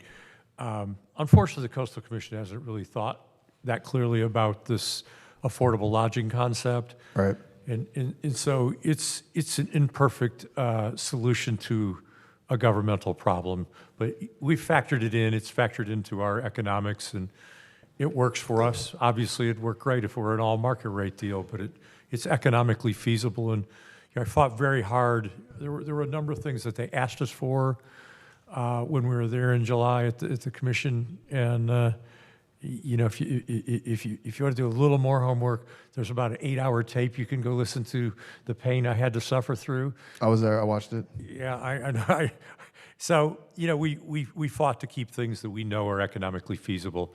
I've been doing real estate for 47 years. Unfortunately, you know, I started pretty young, but maybe not young enough to do it for 47 years. But this is one where, you know, we're proud of the overall package. We may not love every individual aspect of it, but we're really pleased with the overall package that we were able to work through the Coastal Commission. And there are, and I appreciate that. And there are other existing hotels that have this, right? That have Yes. okay. Yes, sir. All right. Yeah, and how is that? Is it refreshed every year like they do it? Yes, sir. The rates reset on a regular basis. Okay. Basically going to be some kind of inflation adjustment. Okay. Thank you. I think that's it. I just wanted to kind of walk the community through my research and analysis and cover, like I said, the hot buttons on the use, the environmental contamination component, the offsite work that's going to be done here to fix the current flooding situation, and how the project won't add, you know, more flooding to the community. And then, you know, importantly, I guess lastly, the $2.5 million that you guys are contributing to South HB, like, you know, I would like to see through minute action, like an account set up, so when that money comes in, it's prioritized for, you know, South. It's not for you guys, the applicant, but for the city. So that as that money comes in, it's put into an account that then is prioritized for an earmark for the Southeast HB community in general and for those capital improvement projects. So that's a big deal for me, because just like AES with that money, like I know it's, you know, different type of funds, but this has to be committed to Southeast HB, that $2.5 million. So that's all I got. I appreciate the indulging me. Yeah. Thank you. Anything? Real quick. I went in this and I tried hard to find something that I could say no to this project. I really did. I'm not kidding. I dug deep. I got a lot of static from people who live in that southeast that didn't like the idea of the project. And I went and I dug. I did my due diligence, and I asked them to counter some of the points that they were giving me and give me evidence that I can bring tonight to this. And they really couldn't give me anything about the poison. Give me some contradiction to the studies that have been done, testing that man from Rue or whatever the geologist gave. And nobody could give me anything. It was more emotion. And those people probably went through a kind of a horrible period when those chemicals or smells were going over the high school.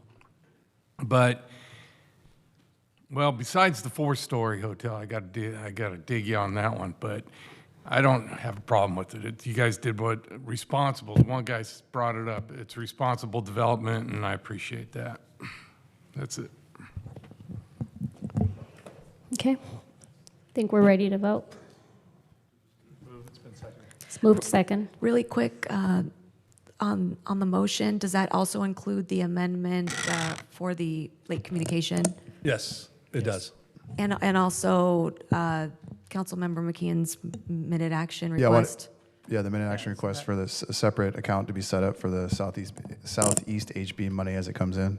That's like, isn't that already part of the development agreement? The development agreement does prioritize the money to go towards the Southeast area or Southeast area projects. I guess this would be also asking to set up that account, get it ready for us to receive the payments. Yes. Sure. Okay, we ready to vote? Yes. All right. Councilmember Mosier. Aye. Bolton. Aye. Burns. Aye. Vandermark. Yes. Strickland. Aye. McKeon. Yes. Kalmick. Aye.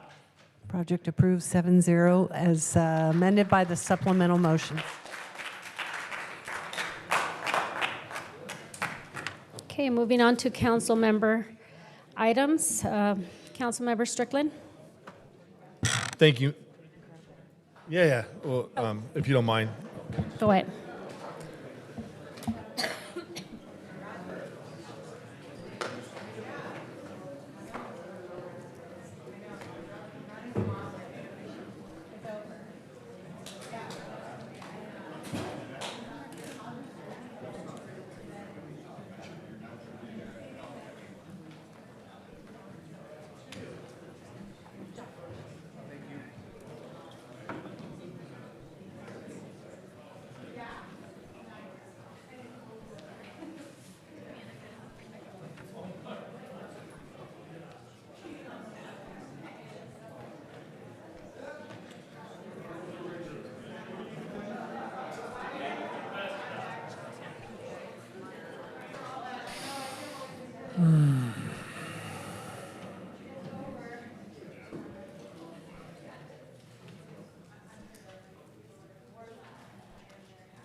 Is everybody ready? Okay. Thank you, Mayor. Item number 26 would direct the city manager's office to implement steps for the city of Huntington Beach to participate in a cultural, economic, and collaborative program with Vermont Gone Israel. A lot of discussion here tonight. I would say one of the fundamental questions that is brought forward, would this be good for the city of Huntington Beach to be associated with this city of Israel? And I say absolutely. Just like we did a resolution last October to stand with Israel. And Israel is the only democracy in the region. In fact, we talked about the war. In our resolution, Israel was attacked, unprovoked attacked. And then when we look at the goals of this measure, it's a look for a complement partner. I looked at the goals of this resolution, and it fits the city of Vermont Gone. Vermont Gone has the second tallest building in Israel. It's got the world's largest diamond exchange, has the largest hospital in Israel. It's a suburb of Tel Aviv. It's a population of 172,486, so it's roughly the same population. It has many high-tech businesses, and ultimately this will bring people together from Huntington Beach and Vermont Gone, Israel. It provides the reason why we do sister cities, international exchange, experiencing diverse cultures. I've been to Israel. There's no more diverse culture I've ever been to. It has 3 fundamental religions that were launched right in the middle of the country. I think it'll be very good for Huntington Beach. So I would move that we move this proposal forward. I'll second. Councilmember Mayor Pro Tem Burns. I agree with the project. I just like to amend the recommended action just to say that we form an ad hoc committee composing of 3 council members and maybe some staff, and go through the protocol for Sister City to come up with, make sure we're compatible, and come up with the elements of the memorandum of understanding, so we see how we're going to benefit each other and how it's going to do, as described by members of the Sister City Association. We got to come up with an MOU. We just got to make sure we do our due diligence and making sure that it's done correctly. So my amendment would be to... Your substitute motion, I'll second that substitute motion. That's fine. And do we just pick the 3 members now? Well, No. It's subject to you. Subject let to the the mayor. mayor's choice of... Yeah. Okay, would we'll be talk on about that. it And the later. city manager to bring the staff. Okay. All right, so a substitute motion is for the committee alone, just developing an ad hoc committee too? To develop the MOU and to vet the... Protocol, to follow the sister city Yes. relationship protocol, or whatever you would call it. Yeah, The relationship protocol. Okay. That's how I would word it. okay, very good. So I have a couple of questions before we move forward on this. And they've all just gone out of my head. So I find this, and I appreciate Mayor Pro Tem Burns wanting to set up and build a process for this. The processes are what I think help us move forward. What I find peculiar is that we don't have like a letter from the mayor of Vermont Gone, like saying like, hey, we're interested in this too. The report, the letter of issue statement is kind of awkwardly worded. I don't know where it came from, but it doesn't seem like a regular kind of meets the like the writing of some of these other issue statements we've had. And as I said, like it just seems kind of a peculiar step to jump forward on this.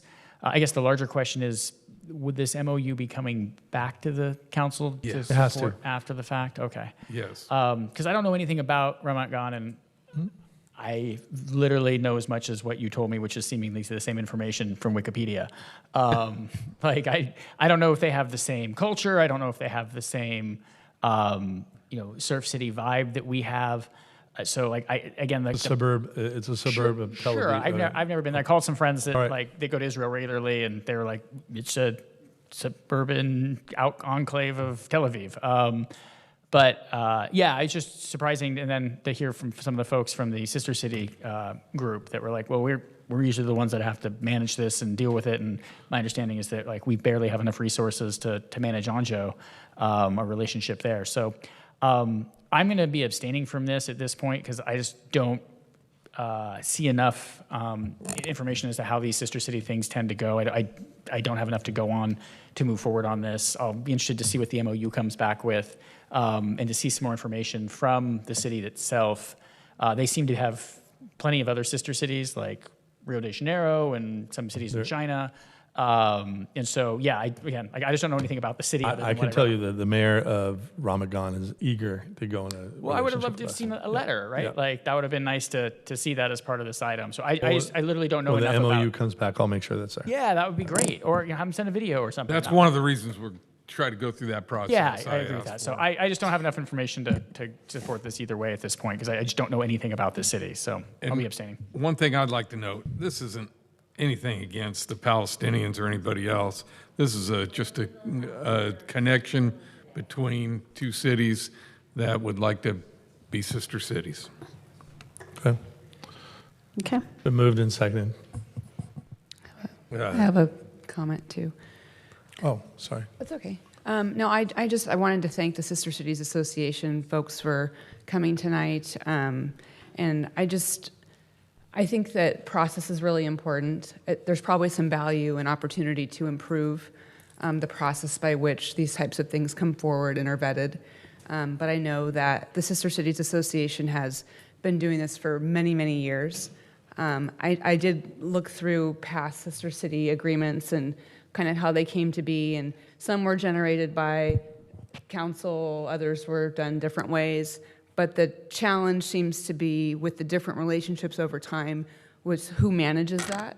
And I imagine that will be discussed in your ad hoc, but it seems that it's been as this 100% volunteer organization, working on these cultural exchanges, looking at the international protocols. There's just a lot of work and experience I think that we're kind of overlooking. And I think that that's unfortunate. And also the management piece takes a lot of time. And I know that, I don't know who would be managing that. So within the MOU, they haven't been consulted. I'm not done. Yeah. And then I know in the past with Australia, it was like the Surfing Walk of Fame that had taken it on because it had a kind of a different relationship. But it's never been the city doing that. So I'm curious about the resources that are going to be used for that. And the process, to me, seems to not be working properly. I do also want to say that I really appreciate everybody who came out tonight to speak. Obviously, this is a very difficult time with very complex issues. Many people within our community are very passionate about this. And with that being said, I think it's, there's a lot of strong and divergent feelings about how the city should approach a relationship at this time. And I just want to make sure that we're bringing our people together. And I don't know if this does that. But more so because of the process issues, I'm also going to be abstaining tonight. Well, if I might respond, I didn't overlook the process, did not go through the Sister City organization, went through the Israeli Global Foundation. They were eager to work with the city of Ramat Gan as well as the city of Huntington Beach, brought it forward. My hope is that we work in terms with the Israeli Global Foundation on the management, but we'll discuss that as we go forward into an ad hoc committee, and I'm open to working with the Sister City Foundation if they would like. But I know that resources were very limited by way of us going to Anjo, Japan, and I know the Israeli Global Foundation will have resources to be able to help work the coalition between the two cities. I would just also say that that would have been important to include in the proposal, I think, because of that management piece. It would have. Well, the proposal said is for the staff to come back and the staff has been identified. Certainly, but Yeah. but you had additional information that you had already looked at, sounds like, with the internet. That's all. Thanks. Okay. Question just before we move forward. So you're not prepared to name ad hoc members yet? No. Before we Not move yet. on? Progress. Okay. Not yet. I just want to make sure. Okay. Are we ready to vote? Yes. Okay. Councilmember Mosier. Abstain. Councilmember Bolton. Abstain. Mayor Pro Tem Burns. Aye. Mayor Vandermark. Yes. Councilmember Strickland. Aye. Councilmember McKeon. Yes. And Councilmember Kalmick. Abstain. All right, so it's a 4-0-3 vote with Mosier, Bolton, and Kalmick abstaining. Thank you. Moving on to item number 26. Councilmember, I don't know who wants to introduce this item. Kalmick? I can start. Bolton? Anniversary of the massacre in Lebanon. It's really sick and insensitive. You could have at least tabled it. 3,500 Lebanese and Palestinians were murdered on this day 20 years ago. Thank you very much.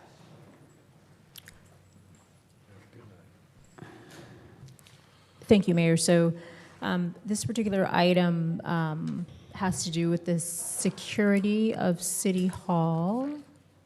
And I was very saddened to hear from folks this evening describing the fact that they have some fear and trepidation coming here, for example, for city council meetings because they feel like the atmosphere is intimidating.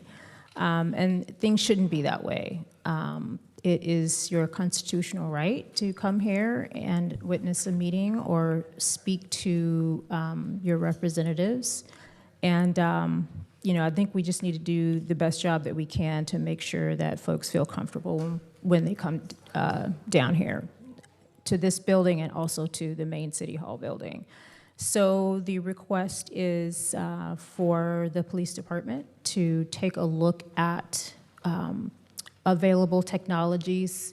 And the specific thing I was thinking of with respect to this item is the newer technology. So not metal detectors, but the newer technologies that you see in sports stadiums and concerts and things like that, where it's not the great big magnetometer thing that you walk through. There's something that's much smaller and unobtrusive. But look at that to see if it's a possibility. Look at costs, look at operational concerns, but come back to the council with their expert opinion and recommendation about this or anything else, any other technologies that we might employ to enhance the physical security of the buildings and the folks that visit. Anybody else? Councilmember Kalmick? Oh, no, I was just going to make a motion on the item. Places like Anaheim, County of Orange have systems for allowing large groups of folks to come in at the same time. And we get emails and whatnot to our city emails quite a bit of I want to come down, but I don't feel comfortable. And if the perception is they don't feel comfortable versus the reality, it's still the perception. I want folks to be able to feel comfortable coming down here, and I think that this is a very poorly designed council chambers for both the fact that we've had to move stuff around in order to have better meetings when we have this many people here. For a de minimis cost, I think it's for security. I think it would be money well spent, and just to analyze if we don't have the money now, then at least have a plan in place that we can apply for grants. And I know there are quite a few infrastructure security grants for public agencies available now. I think we just got a massive email of a bunch of different stuff in order to help just make sure folks feel secure when they come down here. So as I said, I'm moving the item. And I'll second. And also add that I don't think we have to tell anybody that political violence is real. And I think it's a concern for folks no matter what your ideology is. So we want to be cognizant of that. And again, just make sure that when people come to visit City Hall, they feel comfortable. Thank you. Mayor, if I may. Yes. Yeah, I'm not gonna going to succumb to fear. I'm not going to succumb and implement the optics of fear. I have full faith and trust in our amazing police department, who it shows a presence of force here at the council chambers. I'm also not going to succumb to fear when authors of this agenda item regularly send out propaganda emails whipping up fear and division in the community, lying about the library, whipping people up on signatures, saying we're going to privatize and sell the library, and all these other falsehoods meant to sow fear and division that creates this culture and environment. I'm not going to succumb to that fear.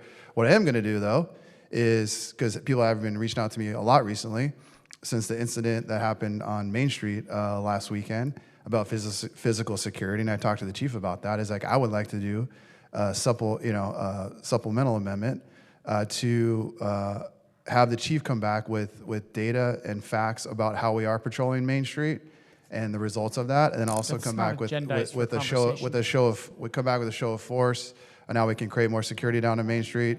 Yeah, that's completely different. That's not on the agenda tonight for discussion, That's so on the folks agenda. didn't have an opportunity. And you're not Right. wrong. It's just it's completely different from what we have before us. So I'm really familiar with political violence, probably more than any one of you guys on this dais, given that I've had my car windows shut out and my car shot at, my signs defaced, stolen, to the point where I have to put trackers on them. The problem was not the signs or, the pellets that hit my car. The problem were the people that were making inflammatory and dishonest comments to the community, getting them all riled up.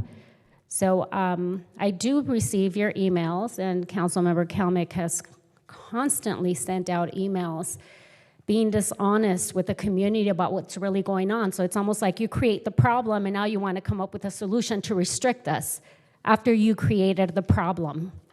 So that's all I'm going to say about that. To me, when I saw this item, I'm like, well, if you don't want there to be violence, maybe you shouldn't be inciting the community. That would be a better solution. This is not about us. This is not about the people up here. It's about the people out there. It's people with these uniforms on that are in front of us if somebody walks in here with something. Do not make this a political issue. It is a political issue. These people and their families, we have no idea. And so, God forbid anything happens here, you don't want to say, wow, we did the very best that we could to make sure that we protect the people in here, our police officers, and then thirdly, the people at this dais. Number one, this is a political issue. No. This is a political issue. the I'm sorry, you person- keep interrupting me. This is the third time you've interrupted me. I've been very polite and respectful to you. Thank you very much. This is a political issue. What you're asking is for us to slap a Band-Aid on the problem. The problem is that we have people who are supposed to be leaders in our community inciting the community. How about you stop doing that and then work more towards finding peace and unity? You haven't done that. So like I said, you create the problem, and now you want us to go find a solution for a problem you created. So under your theory then, Trump deserved to be shot at because he incited people? Where did I Is say that that? right? I'm sorry, where did I say that? You're saying people are inciting people, and so Well, if if you something want to happens, go there, then you deserve it. No, that's absolutely not what I said. It can go the other way. There are people saying things about Donald Trump that make people hate him so much they want to kill them. That is what I'm talking about. Let's not play that game. You said let's not go political. This is right. political. This is 100% political. Let's admit that this is what this is. No. You guys started with the attacks on Mr. Kalmick about the things that he was saying. Wait. The things that Natalie he is got saying. censored because she was calling Gracie a Nazi and stuff.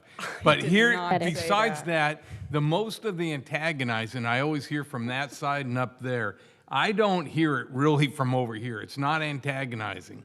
But I'll tell you what, from my police experience, it isn't in here where if anybody's threatened, why would they come in here where there are police, where there are so many people and very few avenues of escape? If they want somebody, they're going to get it right out there in that courtyard or walking out to their car. That's where people are more vulnerable than in here. Protecting and walking in here, they're probably way safer in here than out there in the street. this is, to me, this is worthless. We'll wait till they find the phone. It's not on the podiums? Continue the meeting. Continue the meeting past 11. Okay. It is 11 o'clock. Moved on seconded. Let's just vote. No, I didn't get to speak. Thank you. No, it's about the continuing the meeting past We've 11. got to I'm sorry. Oh. Like, what? Okay, who made the motion in second? I'm sorry. Thank you. Okay, okay. Aye. Very good. Bolton? Aye. Burns? Vandermark? Yes. Strickland? Yes. McKeon? Yes. Kalme? Thank you. Okay. Okay, go ahead.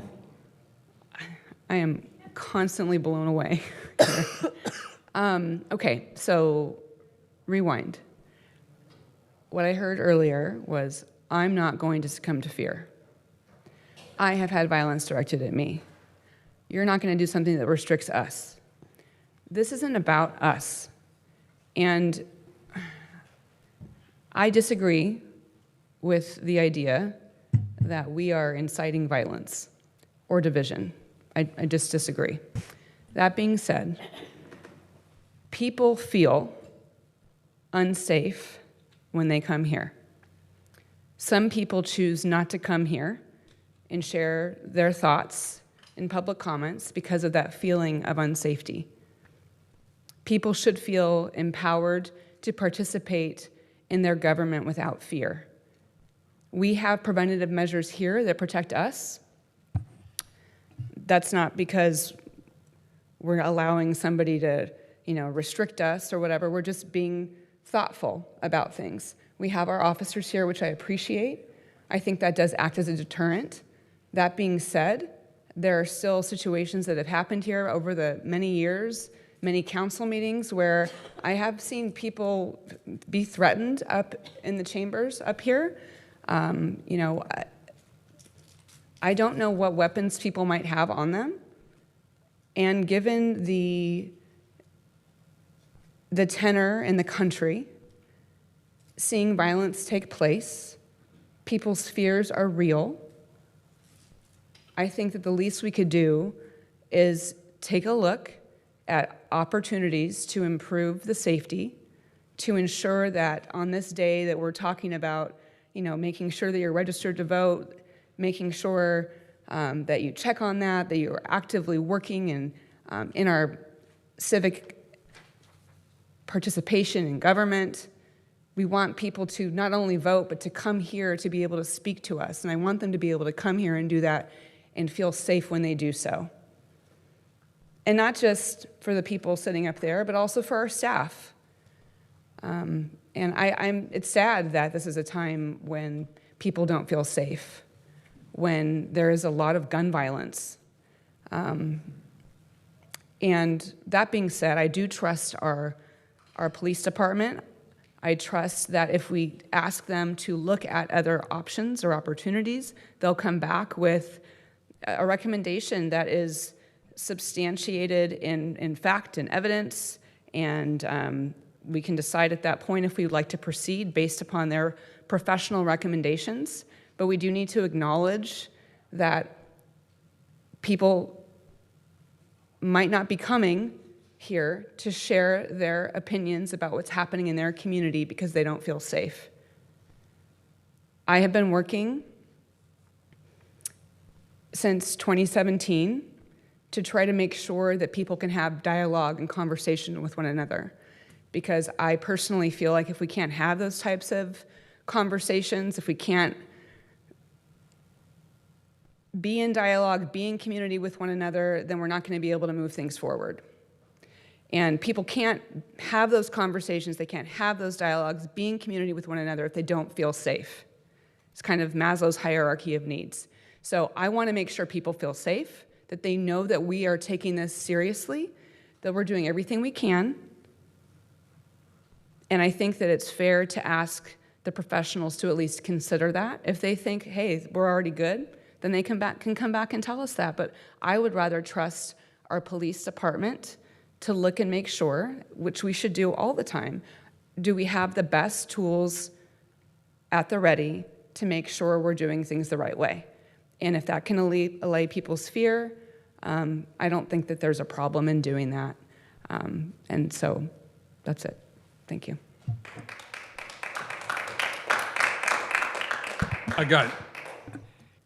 It goes also, if you want people to feel comfortable coming here, secure, then are we going to try to maybe give them counseling or lawyer representation when somebody from the dais tries to silence them with a cease and desist, or they try Mr. to... Gates is ready to start standing up for people in the community, but individuals, I mean, so but perhaps. that doesn't make sense to defend them because somebody from this dais is trying to silence their speech at the podium through misinformation.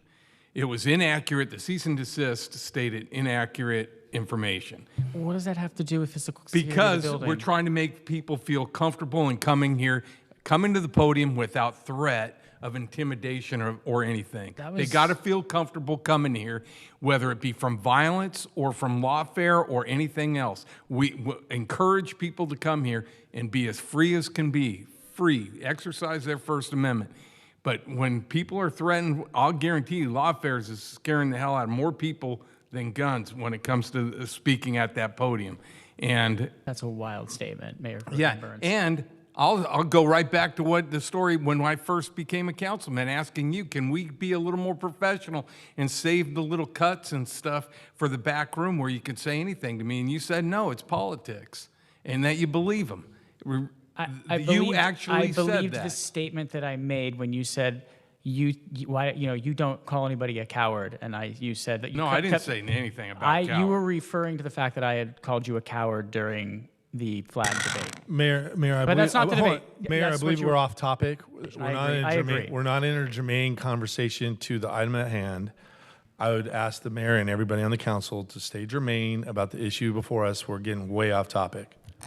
We have to make, in every way, people feel comfortable. And if they're concerned, we have to do it through every way possible. But I don't think we're at a stage right now, personally, to warrant even metal detectors or any of that stuff. Shouldn't we let the police determine that? Yeah, I mean, I was just going to say that. So we don't need another study. We don't need another study session. We don't need another report. Like, I trust implicitly our first-in-class police department that they have all the tools they need to make this a safe and secure environment. And what you guys are talking about is now creating optics that it's not a safe and secure environment. So when people walk in, they're like, oh, is this a dangerous place? Like, well, oh, this city's going down. Like, I'm not going to succumb to fear. And I trust our police department that they already have the tools they need. And if there's something better, they'll find it and implement it. Like, we don't need another study. We don't need another study session. And that's where I stand on it. If you don't mind, Mayor, I do believe that if the police thought it was something necessary, that they would bring it to our attention instead of being a H item. I think the police chief and the police department or the fire department would bring that to our attention if they felt that the people were unsafe or they felt that we were unsafe. I do believe our police department would have come forward and say, look, we need to create more of these precautions. Well, perhaps they did, and somebody stopped it. Something that should be a public discussion. I've never heard anybody talk to me, at least, about building this. Perhaps they did, and somebody stopped it. So now I call the question. Just vote. Okay. Let's vote. Councilmember Mosier. Aye. Bolton. Aye. Burns. No. Vandermark. No. Strickland. No. McKeon. No. Kalmick. Aye. The motion fails 3-4 with Okay. Burns, Vandermark, Strickland, McKeon voting. Move to adjourn. We have one more closed session item we need to go discuss. Yes, we do. We need to recess to close session. Yes. Move to recess.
Session. Do you have anything to report? Yeah, City Council voted 4-3 to authorize the city attorney to file suit against the state of California to challenge AB 1955 state law, and that's all I have to report. Thank you. Move to adjourn. Meeting adjourned.